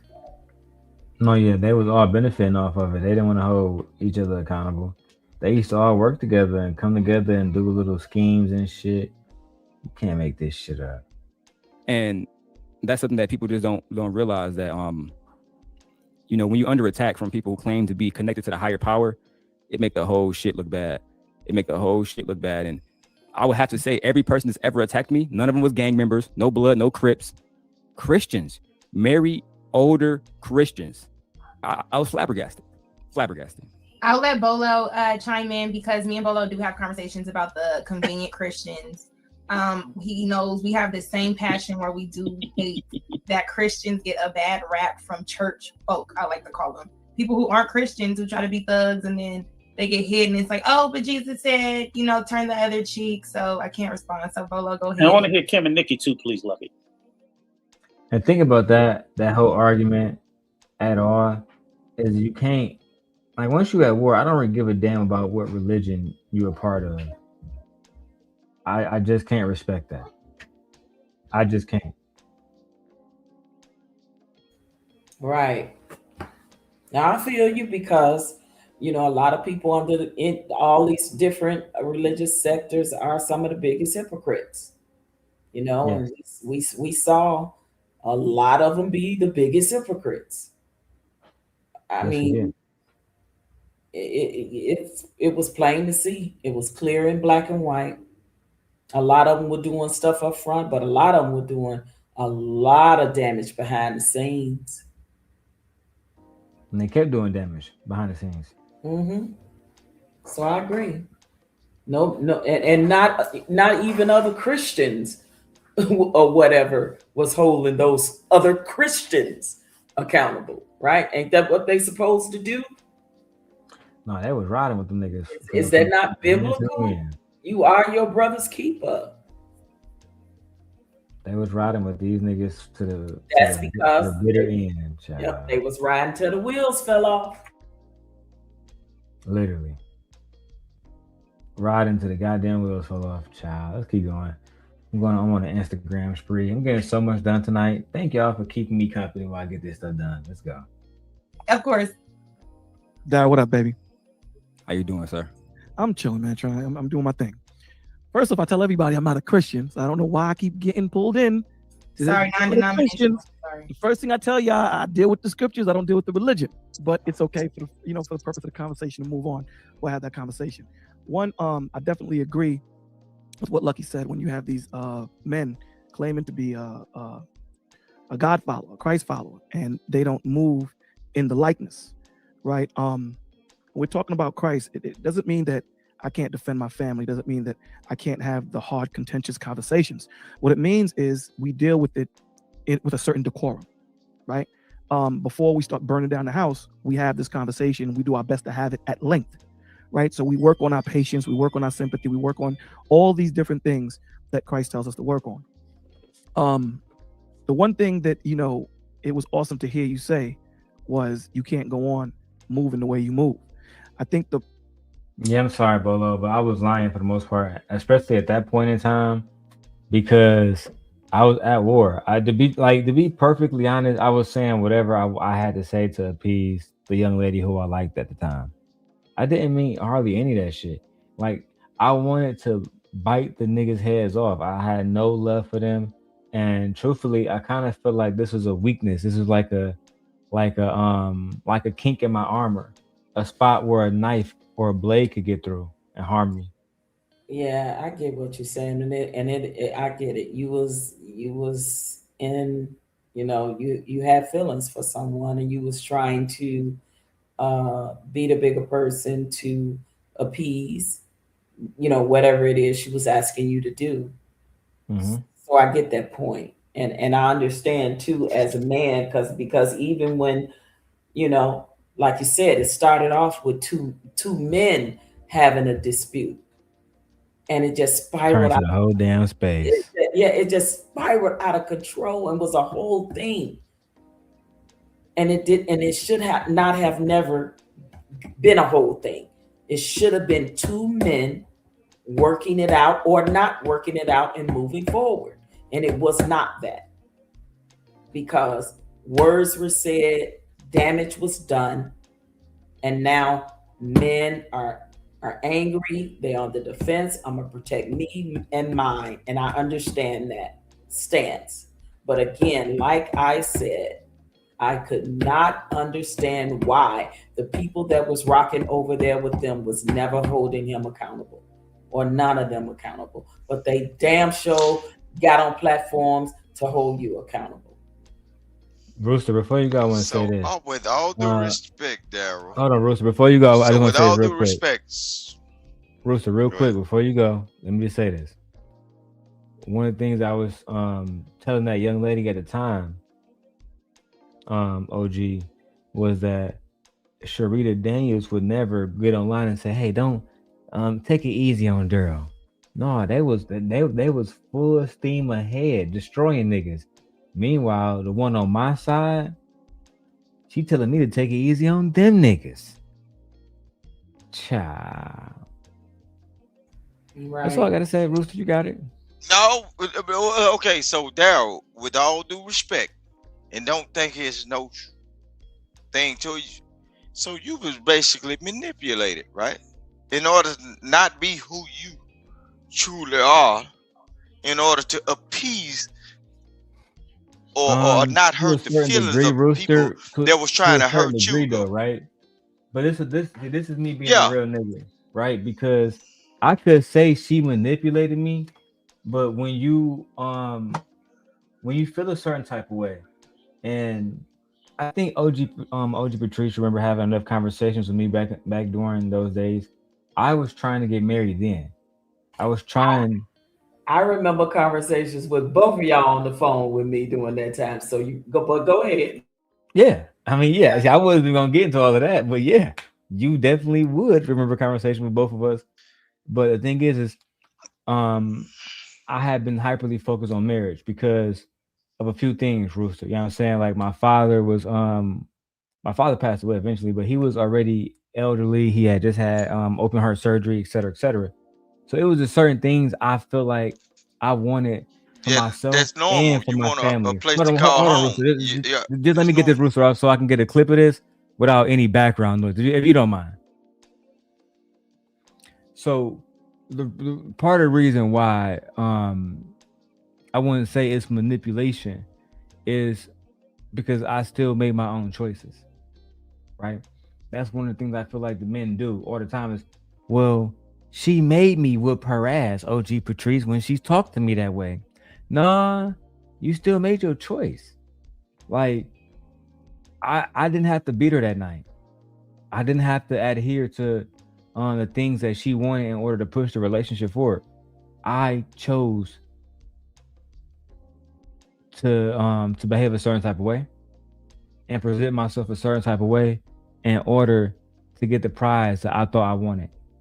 That's really on me. Now, if you want to say she had influence over me to a certain degree, I would accept that. But manipulation, I think that's a little bit of a darker way. Go ahead, Rooster. No, manipulation and influence, it goes hand in hand, bro. It's just kind of slightly off. But manipulation and influence is the same way. Manipulation is like when you take a driving force and move it in another direction. Influence is word of mouth. Like, it don't have to touch you, but based on the proximity of it, it does a certain thing to you to make you do a certain thing other than what you will do. See, I'm well educated in a lot of things, but I'm just from Mississippi. I'm just a little not on the log that don't know shit. So, but I'm saying it's the same thing, bro. Basically, a person manipulated you, bro, into not being who you were supposed to be at that point in order to get their total.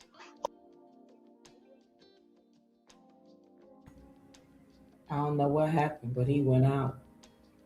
But I'm gonna just say I disagree with that, because manipulation and influence are two different things. When you manipulating somebody, you are intentionally using underhanded tactics, to get someone to do something. You know what I mean? Like it's a total not forcible thing, but like I said, manipulation has a lot to do with being deceptive, right? Correct. So, but she could, because you had caught feelings for her and she caught feelings for you. Of course, a woman is going to have influence over a man if they got feelings for each other, just like a man's going to have influence over a woman. And the difference between those is totally different. Influence is you affecting that person. If you see something in that person, you know, and you want to impress by your character, by your behavior, then their influence can influence you in that way. But manipulation has deception all over it. You're being deceitful. So that's the difference that I see. I agree with you. Let me I'm gonna address what you said. This is quicker because what you said take a little time for me to address. And Rooster, you got bad signal, so you dropped off. Drip, I said this before because OG asked me the same thing about the cameras. This camera that you're looking at right now is the iPhone 17 Pro Max. This camera that everyone always talks about, how it moves. Let me turn it on. It's an AI camera. All right.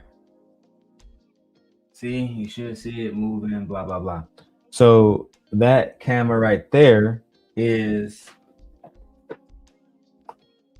this one.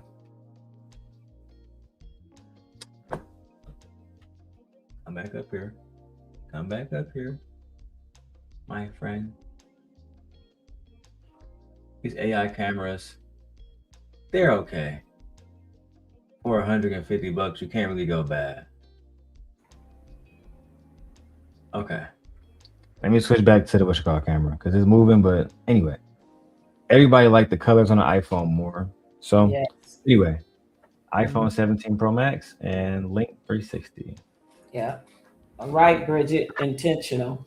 Manipulation, intentional. Influence is just sort of like a gentle persuasion. And when you care about someone, they will have an influence on you and you will have one on them. So I agree. They mean two different things.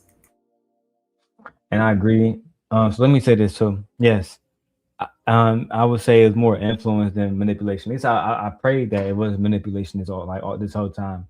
That would make me feel worse about the entire situation. Looking back at it, I believe it was influence. I would hate to know that it was ever manipulation. That would right. Yeah. probably make me relapse. Don't relapse. Don't do it. Come on back. Let me reel you back in. Yeah. I told Anton, I said, Anton, if I ever found out that you sent any individuals my way, no matter what happened with us, that's your ass. Because I take the matters of my heart seriously. Yeah, he don't want that smoke. He don't want that smoke from you. I think that he's in a very sensitive place right now because he's a victim. He's a victim. Remember, his daughter is not going to make it to the He's Olympics. exercising his victim Olympics. All right, let's cook because I got to get out of here in about 10 minutes. Okay, let's go. The problem that people have with your responses is not the response content, is how you respond. I think that's the problem that everyone has, right? So you do have the right to defend when you feel that you're being attacked. It's the way we do it, right? And then that's what's questioned. You know, that's what we say, damn, did you have to go that far? And, you know, when we talk about holding the OGs responsible, Rico was saying that earlier, I'm one that practiced that. You know, if someone is wrong, someone's wrong. I've gone on certain people's platforms. OG said she got to leave in 10 minutes. So it's time to go into demon time. That's right. Full demon fucking time. Nigga, you ain't handling me shit. My spirit recognize your spirit, and my spirit identify you as a hoe, nigga. Let that hoe loose, nigga. Yeah, free that bitch, nigga. Yeah, free Keisha. Yeah, let that hoe up out of you, nigga. I heard that hoe knocking. I heard it. Lord, have mercy. One of my favorite clips, but that's not what we're gonna watch tonight. Tonight, because OG only has 10, 15 minutes left, I'm going to show her the second part. Because the first part y'all saw was, when we tried it the nice way. That was when, like I said, I told her, I like you, and we're going to try it the nice way. But it didn't work out. It didn't work out. And that led us to my favorite video about this individual. This one right here. Woo! Now, I don't even know more. Let me see, how far? The stuff you. Oh, nah. We got to wait because I did come up there at some point, but we got to wait. Now, eventually, they tried to destroy her so bad that they made a fake corn site with her name. What? Yes, they did. They made a fake corn site with her name, fake pictures of a girl butt naked, saying that I was the one that made it with the pictures that she sent me, even though it was clearly not the pictures that she sent me. Child. What? So if y'all been waiting all night long to hear her really go the fuck off on her former apprentice, her former master, Anton, and the other little Antonites, let's listen to it now. Apologize to anybody. If you just want to hear what I have to say, like I said, I'll actually drop a link for anybody who has questions or anything like that. However, when I was on Anton, everybody called me Anton side chick.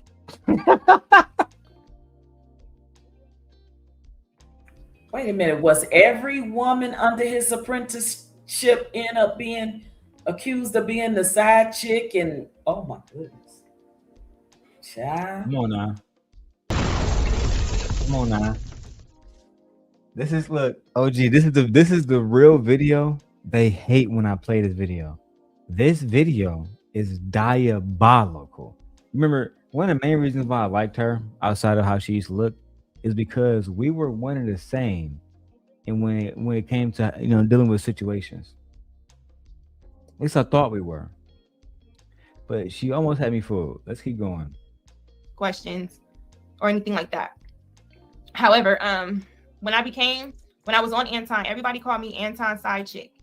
Is she Anton side chick? I couldn't go into a chat without being Anton side chick. Now I'm gonna drop the link. I wasn't originally, but with everything, like fuck it. Like if you want to click the link, you can ask whatever questions from anything that you heard. I'm gonna be truthful. So as you hear, OG, she's a little bit more spicier in this one. She was upset because, as she just said, no matter what chat she went into, they called her Anton side chick. Right. So something happened between that first video you just showed and this one here. I could tell you what happened, or what had happened. What had I happened? know you said you got to go soon. Just make it short and sweet. Okay, short and sweet. So what had happened was I dropped a video called Surviving La Peef.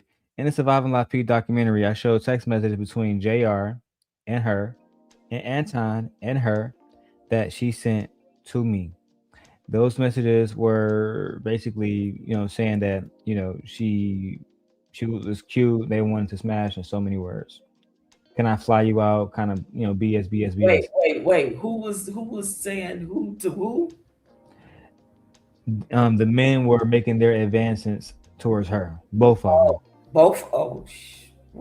Both of them. Wow. I still get those text messages to this day. That's a fact. Okay. Let's keep going. My position on what I've experienced if I was there. So let me just keep going. I was called Anton side chick or his second whatever situation for a while, in which I've expressed with different people, such as a JR, who say, you know what, this is what happens when you're in this particular space. People will put things on your name, they'll see who you're associated with, and then they'll attach you to it. I said, okay. However, once I became cool with Courtney, because in the beginning, me and Courtney was not cool. I did not like her. I felt like she was what they're trying to say I am, right? A pick me. But I felt like she was more of a woman who just championed what Kevin Samuels was saying. Not a truth get out about how the ladies feel about each other. Now, OG, I'm sorry, I know you gotta go soon, but this was maybe I should have played this one first, but y'all said play it in order. Child. Let me say this. Courtney was helping us get information on Anton. And from this point forward, I'm not gonna call her by her name. I'm gonna call her the Southern Belle. The Southern Belle was helping us get all the information on Anton. She and the young lady were the best of friends, the thickest of thieves. Until one day she called her and said, "Hey, girl, I know we said we was done with JR now, but I'm back on the piece." Wait, who said that? Which one of them said that? The Southern Belle. Oh, so she went back. She went back after verbally telling us I'll never fuck with them niggas again. And that was because I had made the video exposing that she was allegedly JR's side chick. But it was no alleged, child. Jesus, who in the world was JR not sleeping with or trying to sleep with? Allegedly. No, this one he achieves. The dart hit the center of the board. And JR is a married man and had a whole apartment on the side taking these women to smash. And then you got Anton, who's a whole nother Christian man, conservative, right-winger, that's married and that's trying to do the same thing. He was for sure making advancements. That's a fact. And we got a text message to prove it. But you don't have to listen to me.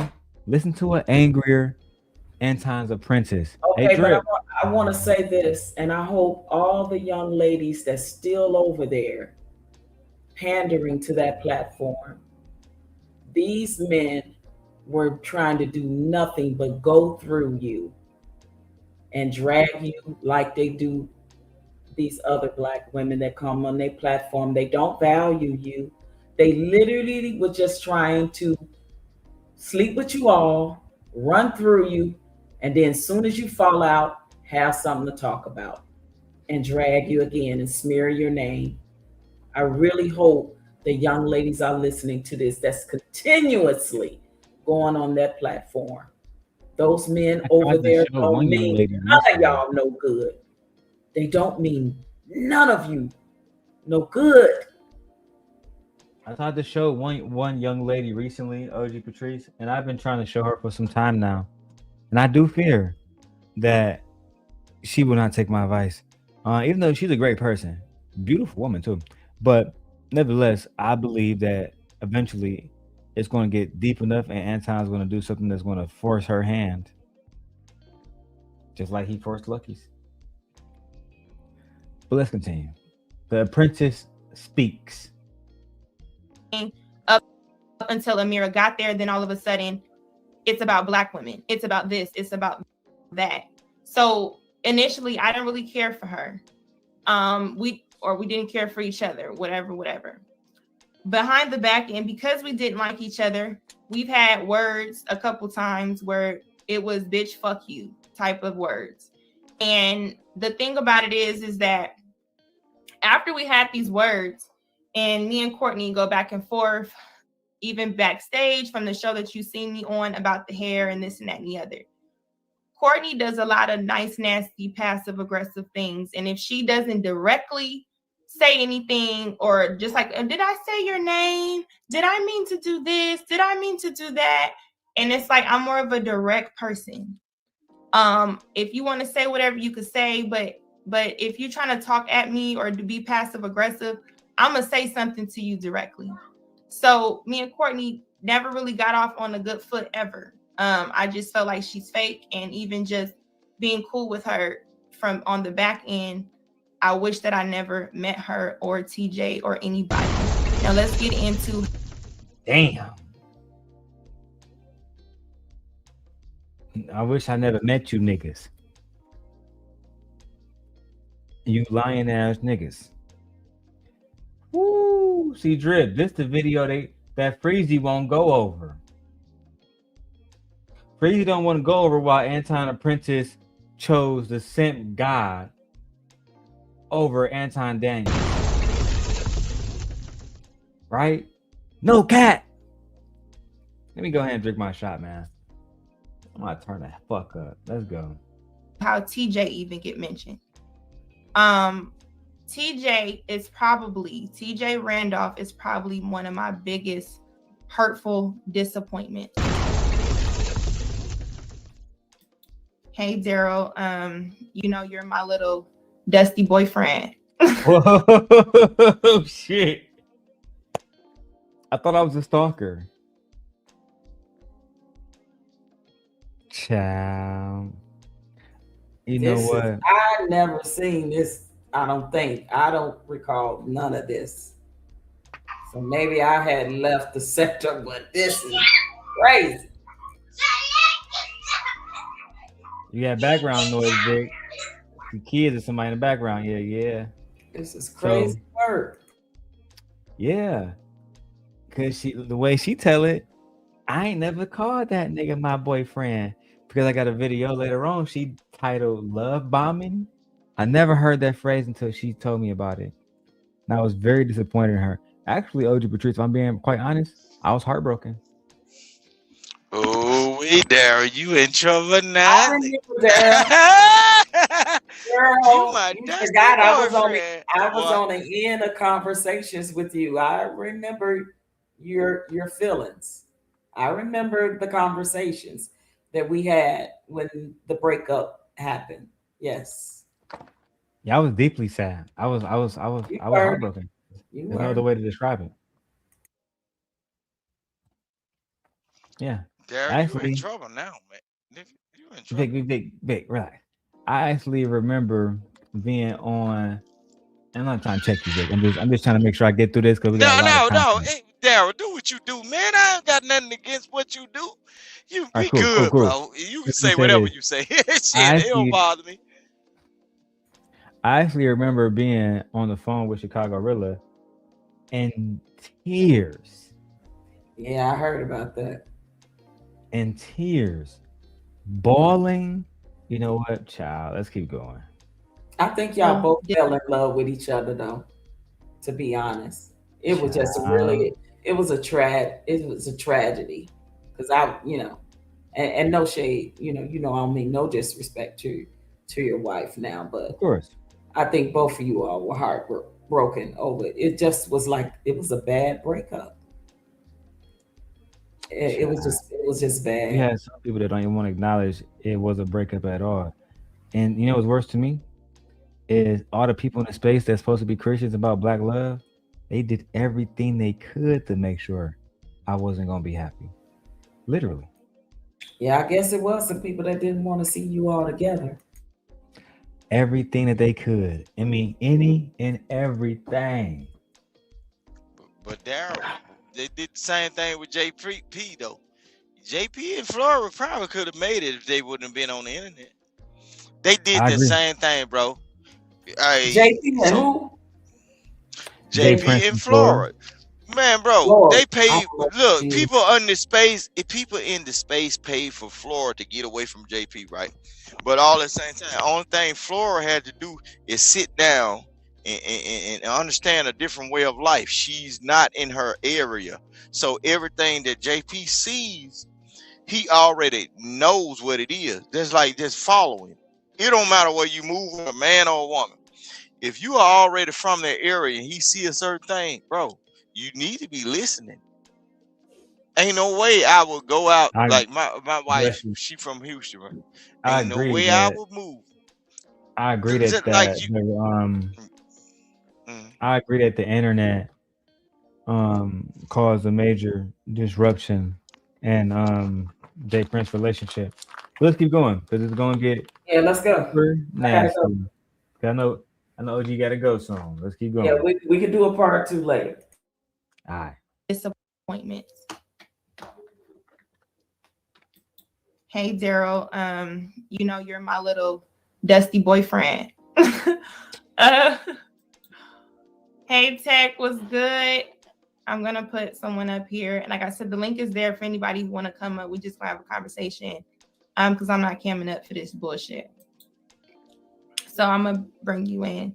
Thank you for being here, and I'm gonna continue to talk. And like I said, you can ask questions as I'm telling it, but I'm just kind of go through the story, you know. Okay. TJ is a woman who, we are both Geminis, right? TJ is a woman that actually, I believe she called on Anton's show at one point. And I just loved her message. I thought that she was a wise person. She also used to call a lot on Lapeep Let's Talk, in which she was probably calling as much as E Black, right? Every show you know you were going to see. Damn. Ha! Y'all don't know, but that's low-key a diss. We were seeing her just as much as you saw E Black. I mean that these people was fans, and they was calling in at every opportunity. But let's keep going. TJ, she was one of your favorite ones to call in. However, I instantly felt like, oh my gosh, I need to know this woman, because me and her, like she's a Gemini, maybe we got a lot in common. And I said to her, you need to be my life coach, right? I mean, like a person that I look to for guidance or anything like that. From there, I won't regret any conversations as far as the fun stuff we had, the stuff we laughed about, things like that. Like that woman. So you can see she was garnering relationships with other people from YouTube, and it was becoming personal. It wasn't just me. She had coaches, all kinds of shit. A lot of us do. A lot of us have real relationships that, like me and my wife met on YouTube. Really? Okay, because I heard the same thing about the other young man. I forget his name. He actually met a lady and got married. And then I heard Jonathan did too. So good for them. Jonathan got married. Yeah, Jonathan Barronville got married. Jedi Mike, he met his wife online. Yeah, that's what I'm talking about. Jedi Mike. Yep, I heard that. Yep. Yep, he met his wife online. Vaughn says, Darrel, I found that stream from Conversation with King. Hilarious. Cha. It's easy to find. It's the one with the most views. Yes, bro. See, Enrico was on that stream. Man, listen. We was the second to Lapeef, basically. We gonna go through a lot of that stuff, but we gotta get through this because I gotta go. All right. Now, OG, I'm gonna keep going. So you might have to, after the 6 hour mark, you might have to come back and watch it over. Because I'm about to keep going. It's only 11 o'clock. I'm on a mission. Okay. But after you go to bed, I'm wish you good night. But let's keep going for now. I shared a lot of deep things with her, a lot of deep things on her channel. And I can't take it back. Okay. However, knowing her, she was also cool with Courtney, in which she knew how much we felt about each other. Oh, so let me, quick little side note, because I was trying to figure out why she's getting the smoke. Lucky trusted TJ, and TJ. Oh, listen, Stoic, I'm not going to bed, so I'm staying up. You don't got to tell me good night. I'm good. Lucky trusted TJ, and they was all helping me go against Anton.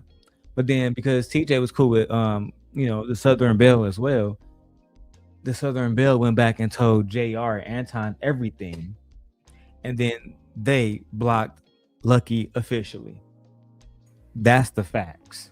Oh, God. You got a comment? No, I'm just taking it all in because I didn't know none of this happened. So let me ask you this question though. Is it to this day that TJ and Lucky ain't cool no more? I'm not certain. Oh, okay. I'm not certain because even after this, Anton came back on the platform, apologized to her, and they did an interview and apologized to each other. Oh, okay. That's a fact. I guess, but I'm gonna just speak for me. She knew exactly the disrespect, the things that happened behind the scenes, the things that I expressed to her from being on Lapeef, the fact that JR is flirting and this and that and the other, trying what? To talk to me, things like this, but just respect the things that happened behind the scenes, the things that I expressed to her from being on Lapeef, the fact that JR is flirting and this and that and the other, trying to talk to me, things like this, but JR tries to talk to everybody according to Courtney. Ciao. Oh wow. So JR. Oh my God. Okay. JR was on them all. He was already piped to the Southern Belle, and then he tried to go over to the little Clover and see what her little Lucky Charms was like. Wow. and you heard it out of the horse's mouth. That nigga was flirting with me. Child. What they So come to I this wasn't space no for, one bro? special. If you Yeah, JR is flirting and this and that and the other, trying to talk to me, things like this. But JR tries to talk to everybody, according to Courtney. So I wasn't no one special. However, once I met TJ at one point thought, hey, I think it's a good idea for you and Courtney to have a conversation that maybe I could facilitate on a three-way. Somebody asked, isn't JR married? During the time of this conversation and during the time of the events that she's describing, yes. I said, well, if you think that's a good idea, that's cool. But Allegedly, yes. I don't really fuck with her because I don't like how every time I've tried to be understanding or talk to the girl, my hand kind of got slapped, like she wasn't fucking with me. And I'm sorry, I'm just really talking the way I talk, okay? So I apologize. But she's not really rocking with me. So I said, okay, if you feel like we can have a three-way conversation, TJ, go ahead and set that up. Out with you, I'll give you that respect. I trust you based on what you're facilitating. TJ, you could come up if you like. I'm not like all these other panels. And you kind of know me. I'm a whistleblower. So at the same time, Not a whistleblower. Child. if you she'll kiss and tell. She'll kiss and tell. Darrell, that's crazy, bro. That's what she come up and meant. we could talk about it. We can, or if you just kind of want to stay in the chat because you're not really with it, that's fine as well. But let me just continue. So we had a three-way conversation in which, to my knowledge, let me be my sister's keeper, right? Let me go ahead and say the things that happened on Lapeef, such as when they did that, when I was on Lapeef's panel and they had a hair conversation and it was, oh my gosh, they don't like natural hair, whatever.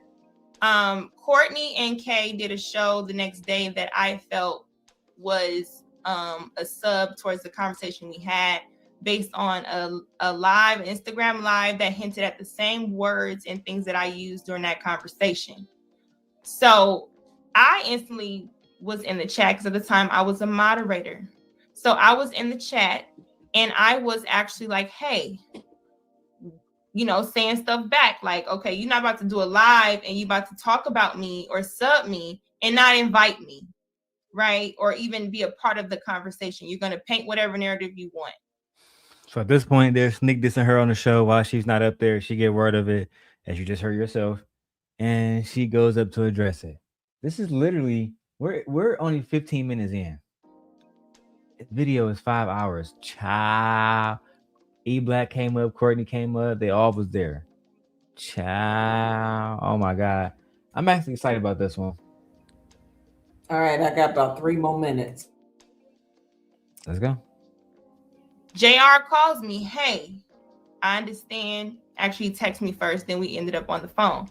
I understand, how you may feel, but just kind of stay out the chat with that because you are a moderator and your comments get highlighted above all. What did he say? Oh, yes. Your comments get highlighted above all. I said, okay, I understand that. On that phone conversation, we laughed and giggled about Courtney's hair. I felt like on that live when Courtney was talking about hair, where she came to the live, where it was wet, I laughed and said she looked like a wet dog, right? Damn. I said, Courtney looks like a Yorkie. Why would she get up here with this blonde hair, fried, and she's up here like looking like a dog, right? So I had JR rolling. We were rolling on. So I personally don't think it's okay to say a woman look like a dog. Child. And lions and tigers and bears. Oh my. The ladies were fighting. They were. Let's go. Thing, and he said, you know what? Do you want to go live about it? I said, if I go live, I'm going to come at her because I don't like how they're subliminally talking about me or making things seem a certain way, right? So in that instance, I'm like, I'm not going to do this. And then he's like, hey, do you want to be on Lapeef again next Thursday?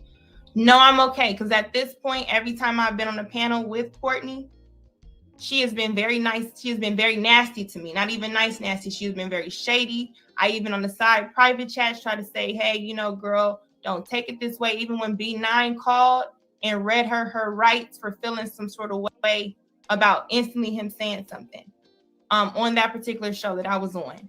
So fast forward. I did not like the fact that I was being asked to put in a position to come at a Courtney. I did not want to be on a panel where, as a woman, especially we're talking about Black women and image and things like this, I didn't want to be put in a position where I was on a panel being placed to come and go at another woman. You heard that, OG? They used to ask her to come on the panel just to be like an adversary. Yep. Hey, Darrel, I want to ask you this though. Is Lucky taking your blueprint and running with it, bro? Because y'all sound similar. I'm telling you, bro. I have no idea what she's doing now. I know you don't have no idea, but look, bro, the way you have been doing things in this space, you, besides Jay Prince, bro, y'all might be the authentic people, bro. Like, the way you've been doing things, bro, you've been just straight up and straightforward and blunt, bro. All these years, bro. All of these people have been bending and folding towards a narrative or who they like or whatever. But it seems like people are finding out your way and the Jay Prince way is the real way to go. Just tell people straight like it is, bro. And it sounds like that Lucky is coming up out of the Hollywood mindset and it's a character, and she just straightforward with which she's calling out people and she's saying what is what and this, and then she's pointing out that I was put in positions and that wasn't right. Bro, just got to pay attention to it. I ain't gonna keep yapping, but okay. Just pay attention to it. She was put in a position and thinking that the YouTube was in favor of people just doing content or whatever, but she was actually pitted or manipulated to be in a situation to where she couldn't defend herself right then, and now she got a moment. Like, oh, we gotta keep going. Let's go. This is what it was. Getting text messages from Anton, from a Sharita. At which point, every time I've been on a panel with Courtney, she has been very nice. She has been very nasty to me. Not even nice, nasty. She has been very shady. I even on the side private chats try to say, hey, you know, girl, don't take it this way. Even when B9 called and read her rights for feeling some sort of way about instantly him saying something on that particular show that I was on. So fast forward. I did not like the fact that I was being asked to put in a position to come at a Courtney. I did not want to be on a panel where, as a woman, especially we're talking about Black women and image and things like this, I didn't want to be put in a position where I was on a panel being placed to come and go at another woman. As I'm on the panel, getting text messages from Anton, from a Sharita, Stop right there. Vic, don't say nothing. They're just me and OG Patrice. Did you hear what she said, OG? You heard who was telling her also, texting her to go at Courtney? Yeah, I did. Sharita Daniels. Wow. You see, and the people will believe. I did. I was just getting ready to ask who is Sharita. Had no idea that it's Anton's wife. So when people can't say she don't know what's going on, what the angle is, and all of this as a Black woman, that's bullshit. I'm calling bullshit right there. And I wish I can get you to stay for 15, 20 more minutes, because you would see a little bit more of this, because this whole video is diabolical. Of course, you can always come back and watch it. But no, I just got something to do, but I'm gonna listen. I just won't be on the panel, but I'll be listening. Of course, you definitely feel free to listen in. This video happened, OG, for the record, so you know, because she felt like when we did it the first way with y'all, the people just didn't gravitate enough. They needed to hear the mess. They needed to see the sword hit the fucking shield, basically. They needed to, and this was her version of it. Right. All right. So y'all hear it there. And Anton's wife was sending her messages to go at other black women, allegedly, child. On a panel being placed to come and go at another woman. As I'm on the panel, getting text messages from Anton, from a Sharita, from even TJ, from different people. Hey, JR, get at her. Whatever, go. Unleash yourself. Not get at her. Go. Unleash yourself, child. Pitting other black women against other black women for monetary gain and views. And I try to tell a little birdie that's around them right now, they're doing the same thing to you, girl. Oh God, I don't know who that little birdie is, but child, like you said, this is a mouthful right here. That's some crazy work. I had no idea all this was going on. So Darrel, hold on, Vic, because first hold on. First, if I gotta get out without like hyperbole, which is you're about to say that hyperbole. But let me say this. Told you, Patrice. That little birdie is curious about people's agendas regarding her well-being. And I've tried to convey it a million times that even right now, OG, and you know me enough to know this is me being nice. This is me showing mercy. The truth, if I really wanted to go to darkness, like OG said, we used to all have conversations. If I have this footage, OG, would you be surprised if I have voice recordings, if I had text messages, et cetera, would you really be surprised? Not at all. Not with you. No, not at all. You know what's crazy? I'm a press play to this because I value your time. I was deleting some of my stuff out of my iPad the other day, OG Patrice, to give it to my daughter. And I came across the most curious of voice recordings I didn't even know I had. Lord. Voicemails. Back then, I had my voicemails on automatically saved, so they save as voice recordings. Child, I'm just gonna press play. Right, and like I said, these text messages I do have, of course. Oh, look, we one and the same. Yeah, she just said it too. I taught this Damn. I taught this one how to go to war very well. That's a fact. Got to keep them text messages. They all can't load to this stream, unfortunately. So that's why I said anybody who want to add to this conversation at this point, you can get a screenshot if you care that much, but I know y'all don't. So we're just going to continue with the story. So this is what it was. When you're on the panel, you have people on the side texting you how to go at someone else, do this, do that, and the other. Me and TJ, we aligned on the show because me and TJ both agreed Kay got on our nerves with a lot of different subjects. We would laugh about it. So when TJ would text me stuff, it was because we both would do it. Hey, don't do this. Hey, go at her. You know, you kind of chime in on the show, right? Fast forward to when me and Courtney are talking. When TJ brings... Stop. Because a lot of y'all don't watch Lapeef now. For those of us who used to watch Lapeef, we used to watch Kay get attacked all the time. You're hearing why. OMG. Yeah. You're hearing why. So that's the angle that wow. That's the narrative. A smart girl from Chicago who was a school teacher trying to come on there speaking facts. And here you got Rita and TJ and Anton saying, go at her. Destroy her. I never knew none of this. Oh my God. This shit, you can't make this shit up. Where you at, Kevin Samuels? Yeah, I got you, Kevin. Where's Uncle Kevin at? Here we go. God damn it! You can't make this shit up. Child. And my they God. said I was diabolical. Let's hear a little bit more. Yeah, they can't listen. They can't even, like, they was doing some conniving, manipulative, cunning shit. Women towards each other. On the behalf of black men who don't even like women. Black men that don't even like them will drag them for filth at the drop of a hat. Yeah. Anton Daniels Squire, his own apprentice, in her own words. Wow. Y'all wanted to see what Surviving Lapeef was about?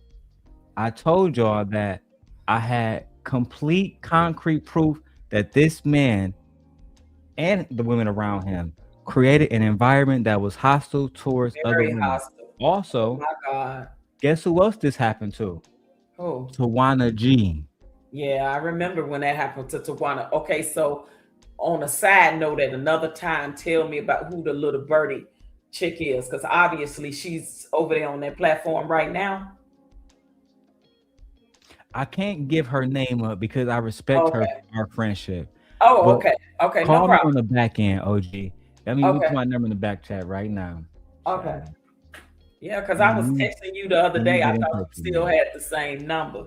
I still think had I your do. old number in my phone. I think I do have the same number, but I don't know. But if either way go, that's Crazy. the number. You get in touch with me, and we'll have conversations. Because I'm but actually Darrel, trying to spare this child. but Go ahead. Darrel, what would you think to expect from a person that built a place called Fight Club, bro? It's a gladiator's pit, right? You got Hold on. all of these. Vic, I agree with you. It wasn't flight, whatever you talking about then. Yeah, about to say it wasn't. Fight Club didn't exist at this point. Right. But even more importantly, Lapeef was not Fight Club. Lapeef was a family, allegedly, a conservative black family relationship type show, and most importantly, a Christian show led by two black Christian men who are married, Anton and JR. That was how it was. So JR packaged claimed and showed to us. JR claimed himself to be a Christian too. I never knew that. Well, I mean, you married this is under what the faith, one would assume. But what I'm saying is, Darrel, okay, even though that happened previously before Fight Club, you got to think, in order to get back at people, you have to develop a pit, right? To where everybody that come out with all the nastiness and everything, like after everybody monetize. I get Fight Club. So you know what I'm saying? Fight Club is like the it's the thing that can damage you, right? If you show up on that show and then you come from a certain sector or whatever, people can actually out you on that show. It wasn't the beef sector, but it was like the soft sector. For the record, Vic, that had nothing to do with what we're talking about now. In this situation, we had a woman who was participating on the panel. The conversation could be about hair or whatever. Kay is a very intellectual, non-combative type woman, but they would literally tell Luck to be combative, which would directly steer the conversation away from something productive into a more drama-driven conversation. You get what I'm saying? Right. So do you get the correlation? Also, if you Vic, okay.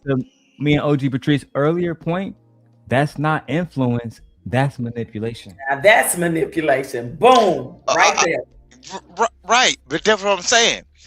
Okay, but you got to think about it. You're still dealing with the same person.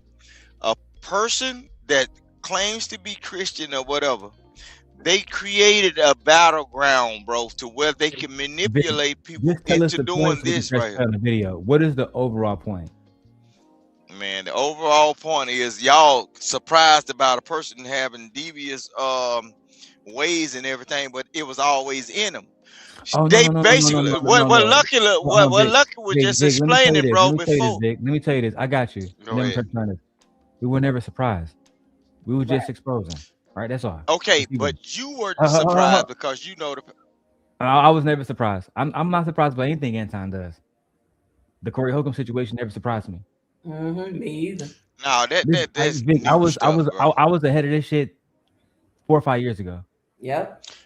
I know, but it I'm would have saying, surprised bro. me 4 or 5 years ago. It don't no more. But let's keep going. Okay. Anybody who just want to saying, add though, to this Darrel. conversation at Go this ahead. point, you can get a screenshot if you care that much, but I know y'all don't. So we're just gonna continue with the story. So this is what it was. When you're on the panel, you have people on the side texting you how to go at someone else, do this, do that, and the other. Me and TJ, we aligned on the show because me and TJ both agreed Kay got on our nerves with a lot of different subjects. We would laugh about it. So when TJ would text me stuff, it was because we both would do it. Hey, don't do this. Hey, go at her. You know, you kind of chime in on the show, right? Fast forward to when me and Courtney are talking, or when TJ brings Courtney on the phone. The reason being was because TJ felt genuinely, hey, and I believe she felt like she was doing the right thing. And I understand, TJ, I don't regret anything I've shared with you, try to make a difference. TJ, you say that, but I have to understand, what difference did you try to make when you knew that I was used by Courtney for information? Damn. Oh boy. Now see what the people didn't know, right? And I've never spoken on this. Vic, you cannot interrupt right now. I was getting information from about Anton from Lucky. After a while, Anton figured it out, OG. But he's so fucking manipulative. He kept the relationship going too. Right. Wow. And he got information about me from her. Mm-hmm. Then when the time came, cut her loose. And when the time came again, opened the gates right back to her. Right. This shit is diabolical. On that note, I'm gonna drop down. I gotta go. I gotta do what I gotta do, but I'm gonna listen in the back because this is diabolical. We gonna that's part 2. I'll be in the back. Okay. All right. Call me. All right, I will. All right. Okay. Now it's just me and Vic. Now we really can rock out. The lady's gone. We're about to go crazy because ultimately, Vic, this is about exposing Anton. How Anton lying to the audience about they have genuine conversations, but according to his apprentice, not so lucky. That's not what happened. Let's go. Did you try to facilitate a conversation that said, hey, Nisi, I see there's a falling out. The same way I brought this woman into your life, let me go ahead and then bring up a 3-way conversation again to make sure that when y'all go y'all separate ways, there is a conversation had to where it ain't no shit like what's going on today, right? Because what happens is in these spaces, people use and click up with whoever they want to get information. And if you somebody like me, who it feel like they're doing the right thing, and you like, okay, Lapeef, whatever, I get what they're saying, but Courtney, I'm gonna do the right thing and tell you this is what's going on. This is what they wanted. This is what I was asked to do to go against you. This is how it was set up to me. I don't really agree with that, Courtney. If I really wanted to come at you, Courtney, I would have did whatever I had to do. That was the conversation. Those conversations last for hours. Also, in those conversations later on, we brought in Rilla. Now, me and Rilla had talked about me mentioning not Rilla being implicated by voice, right?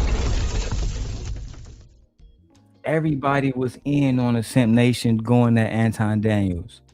Everybody. And listen, I never say Rilla was a spot for me, right? But the one thing Rilla did confirm in my conversations with him, when it became apparent to me that he didn't really represent Anton. He represented himself.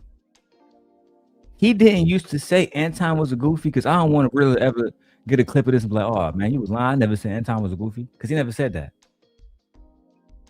But the way he spoke, it was like, come on, man. Why you even going at bro? When he said he threatened you, you know that nigga saw you. It was almost like he was in. It was almost like he was saying like, yeah, this nigga soft, bro. Come on, bro. He never gonna do nothing, bro. And you should know that. The fact that you even going at him, it make you look soft. So I don't know, man. Shout out to Anton Apprentice for bringing this up, man. Let's continue. in his name, he cool with it. If anybody want to say he understand where I'm coming from. And he said I can say that, right? So we're having these conversations, these hour conversations all the time, right? In the beginning, Rilla comes, he starts to understand and hear what's going on. At this particular moment, Courtney wants to explain all the things that happened on Lapeef, the things that she's also shared with Darrel. At this particular moment, Courtney wants to explain all the things that happened on Lapeef, the things that she's also shared with Darrel. What? At this particular moment, Courtney wants to explain all the things that happened on Lapeef, The things that she's also shared with the Darrel. Now, later on, these people are gonna make it seem like, oh, Darrel be lying. No, I have multiple women that was Anton co-host feeding me information about him. And it's not to make it seem like I'm some pimp or player. The truth is just the truth. These women were being accosted by Anton Daniels. Freezy was nowhere around. Freezy wasn't nowhere. No cat. He was nowhere to be found. He was still hiding in Florida, trying to scheme into Anton good graces. While we was in the fucking trenches, going to battle every day and winning. Which we'll get to.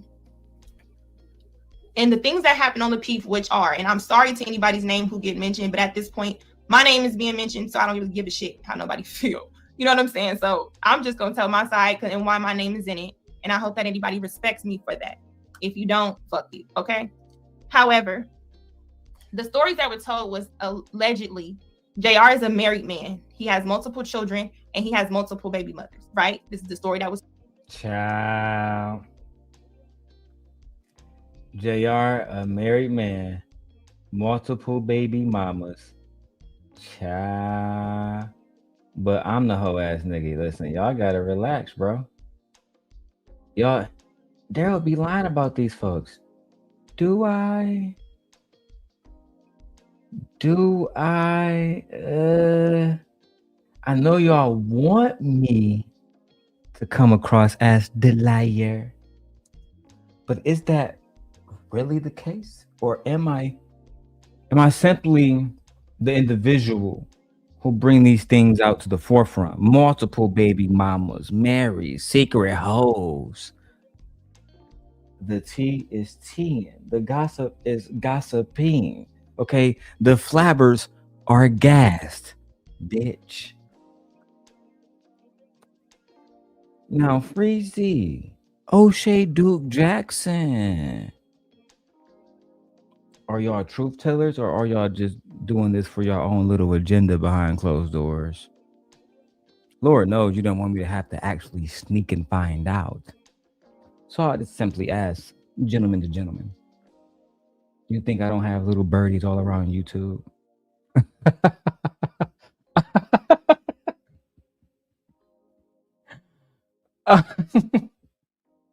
Let's just continue. The idea that I haven't been the boogeyman, you know what, let's keep going. I shouldn't even say that. That sounds bad. So one of his baby name is in it, and I hope that anybody respects me for that. If you don't, fuck you, okay? However, the stories that were told was allegedly, JR is a married man. He has multiple children and he has multiple baby mothers, right? This is the story that was told. One of his baby mothers or ex-wives, whatever she was, is a crackhead.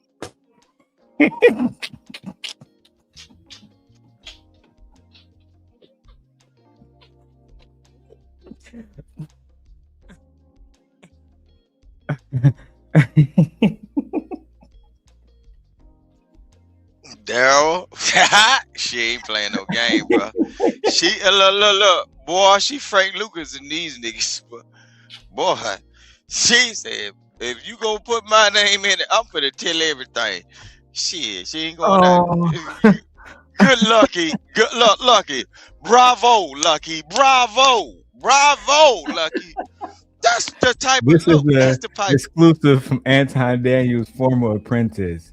Okay. Bravo, I don't know, Lucky. Lucky. This is not so Don't lucky. you let them folks think you lucky. You better put their A. If they calling your name, you better put them in that sauce too. Lucky. Hey, You Vic, right. they threw her in the corner. She said, I got that bitch on me. Darrel, I gotta go mute, man. You Hey, blood. Bravo, Lucky. JR, he has a wife, boy. 8 baby mamas, and one of those baby mamas is a crackhead. Look, damn Lucky. Look, I ain't never not like Lucky, but I'll just say she got a certain mindset. And this, look, Lucky, bravo. It's just a fact. Let's Bravo, keep going though, Lucky. Vic. Hold on. Okay. We got it. However, it's getting juicy. the stories that were told was allegedly JR is a married man. He has multiple children and he has multiple baby mothers, right? This is the story that was told. One of his baby mothers or ex-wives, whatever she was, is a crackhead via Courtney, right? Courtney says OJ was told. One of his baby mothers or ex-wives, whatever she was, is a crackhead via Courtney, right? Courtney says, oh, JR, he's with a crackhead. I can't believe he would do this. Blah, blah, blah. He tried to talk to you too. He's fucked Kim. What? Right? Courtney says, oh, JR, he's with a crackhead. I can't believe he would do this. Blah, blah, blah. He tried to talk to you too. He's fucked Kim. He's fucked Kayla. I beg your pardon? Now, when I originally aired this, Kayla saw the stream and she was mad. She was mad. He's fucked Kim. He's fucked Kayla. Child.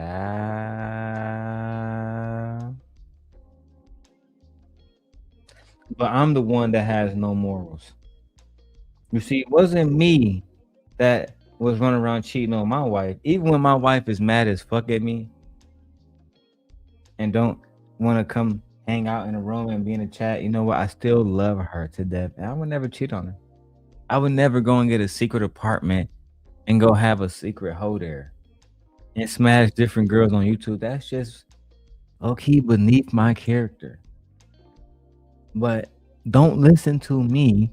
Listen to Anton's Apprentice, because I would love to hear them walk this back and come up with some excuse now. And I know O'Shea and other people are not going to break it down because I guess, Freezy has to do a video in order for it to be considered truth these days with O'Shea Do Jackson. But, Anton Apprentice, that's not direct and truthful. Okay, got it. But Darrel, there's no reason for a man to cheat when they're locked in with a woman. Oh, because once that woman, hold on, Vic. Because we got like 6 hours left. I got to get through this. You're my mans. Let's go. Or he's trying to talk to Kayla. Kayla's in Miami. Don't know who Kayla is. Blah, blah, blah. He tried to talk to you too. He's fucked Kim. He's fucked Kayla. Or he's trying to talk to Kayla. Kayla's in Miami. Don't know who Kayla is. I know she's a new panelist up there. Respect to you, girl. You are beautiful. I'm not even coming for you. I'm telling a story here. Right. So if anybody feel like they coming for in this story, it probably would be Courtney. But Courtney, you already know what it is between me and you. We don't like each other. It's understanding, right? But I'm not even trying to tell this story in a way where hi Kim, if you want to come up here, or anybody, you can. Now, TJ, I didn't say you use me for information. I said Courtney. Now you know the story and you know how I feel. That's why I said, TJ, if you want to, you can. If not, I get how it is. I'm not going to call on these people's shows, but I was your niece at one point. So, I mean, it is what it is. So with this, and Courtney telling me all the situations on Lapeef about Lapeef and JR fucking different people on the show. Ciao. Let me go back so y'all can hear it again. So with this, and Courtney telling me all the situations on Lapeef about Lapeef and JR fucking different people on the show. So when I used to talk about computer love or JR, whatever y'all want to call them, and how these men was trying to hold me accountable for some type of morals, but these are religious married men, according to Anton's Apprentice, having, affairs with the women on YouTube. I mean, what the fuck? Why not address it? And to this day, of course, they don't actually want to address this. To this day, they're going to act like this is just something of the past. They're going to ignore it. It's low key. It's disappointing because it shows that we live in a society where you can genuinely have proof out the horse's mouth and they'll still be quiet. Erwin Freezy said, I was the first one going at Anton, dog. It's not exactly true. But anyway, proof. I'm like, okay, this ain't really nothing I really want to be a part of. We also made jokes about how we did not think that Anton really was a millionaire. Okay. Now, Anton, we don't really get to you. Okay. But we're going to just talk about how my name is being brought in all type of shit. Now, Simon, I know you just up here because you just wanted to call in. And they want you to say stuff.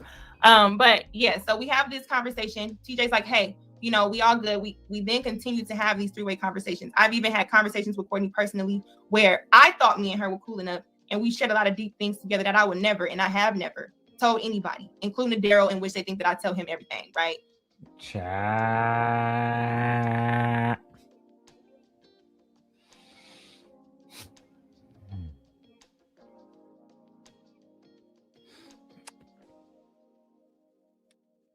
I'm actually speechless.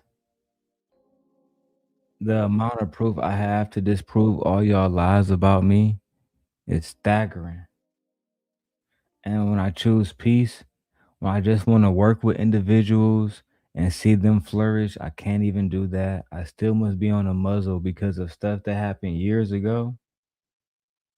And you fumbled me. That's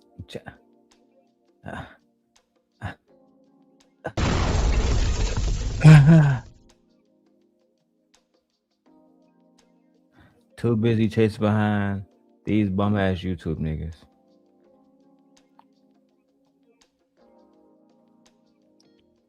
I thought me and her were cool enough and we shared a lot of deep things together that I would never, and I have never told anybody, including Darrel, in which they think that I tell him everything, right? Whenever. Why would they think you tell me everything if I'm just a stalking ass nigga? Why would they think that? Interesting. But, you know, let's keep going. Do that because I still want to believe that in those moments, that shit meant something to both of us that we shared and I would never repeat it. Okay. But we got close enough to the point where she would actually, Simon is really just up here because he want to be up here. He's not on the sleep.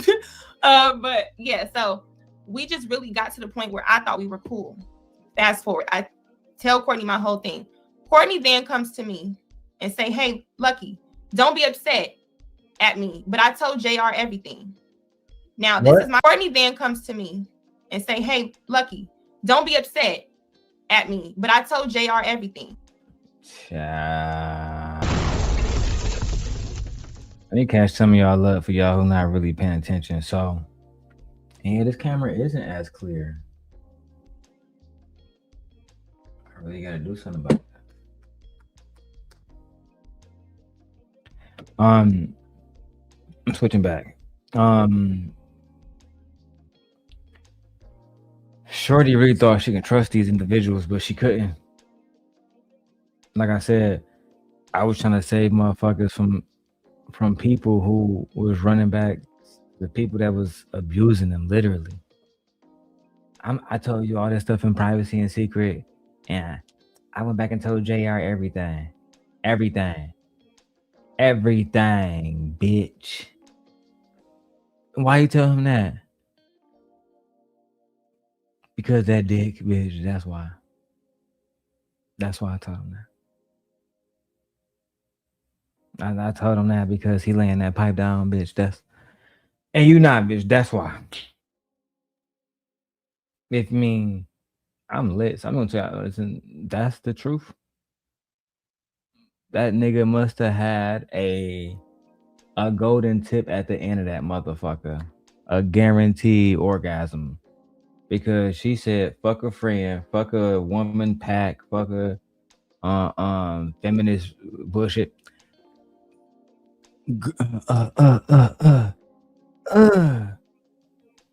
Now what you want to know? Tell me everything about that nigga Lucky and that nigga Darrel, what they got going over there.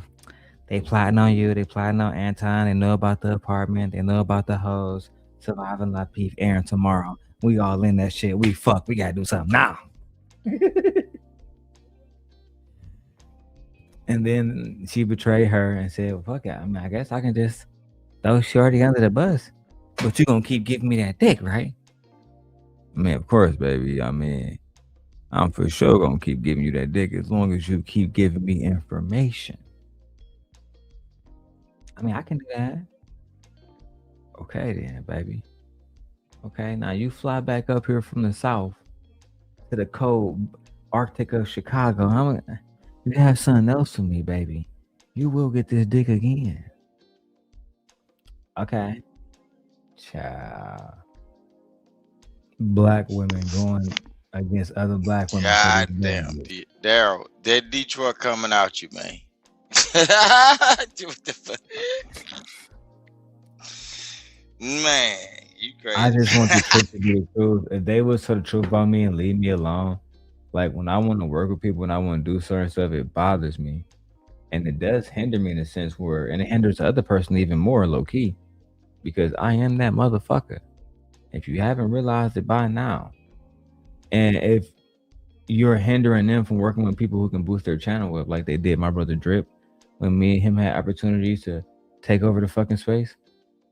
Now look at these people. Which one of them are going to use their platform? Not that they owe him anything. Not that he needs anything. He's his own man. But which one of them are going to then pull him out and help him? Not a fucking one. That's why I'm tired of these niggas. And Darrel, you know what the real thing is, bro? They basically really try to take his channel out based of his dealing with you, though. I saw all of it. I just paid attention. I was just like, damn, this shit crazy. They try to take him out basically for dealing with you, bro. Man, I'm doing the fuck I want to do, nigga. If any nigga got a problem with it, nigga, they hit the X button. Fuck it.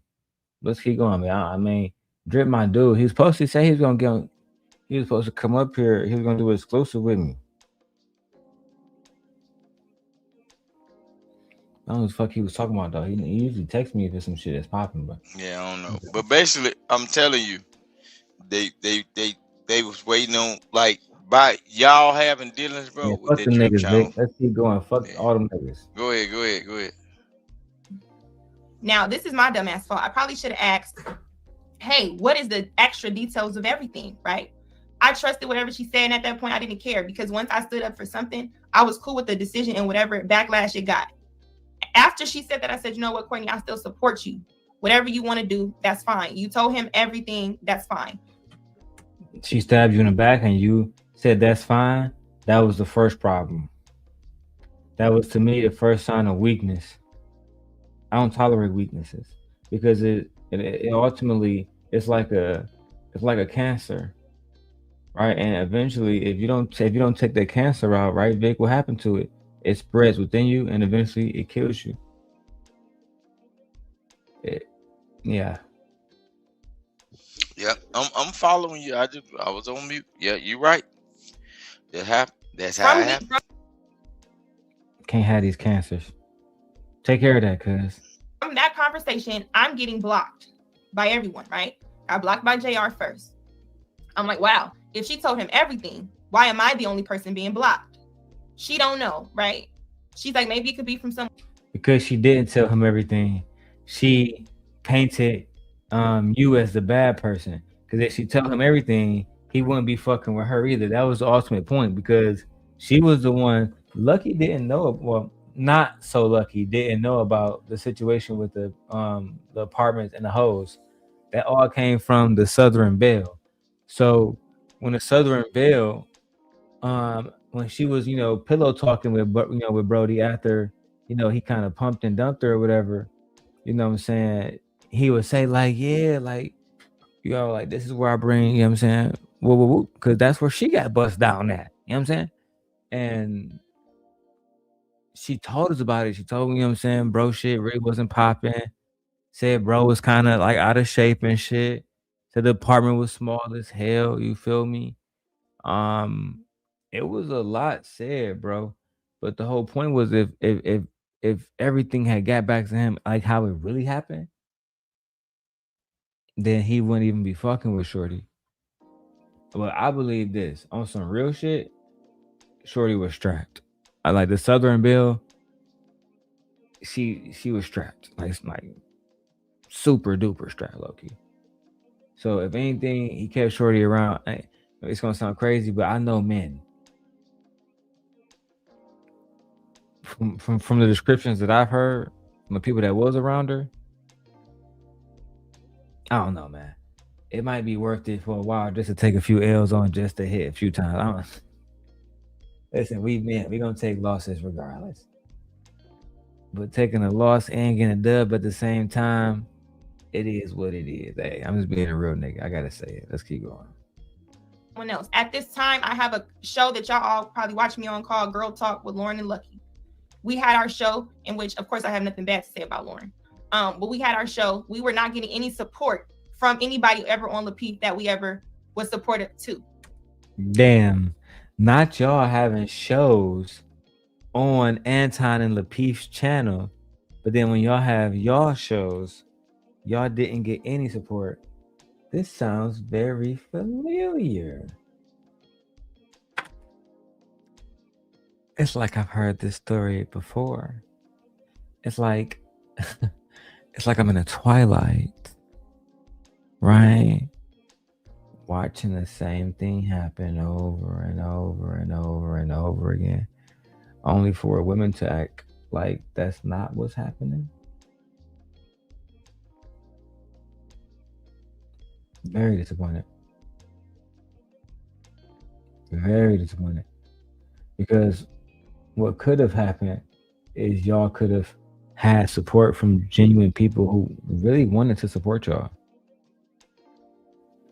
But you know what? Let's keep going. I'm determined to get a 12-hour show in. TJ knows this. Courtney knows this. Anybody on the back end knows this. They were not supporting the show. If you want to go back, you can really count how many times you've ever seen them come and support the show. One of the times you've seen Anton come and support the show, and Rilla, and I felt at that moment because Rilla came the first time, then he felt some sort of way, I guess, from my perception, he felt some sort of way because King was up there, right? We have shows, we don't hear no Anton, we don't hear no Rilla, we don't see no JR. So because King went up there one time, they stopped letting they stopped letting her get any shine. Oh, you got the ops on the show? Well, we're going to show you, bitch, that you don't play with us. You have our ops on the show, we starve you. No views, no subscribers, no motion, no nothing. And you got you out here like, okay, I'm about to get some support. Next thing you know, these niggas done gained 40,000 more subscribers before y'all going to bro show and gaining 1 subscriber, 10 subscribers, 100. If I'm lying, I'm dying. OG, I know you went on Lauren and Not So Lucky channel a few times in that panel. You want to know why? You want to know why? Do you want to know who was like basically a co-producer on that show? At least on the Little Clover side? I'm pretty sure you can guess without me having to say my fucking name. But let's continue, man. My kids sleep. And I might do a part 2 in the morning. I'm getting tired. The only way I keep going is if I see a huge donation. Because this is too good to be true. And truthfully, I feel disrespected. I only got 50 people. I should have 500 people. So I might keep going for the next 30 minutes, if that. Because I have this new monitor and genuinely, low-key, I want to try it and do some other things. I want to play 4K Fortnite on here. I want to test out my Nintendo Switch on here. Like, there's different things I want to do. I've been here for 6 hours. Y'all have failed. But anyway, let's keep going. None of these people supported us. TJ, of course, and Courtney supported us, right? Because we built a quote-unquote womanati, which is supposed to be able to hold different people accountable, women, and also support each other, which that name is dead. And I'm going to say that because it does not hold anything that it was supposed to represent. So that's what we were supposed to be. However, I don't think he has a question. Do y'all want me to put him down? Simon, do you want me to put you down? Oh, there he goes. Oh my God, nobody care about that. So then after that, We were on the show. Just talk about the show.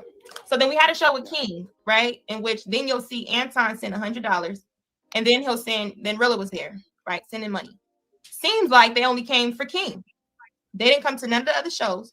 Nobody ever came to support anything we had. So let me get this right. You had a show with your co-host Anton Daniels, who you supported on his show for multiple years, multiple times, and then you had a show. He wasn't there at all until my former horseman King decided to come over there and visit, and pay you guys a little visit. And then he come over there and he, Anton come over and he donate to you guys. And Rilla come over and he donate to you guys. And after my horseman leaves, y'all never see Anton again.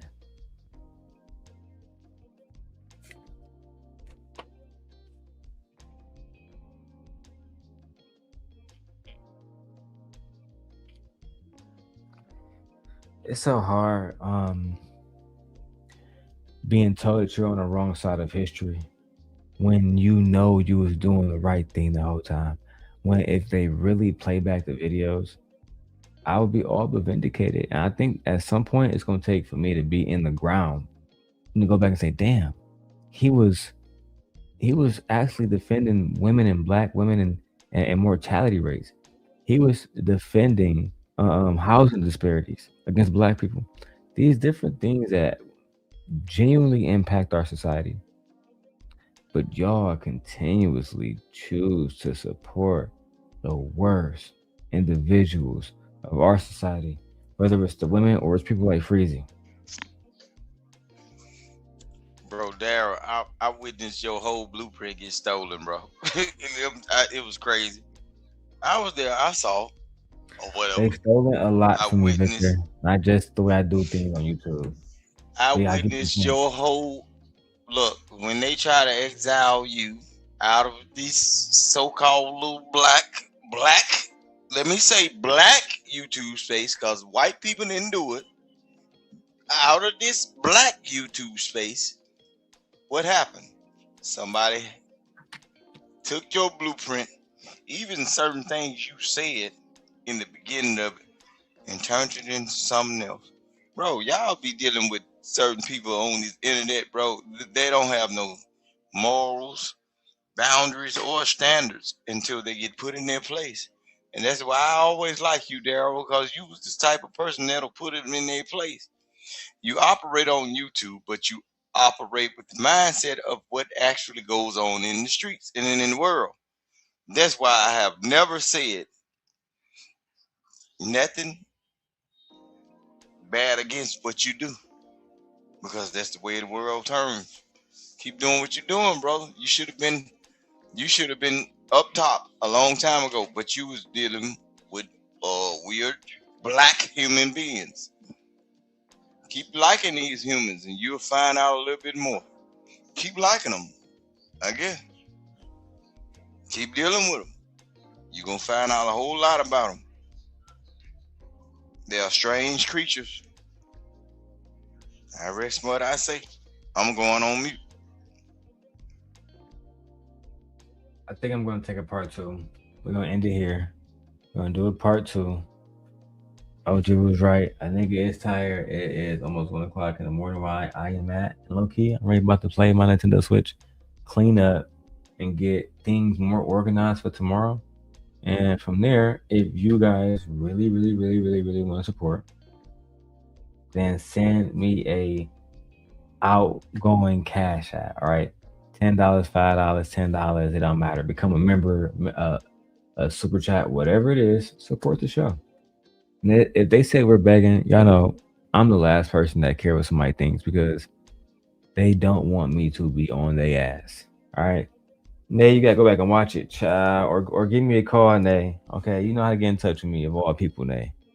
Okay, you know I'm about to be up for the next hour any goddamn way. Give me a call, but I'm definitely tired as hell. Okay, we will do a part 2 to the Anton Daniels Apprentice, and we will get directly into the spicy stuff. Victor, I want you here. I want to give you an opportunity to speak. But until then, we are out of here. I will see y'all on the next one.